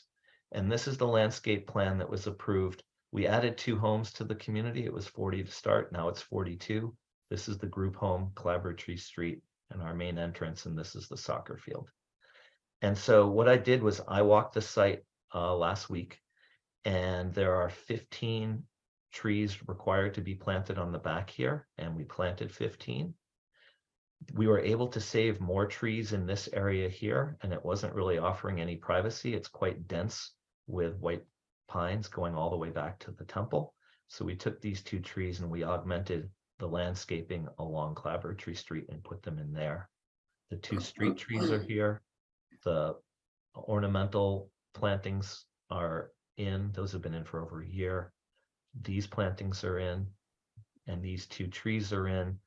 There is a buffer that's required to be maintained I can't read the distance. I think it's 60 feet. It might be 70 feet. Whatever that is, that tree line has been maintained, and it's required to be maintained in perpetuity, just as this area shows. And these trees right here have been shifted to the other side of the walkway. And the reason for that was by having to keep this in perpetuity, we forgot we had to maintain the drainage channel that's back here. It's a swale to catch water runoff. And so we needed access so we can go in and clean it. So it's the same number of trees, 4 required, 4 planted, but on the left side of the walkway to provide access to the detention swale. So on that portion, we've hit our number. And then this is the main part of the site that was approved in April of 2019. And so as we go around the site, in this section right here, 13 planted, 13 were required, 25 were planted, 20 required, 27 planted, 15 required, 25. What you'll find is that in areas where it starts to get thin, so 19 were required here, it's getting a little thinner, so that's why we have more. In this area, only 13 trees were required, but you can see this was an open field right up to the property line. So we put in 26 instead of the 13 required. In here, it's quite thick. You can see how the vegetation was saved, although this is the underground detention area, so this is hanging canopy. 12 planted, 9 required. 30 were planted, over 20 required. This area is very thin because of the parking area that we talked about where we extended the berm, and 21 plants were put in even though 12 were required, 29 over 19 required. The total is 140 perimeter trees were required by the approval, and we did 68 additional trees. In addition, the trees planted were required to be 5 to 6 feet. I'd say about 25, maybe 30% of the trees are 7 to 8 footers. So we increased it on the size too, because our goals are the same. We want privacy as much as other people don't want to see us. We sold privacy to our community. And I had a couple of photos. I didn't do too many, just so you can see what this looks like. So we put a wildflower mix. This is revegetating an area that was disturbed. That's the property line, and you can see the stand of trees. Where there was existing vegetation that we could save, we brought our plantings forward more. And the next photo will show it better. So in this one, you can see a wildflower area. This is where the underground drainage is. We can't plant trees on it because there's drainage underneath it, but we can make it naturalize and become habitat. These are black-eyed Susans, all natural native plants. And then I'm going to zoom in a little bit so you can see these evergreens. You can see there's a slight hill. It usually goes up about 1.5 feet, 1.1 to almost 2 feet. And we put our trees on top of that. These are anywhere from 5 to 8 feet tall and offering privacy home to home. And then my last photo is showing an area that's still under construction, but I wanted you to see that we put in this snow fencing along our do not disturb line. And that's what ensured that we didn't take down trees that we weren't supposed to. And that rings the whole site. You can see the grass hasn't grown in here. This was shot in July. And so that was when we were having our heat wave and the grass wasn't taking. So we hydroseeded after that, and it's starting to grow in very nicely. And these are the tall stands of trees that we saved. This is in the corner. This is Sherman's Way home and its homes, and this is Colby Road. It's right in the corner there. And that's what I have for my update. Again, the approval we're asking for is just the grading plan, the full set of plan as was requested of us. And I'll open it up to questions. And if you want to hear from the engineer about it being cosmetic and the berm's not impacting drainage, I'm happy to have Craig speak. Thank you. Nora, are you able to succinctly describe what Mr. Green just outlined for us and what is, again, going back to Kate's question, what is being asked of the board tonight? So when the board first approved the plans back in 2018, there was a site plan that showed grading and there was a landscape plan. And what you're being asked to approve now is new plans that show the actual grading as opposed to the proposed grading, which varies slightly. Berms have been widened and additional plants have been added. And maybe some of the locations of the plants have changed slightly. So the question is to substitute the plans that were approved in 2018 and I believe it was 2021 when there was an amendment for the area of 20 and 22 Abbey Road, to take those plans and substitute for these new plans that show what was actually put into place. So there are minor differences. Okay, and we've heard that the height of the berm has not been altered. Not significantly. Yeah, we're within a foot, which it's very hard to be any more accurate than that. Okay. All right. Any board members with further comments or questions for the applicant? Not seeing any, so. I did have one question. Oh, sorry. Go ahead. Thanks. Sorry. So the Mr. Green, the trees that you put in, they're all the same evergreen? No, they're different kinds. Some are green. Greg, you should speak to it because Greg has the degree in this. Yeah, they're part of the approved list. There was a mixture of evergreen plants, white spruce, green giant arbs. Yeah, there was 3 or 4 different evergreen plants that were on the approved list on the landscape plans. So I think there's 3 different varieties. We found actually that those ones right there that's shown on the screen, the green giant arborvitaes perform the best with the drought conditions or whatever. So as we moved along through the site, we started planting more of those than the others. We found that we had to go back in and replace the white spruces, maybe a little bit more than the other varieties. So as we found what was successful on site, we kind of got a little bit more homogeneous towards the end based on what was doing best. And you can see right here, this plant is clearly different from this style, which is different from this style, which is different from this. So there's a variety. We didn't want it to be a monolith or just look like a wall. It's supposed to mimic nature. And that's why they're staggered going back and forth on the berm as well. And the berm meanders. Thank you. All right. Thank you, Kate. All right, so if board members don't have any other questions, I think we can go to public comment. Yes, there are several applicants here who may want to speak. There's one of them who has put a comment in the chat and is looking. Yeah, I saw that. I'm not sure how to pronounce the name. Do you know how to say that name, Nora? I do not. In the Q&A, HUAJIA. And we've been asking for addresses for completion. The record. Yeah, if you can type in your address, then I think it might be easier if I can enable speaking. Yes, and there's. So he just did. It's 41 Colby Way, and then we'll also have Marjorie Aramo who'd like to speak. If Marjorie could put in her address. So I'll read the first one that we received. We are the owners that have some concern about our backyard privacy.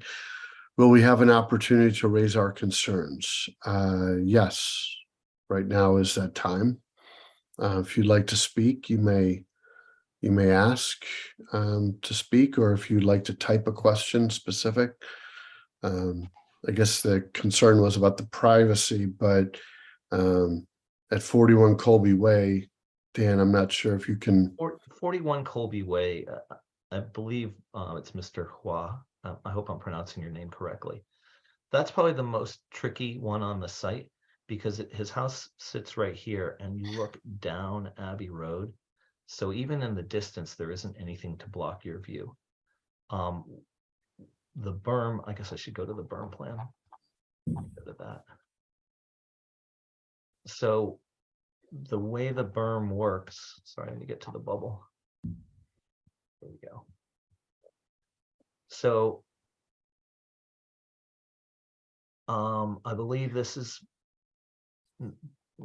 it this home? Yeah, yeah. Can you hear me? Yes. Oh, sorry, this is my husband's account. So it's Hua. So my name is Gu. So yes, so Mr. Green, you're right. So that's the one, that's the spot. Right. So as you can see, so the Abbey Road, so if you're driving from the direction from along the Abbey Road, your headlight, the traffic lights go straight to our backyard. And especially during early in the morning and late in the afternoon when it's dark. I think, you know, that's kind of like you get a feeling the car's driving into your backyard. So, you know, we kind of, I mean, we did get a chance to talk to Greg about it sometime in the summer. And I have some photos on either side, from your side and from our side as well during the day. You can pretty much see our grill from your street, like walking, you know, our way.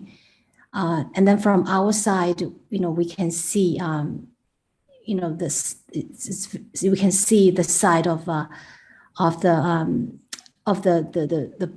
residents very clearly. So it's you know, I know that takes a while for those greens to grow, but just meanwhile, so we've been living with this type of situation for the last 2 years during the construction. And then for us to go for another 3-4 years and wait for those trees to go up while we kind of, you know, have very much our backyard privacy compromised, you know, we were hoping for some sort of mitigation things, like, for example, like 2 layers of trees that staggered to provide us like more support. Or at least in the minimum, we don't see like headlights, you know, shining through our backyard into our living room windows and our doors. So right now, basically, I think in the morning and in the late afternoon, we can't open our backyard doors, windows, because it's our people can just see through, especially with lights on.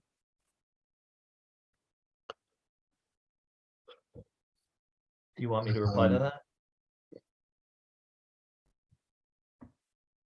I'm sorry, Dan, what did you say? Do you want me to reply to that at all? If you have a reply, certainly. I do. I mean, Gu brings up a very good point. This is the roadway where the cursor is. It's very hard to see, and this is the curve. And then there's a driveway that goes to these 2 homes. This is the underground detention area. I don't know if folks can see the box that I'm tracing with my cursor. So we can't put any trees on that. That would make it really simple. What we have done is we took the berm and we brought it back this way. So this is incredibly thick with trees, but there's still an area here where we can only go 1 row of trees deep. Here's the tricky part. This is our property line right here, but you can see this area in here has been cleared. And so there are no trees in there, whereas there are trees in here. And so it's hard for us. We've replaced the fence, which is 6 feet tall, but there's only a limited area. There are a few trees that were saved on the perimeter here. We certainly don't want to go into that, but we can't go back further. Greg, do you think there's a way to add a tree or 2 to help? I know, was it last week we just rearranged and added 1 tree in response to Ms. Hua's comments? Yeah, Dan, right where your cursor is, we did add a based on the conversation that I had with Gu, is it? Yes, yeah. We did move a tree to add another layer of vegetation in between plantings in that area based on our discussion, and that was just last week. I don't know if that's been, you know, looked at or not, but we did that recently. What side of the fence was that going to be on? Everything's on our side. that Okay. we've done. But you do own property on the other side of the fence. Yeah, what we've done to be neighborly is that we've given an easement to folks, or a bunch of the neighbors, so they can use it. They've been using it as their backyard for so long, and we don't need it. So we let them use it. And this 6-foot fence, I imagine at some point when the car gets closer, it does block headlights, but it's Well, the the car- headlights in the distance. I think, Gu, you have to tell me because you're in your house. I think your house sits up a little higher than ours, and so the headlights, even though the fence is stopping 6 feet, but it's things that go over the fence. I don't know if it's I our think, road is higher yeah. than yours is. So the grading of this the 45 green, the project is much higher than us. I think maybe because of the distance. So, I mean, like, because we are the owners, so we kind of like, we're very sensitive to these things. I mean, I would really encourage, any of the, planning board members, like in your free time, drive around it, just driving that direction and just feel it. It's not, you wouldn't want your backyard to have that type of, exposure. I mean, if we have a house right at the back, we would not have any issues, any concerns about this. Like we're facing like 2 families, but now we have a big hole in the backyard, we just open up. And then I've sent pictures to Nora before. It's the before and after. It's a huge difference. To us is a big difference in terms of our backyard. So we're hoping, I mean, I know that Greg has, said something, we appreciate any little things that can help improve the situation. Well, I don't think any board members here feel that you're overstating your concern. And I think Mr. Green's immediate response in saying that's a tough lot, he's well aware of this particular situation. And I think it's been well articulated what the problem is here. And I'm getting the sense from Mr. Green and Greg that they are willing to work with you and solve this unique problem that you have with the oncoming headlights. And I hope that they continue to work with you. I don't know. I don't know, looking at these plans, these paper plans, we can't figure out exactly what the solve is, but it seems as though you and those people who have had, boots on the ground, so to speak, have a better understanding of how we might be able to solve this problem. And I think, as long as Mr. Green is willing to continue to work with you, then there's not much we as a planning board can do. If you can work together to come up with a solution that works for both of you. And unfortunately, one aspect of the solve here is maturity of the trees that have been planted. And there's really not a lot we can do. He's indicated that they'd be willing to plant 2 lines of trees in that one area, but there's no space for it. And planting trees in areas that they won't take just doesn't do any good. It's compromising possibly those trees that are there currently. But I don't know, perhaps, Mr. Green, these homeowners are interested in plants on their side of the fence. Maybe that would help to some degree. I don't know. We did offer that. Okay. I think it's encouraging that, it seems like the Green Company is looking to be a good neighbor here. I understand it's a major change to the neighborhood from what was there before. But this is what is here now, and let's try to solve this problem. And I don't think we can, we're not 15 years into this. We're not to the point of raise our hands. There's nothing more we can do. I think there is a solution here somewhere. We just have to keep working to find it. We will work with Ms. Hua. And also, I think you stated it quite eloquently. The issue is what happens in 4 or 5 years when these trees start to grow into each other. And we have this at all the communities we build. We have to actually go in and pay to cut them down because they're just too thick and they can't survive. You have to pick who's the winner and who's the loser. And it's an unfortunate aspect of the first 3 years of any community. We Yeah. appreciate the thoughts. Appreciate. Thank you, but we'll reach out to you and see if there's more we can do. If there's a specific location, we can shift plants a little bit. That might help. And if there's room to put one more in, we'll certainly do that. Thank you very much. Thank you for coming out and talking tonight. Nora, I think the next name I saw was Marjorie Aramo of 48 Clapboard Tree. She was asking to speak. Can we? Hi, can you all hear me? Yes. Hi, everybody. Good to see you all. Can you see me as well or just hear me? Just hear you. Okay.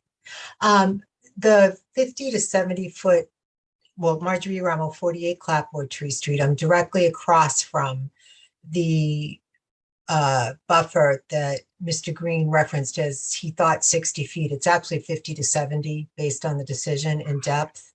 Yep. So it runs along Clapboard Tree between the group home and the actual entrance of the roadway, Abbey. That area, as Mr. Green said, is to remain in perpetuity in its treed wooded state. At the hearing, one of the hearings in discussion of that, there was mention that there would have to be some pathways cut to hook up the gas and the sewer lines. I remember specifically a 5-foot pathway was mentioned for a 2-inch gas line, if I remember correctly. That's correct. Okay, thank you. In any case, that area, by my view, ended up not having just pathways, but an entire swath was cut. So almost as if where the gas line path would have gone to where the sewer line path would have gone, it just got cleared. So it's ended up with woods with trees still along Clapboard Tree, and then trees along the area where the first unit is built. But in between, there's this whole blank area. So consequently, I've ended up with much less of a thickness of buffer. At one point, there were some small trees, probably not more than 2 feet high, planted in there. That was either really, really late in the fall or early in the winter last year, so 2021. But most of those have died. And last time I looked, I saw what was in there now is the dead ones. Last time I looked was over the weekend, and it was the dead ones, and it was also some undergrowth coming back up from where the swath was cleared. So there's 2 reasons I wanted to talk to the board tonight. One, because I'm hoping that given that this was to remain in perpetuity, and given that the EIDR clearly stated that anything that had to be disturbed would be replanted, I would like that area filled in more properly. And then in addition to that, at one point I had called the building department about this very issue that I'm talking about right now. And it was looked at, and it was determined that it didn't appear that there was an issue. And part of the reason for that, and I have a writing on this, is that it was stated that the buffer, I have it right in front of me. Give me 1 second, please. It stated that the decision said that the buffer was to be a natural landscape buffer. And when I looked at the decision that ended up signed 13 days after the vote, sure enough, it does say natural landscape buffer instead of trees. Whereas in the actual vote, the word trees was not only used so many times along with wooded. but also at one point, Abbey had up on the screen the actual language that was being voted on. And in that actual language, it said trees, and it also said in perpetuity. That somehow didn't make it into the decision that was then signed 13 days after the vote. The language is slightly different. And so I'm hoping that that can also be clarified and memorialized as to that it was supposed to be trees in perpetuity. So those are the two key words. So that, 100 years from now, when none of us are around, natural landscape can't suddenly become, bushes and such versus the woods that it's supposed to be. So those are the two reasons I wanted to speak tonight. So I don't know if you want me to start the answer to that, or do you want to? Sure, unless Nora, if you have anything that indicates that that might not be accurate, what she said. No, I believe that is accurate. That I can't say how the decision was written. I did not write the decision. I believe Abbey believes she was using the notes from the meeting to write the decision. But if you look at the meeting recording, there are some differences between what was discussed at the meeting and what was actually transcribed in the decision. Okay. So my understanding though is Greg, you have to correct me. Did we relocate the gas line? The gas line never, when we initially proposed a gas line coming through the swath there in the back, we never ended up using that. We ended up, the gas connections came off of Abbey Road for these the two same with the homes. drainage, and we brought the electric across the street, and actually we brought It came electric off of an overhead pole. Yeah, exactly. You got it right. Just to avoid what you were saying, Marjorie. The only thing that really, I missed that, Dan. What? We took the electric from a pole right over here and brought it down and under Abbey Road to feed these two homes. We did Whatever happened, what I know for sure is there is a wide missing swath. There's 0 of the original trees in it. And there were trees that were replanted thereafter, but they were done super late. They were tiny and they died.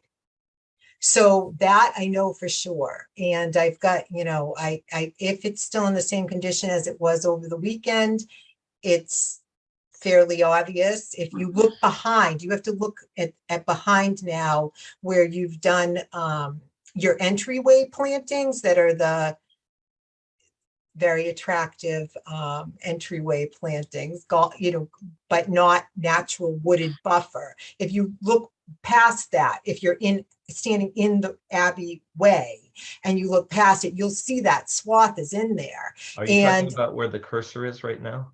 Hold on one second, Dan. I've got to blow up the screen. Hold on. I'm not sure where so you're does my cursor work or no? No, it's just you got to tell me and I'll move it. So where you just had your cursor, where your plantings are, on the corner, if you were to look past that, you're going to see that there's there's pre-existing trees as were along the whole edge, left to right, meaning headed towards the group home, along the area of the first unit that you built. And then there's the trees along Clapboard Tree, but in between, they're gone.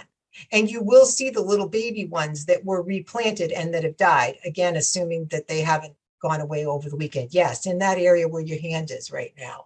So there's a swath right through that got cleared. So consequently, it's a thinning, really, from my perspective, because I'm looking straight out at it from across the street. So it's a thinning of the buffer from my perspective. So the buffer's there, but it's not nearly as thick as it was because that whole swath got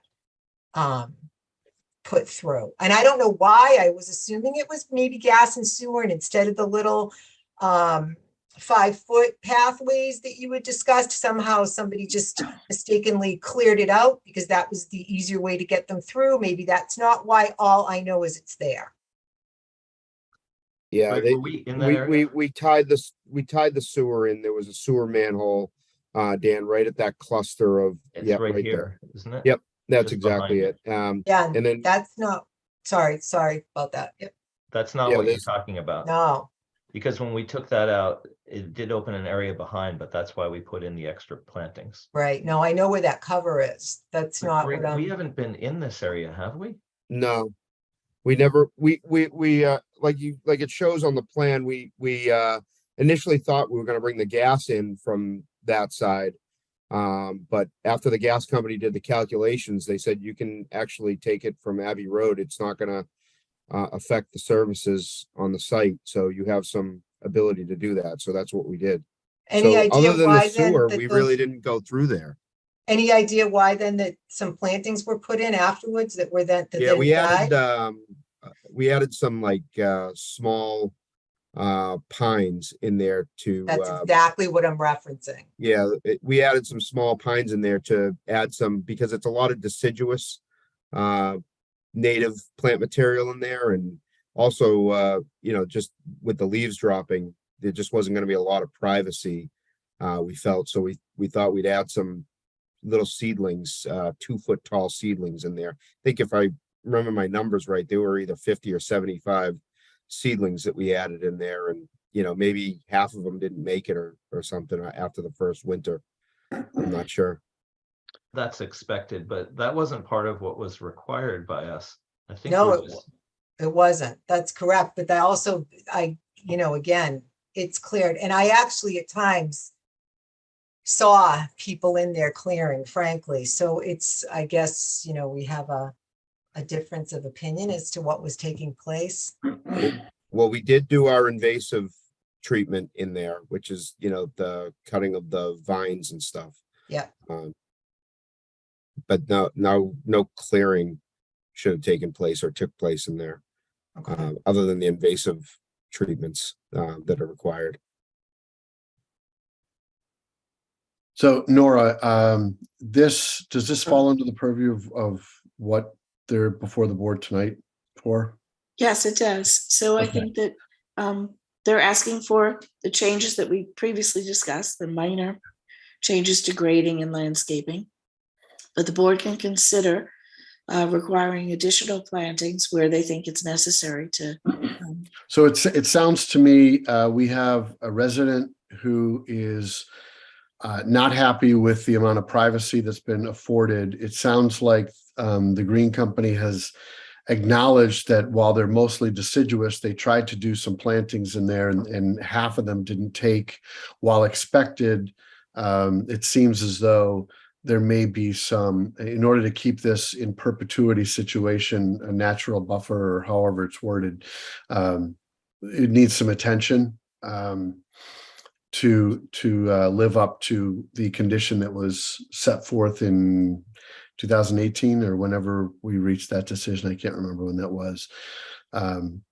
But it sounds like there has been an acknowledgement of the Green Company that something has to be done there because they did plant trees there. It's just not enough lasted through the first winter to take effect or do what was hoped to do in this area. So can I add to that? Sure. I'll be brief. I know it's so late. I apologize, but this is a classic case of no good deed goes unpunished. We weren't required to do anything in there. In removing the invasives, there was a lot of bittersweet and vines. And that's, I believe, what Ms. Aramo's talking about, that it looks like we thinned it out. We took nothing out of there, but we saw open space and we thought, let's put the seedlings in. We've had good luck with them in other locations. As Greg mentioned, 50% do die off, but that's why we put in 50 of them. We can take a look at what's there, but I don't want to be saying that we agree that we didn't do something we said we would. We've gone above and beyond. I'm still happy to work with Ms. Aramo and do something, but this was not required at all by what we did. Can I just add one thing to that, Dan? I'm not, I appreciate what you just said. I will also add that I think it was under the Conservation Commission's ruling from back when, that although the invasive clearing was required in areas and it might have been specific only to the buffer along the left of the soccer field, but I believe it definitely stated that in particular areas, and I don't know if it applied to this one, that if they were tall enough that they were creating a buffer, they didn't have to be removed.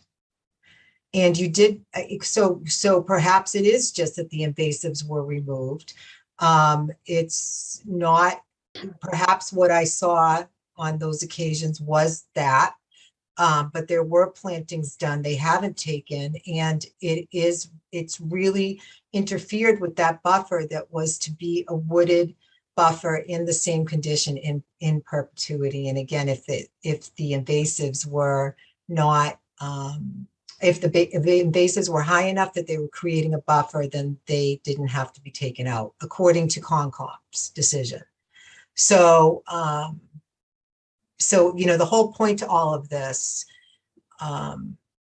is that the buffers are supposed to be there for the purposes of the abutters. And Chris, just to clarify, that section was up in front of the board when that lot became part of the OSRD. So that was not 2018 or 2019. That was 2021 that this was up in front of you all. I don't remember.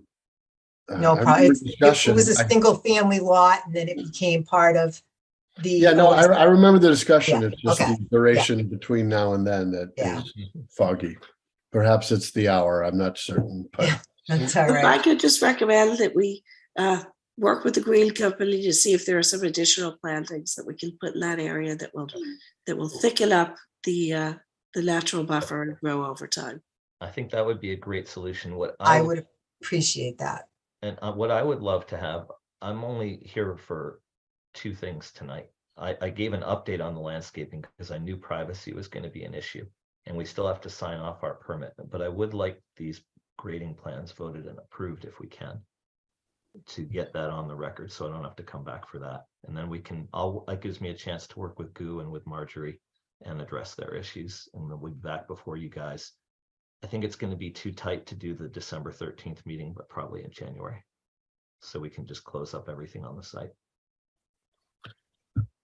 I understand. Mr. Chairman, if I may, Yeah, there's one other comment in the Q&A that I think that's you what want I to was. address. I was Thank going you. to get to that, and we have Pardon me, sir. one other individual who has. It might be the same one. Yes, we have Alan Goldberg of 71 Abbey Road, who has some comments about standing water behind the house. Mr. Goldberg? Has chalky permitted?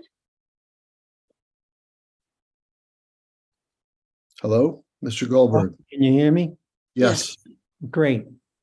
Thank you very much. Given the hour, I'll be extremely brief.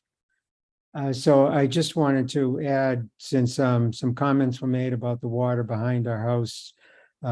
So when we submitted the written comments to the planning committee, we submitted them before the Green Company did some additional work behind the house with some grading and seeding, and we're hoping that that continues to, solve the problem. But it was mentioned that this problem was solved back in, I think, July and August, and we have pictures and videos of water, July and August, and even into September behind the house. As you know, 71, sits at the intersection between a couple of major underground drains, on the property. And, it's always been a concern and worry of us that we could end up with, with a water problem or water in the basement. And related to some of the comments Mr. Green made earlier, that a goal was to create privacy, from the back of the homes. We're of course very interested in that, being the one that has had the view of the bulkheads and of the open space. And Mr. Green did show some pictures of berms and trees and some of the landscaping. I would request that he show the planning board, some pictures of the trees that are behind 71, so you could get a better sense of what we're talking about. Thank you. Thank you. Okay, so I believe we've heard from all those interested in speaking from the public. Board members, do you have any other last comments or questions for the applicant this evening? Okay, seeing none. Nora, I'm sorry, the hour again is late and my mind is a little scattered. Can you usher us through what is asked and do we have motion language? Yes, so I have created 2 draft motions. One that would be for approving the grading changes and requiring the submission of a revised landscape plan that could be reviewed administratively, would not have to come back to the board. And I wrote an alternate decision of denying the grade changes. So if the board is interested in approving the grade changes, then I'll put that motion up on the board and you can take a look at it and see if it's to your liking. It sounds to me from the comments I've heard from board members that they are willing to approve the grade changes. Is that correct? Yeah, I'd like to make a motion to approve. Okay, so Second. Do we need the language, Nora? Play this. Unfortunately, it's a longer motion. Uh-oh. A second. No waivers. You taking that one on? No waivers this time. I'm so tired, Phil. Is there any chance? I'll do it. Great. Dan, I'll need you to stop sharing. Oh, sorry. Thank you.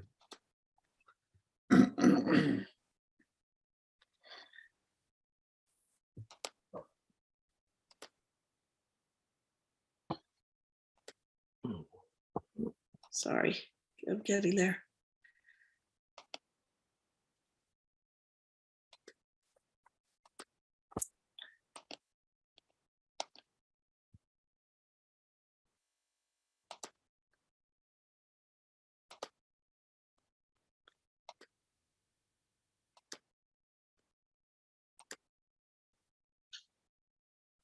Okay, let me just make sure I have the right motion here. Made the comments. He didn't show them what it looked like. They can look at it and they can ask them to put some more things in. We want more things. Yeah, they can. Okay, ask. this is a draft motion for approval of the grade changes and landscaping changes, and it requires the submission of an additional revised landscape plan. So if you look at, just to point it out, so you can just zone in on that condition first. Condition 3 is worded to require the submission of a revised landscape plan. And that would be handled administratively, right, Nora? It would, yes. So they would not have to come back to the board. Okay. I'm going to try. Okay. Well, I'm sorry.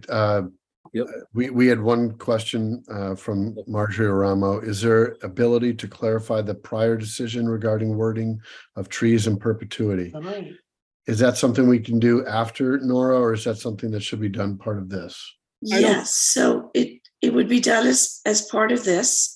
Let me just see if I have already addressed that in the condition.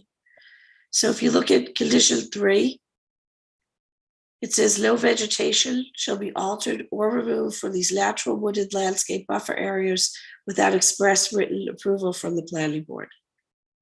Does that address the needs, or? I think she's looking for you to go back and clarify prior language decisions. Yeah, I think And I'm not sure you have the ability to do that this evening at Well, we can put into this decision. 11:50. So this decision would take precedence over any previous decisions. If there is specific language that the board agrees to and wants to put in, we can put into this motion. Wasn't the perpetuity language the Concom, or I thought anyways, so that wouldn't be within our purview anyways. No, there was language within, I specifically recall there was language in maintaining that buffer area from There the was. planning board. Yeah, Yes, that was sir. a planning board issue, I believe. Yes. And you now have someone claiming there's a discrepancy between the language voted and the actual language. And I don't know how you solve that with a subsequent motion tonight. Being totally It's a honest. special permit. It's a special permit that was signed, so that permit took effect. This is a modification to the special permit. Whatever language you approve tonight supersedes any language in a previous approval. So this helps moving forward, solving. It marginal does. It almost does. You problems. just have to arrive at the language that would be satisfactory. So I wrote condition 3 the way I thought addressed it, but if there's additional language, I'm happy to hear from. How about, what Nora, they've changed to. if we add at the end of the last sentence of 3, and in a manner consistent with prior decisions of the planning board. So without actually overstepping or trying to look back at prior decisions, if we add "and in a manner consistent with prior decisions of the planning board," if the in perpetuity language is there, which at midnight we aren't going to check, it will be essentially incorporated into 3. Will that work, Pat? What do you think? I don't, it So may. It the may. first- I'd want to hear from the complainant and see what she thinks. She No. just typed another question. Rather than have the buffer along clapboard trees subject to change by board approval, can it be that the clapboard tree area be in perpetuity without any opportunity to change in the future? I think you could do that on all of the buffer areas, not just the collaboratory one. So if you'd rather have that, instead of saying it shall not be altered without express written approval from the planning board, you could say shall not be altered in perpetuity. Well, I don't know that I agree with that, because I don't want to discourage the removal of invasives. And, Me too. I know that I, with all due respect to the Conservation Commission, I don't agree that if an invasive is tall, then it doesn't have to be. I mean, it's fine for them to say it doesn't have to be removed, but I don't want the green company to feel like they have to leave these invasives there, because eventually a bittersweet vine is going to take out healthy trees. Right. I don't want to discourage the removal of that by saying they can't touch it. I don't think that's an acceptable solution to this conundrum. I understand the desire to preserve privacy, but I also feel it's important to preserve healthy trees and not just leave stuff because it's there and blocks. I think there's got to be a better approach.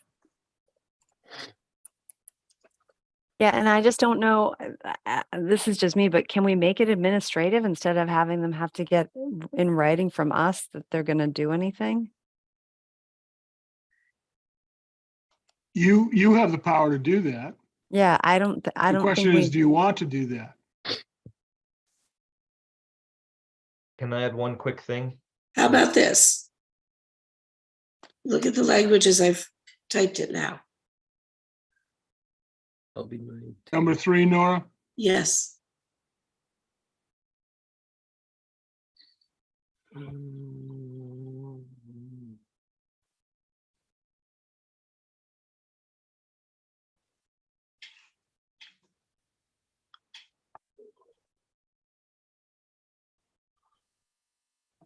I think actually, Phil, that language that was added at the end in a manner consistent with prior decisions of the planning board, I believe condition 1 addresses that, where we say except as modified by the conditions and findings Yep. hereof, the project shall comply with the Yep. project plans and with the conditions of all prior approvals in all respects. I And think, the I applicant should agree with you, complete the Nora. I think you can take that last portion I suggested out. I agree. Nora, but I still feel like, if there's dead trees that are endangering other trees, I think it's really arbitrary to say they can't touch anything. I think we need to be reasonable and understand that it's even I have trees that fall in my woods all the time, and I'm not going to not deal with a diseased tree. I don't want it to take out good trees. I don't think we can be that arbitrary. I think we need to Okay. bake in some discretion that natural wooded areas sometimes need attention. And obviously we don't want frivolous changes made, but I think to just say they can never touch it, we're cutting off our nose to spite our face. It's going to cause more damage to that wooded area over the long term than it's going to prevent. So I don't know how to word it, but I think we need to leave them the ability to do appropriate maintenance on the wooded areas because they are not static. What if we say the natural wooded landscape buffer areas shall be maintained substantially in the condition existing prior thereto, or something substantially in the condition existing prior thereto in perpetuity. I mean, giving a little, you got to have some flexibility. I agree with Ellen. You can't just have nothing whatsoever. Maybe we establish a tree removal policy, a 2 to 1, 1 to 2. What if it's invasive? It's 1 ratio. I'm just thinking out loud right now. The tree warden. There you go. Perfect. Without the express written approval of the tree warden. Nora, I like that. I agree with that.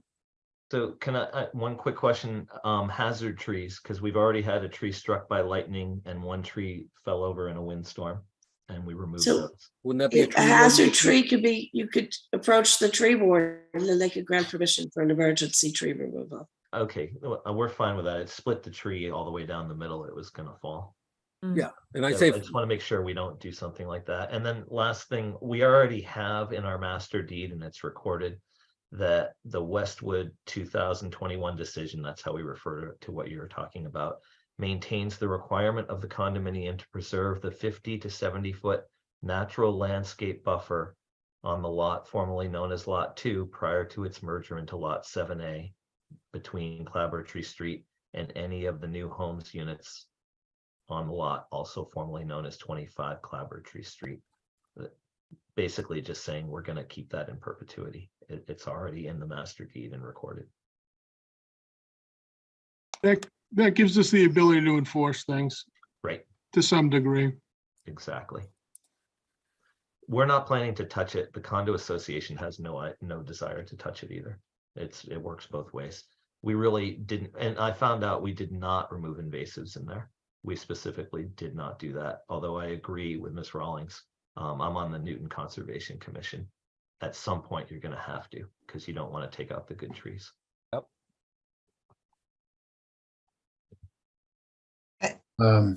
Marjorie has her hand raised. I'm not certain if that's a holdover from before or not. You can speak, Marjorie. Thanks very much, Nora and Chris and Dan. So Dan, you were saying that it's in the recorded, but the problem was that the words natural landscape buffer, there ended up to be a question as to what natural landscape meant versus actually wooded. And I think that the language as currently drafted covers it, as Nora just put into clause 3.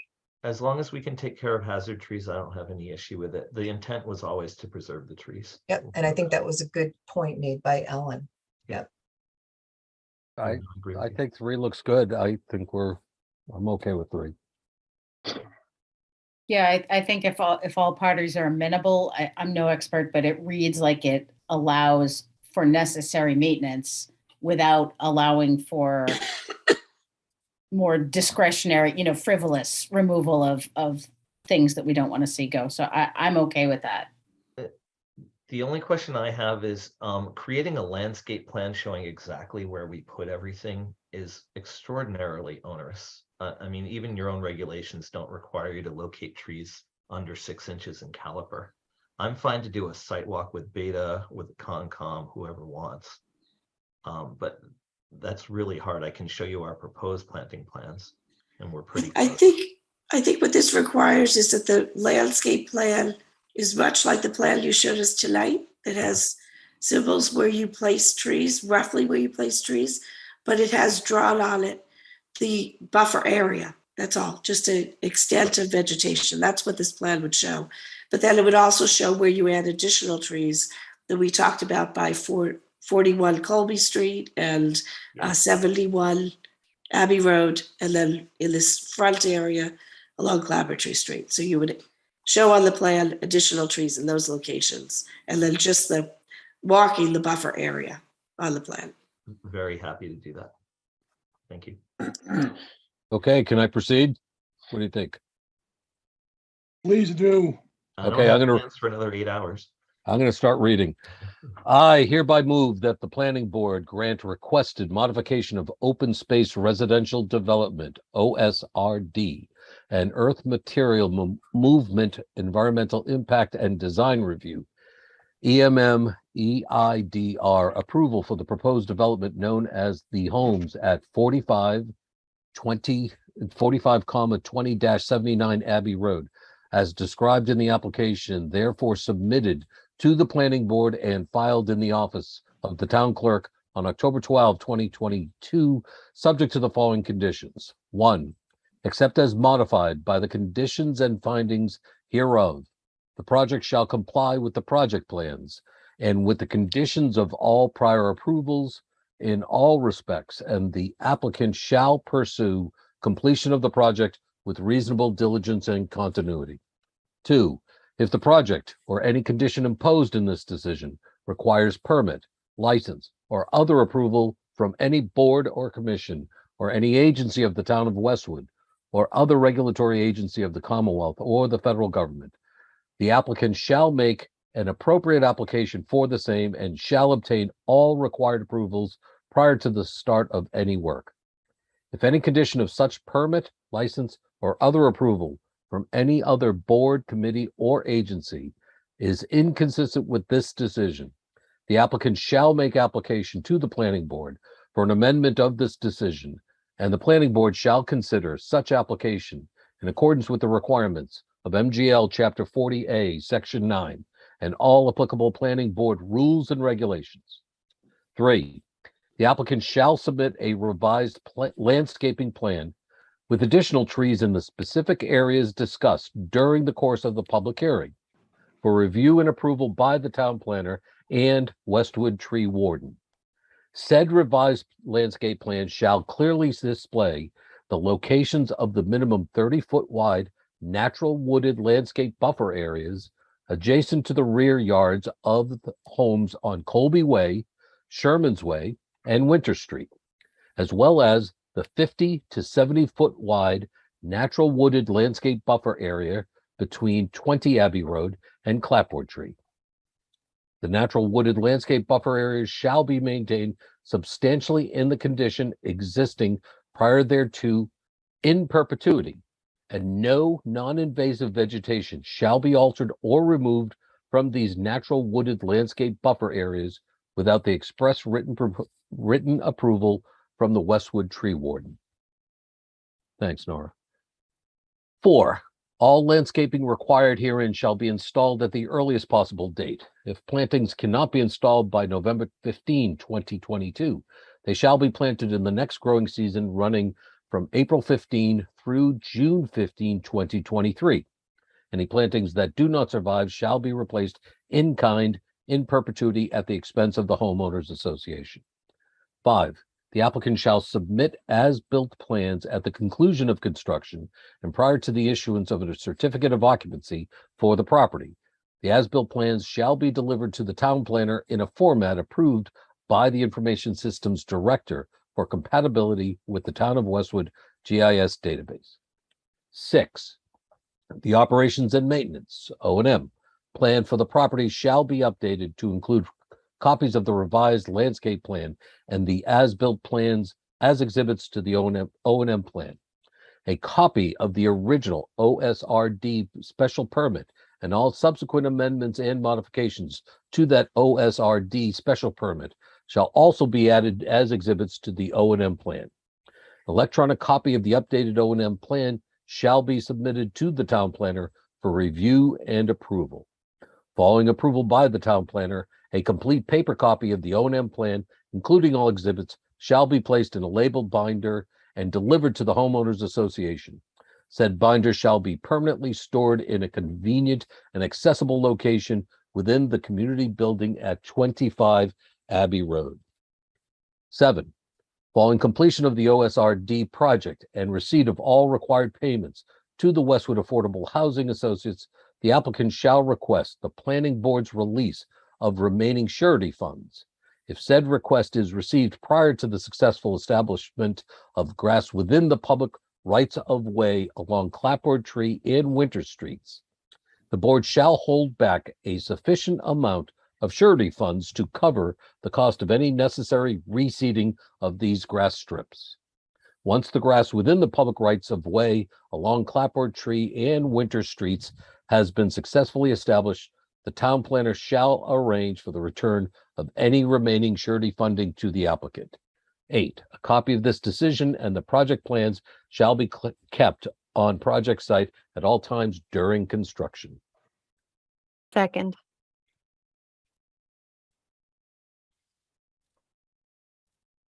You're on mute, Chris. You're on mute, Chris. I'm so sorry. I have a motion and a second. It's after midnight. It's not even the same day. Yeah, I'm working for free now. And you weren't a half an hour ago? No, I know.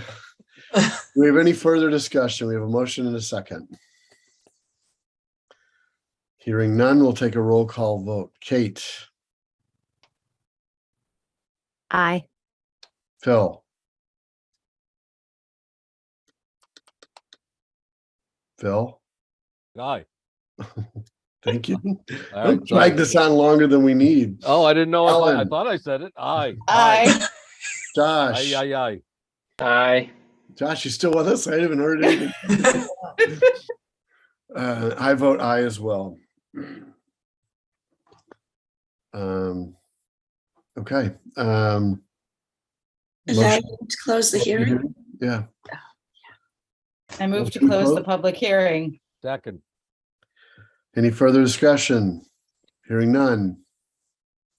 Listening to none. Kate, Aye. Ellen, Aye. Josh, Aye. Bill. Aye. I vote to close the hearing. Thank you very much. Thank you, everyone. Best of luck. Have a great hour. Thank you. Appreciate it. May I So move that we table the conversation about Let's the talk about comprehensive- zoning. Come on. No. May Yes. we defer that to our next meeting? yes, and the next meeting will not have 8 hearings. I assure you, it will not. So it'll be a more manageable meeting and you can actually get to that. This has been continued twice now. Could I ask you just to do one thing though and look at the additional meeting dates? Because I do think we have to get those on the calendar. Can you pull those up, Nora? Yes. Do they change by a day now that we've gone past midnight? Yeah.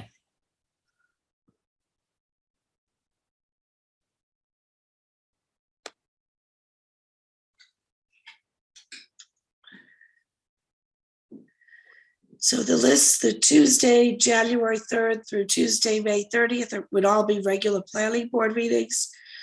The other dates listed below are just to show you when FinCom meetings are scheduled, some of which planning board members would be invited to attend. Nora, I'm sorry, did this list come to us? I don't think I saw these dates. Oh, I believe they were in the memo I sent out, I'm but sorry. I sent it out late. So They were do in you there. want to respond to me by email? If you Would have that be any okay? conflicts? I need to take a real good look at it. That's not an unreasonable thing to do it. Let me resend it by email and everyone just respond, not reply all, just respond to me. If you have conflicts for any dates and if we have too many members with conflicts on any, then we'll try to reschedule. Do we want to push off the meeting minutes approval till the 15th? Does anyone have? Why don't you changes see you if wanna- anybody has any potential changes? So I just asked, yeah, Kate had brought to my attention one change. There were 5 places on pages 1 and 2 where it refers to tree caliber, when it should have been tree caliper. Thanks, Kate. I don't have any changes. I read through them. I have no changes. Are we ready to vote? Yeah, what was the date of that meeting? September 20th. 20th, yeah. So I'm going to make a motion that we approve the minutes from the meeting of September 20th, 2022 with that one change. Second. We have a motion and a second. Any further discussion? Roll call vote. Ellen, Aye. Josh, Aye. Phil, Aye. Kate. Aye. I vote aye also. Minutes are approved. Motion to adjourn. So moved. I Listen, can't make that motion. Mr. Chairman, Yeah, you folks are to be commended for your service to the town tonight. This was not an easy meeting, but you Thank worked you. through it. So thank you for sticking around. Yeah. Exactly. Thank you, Pat. Well, You got a lot my done. job. So. So This is why we get paid the big bucks.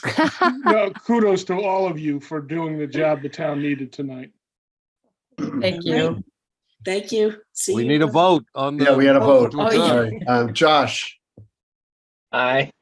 Phil, Aye. Kate, Aye. Ellen. Aye. I vote to leave. Thank you. Good night, Have a good everyone. Good night, everybody. Good night. Thank you, everyone. Nora, get back.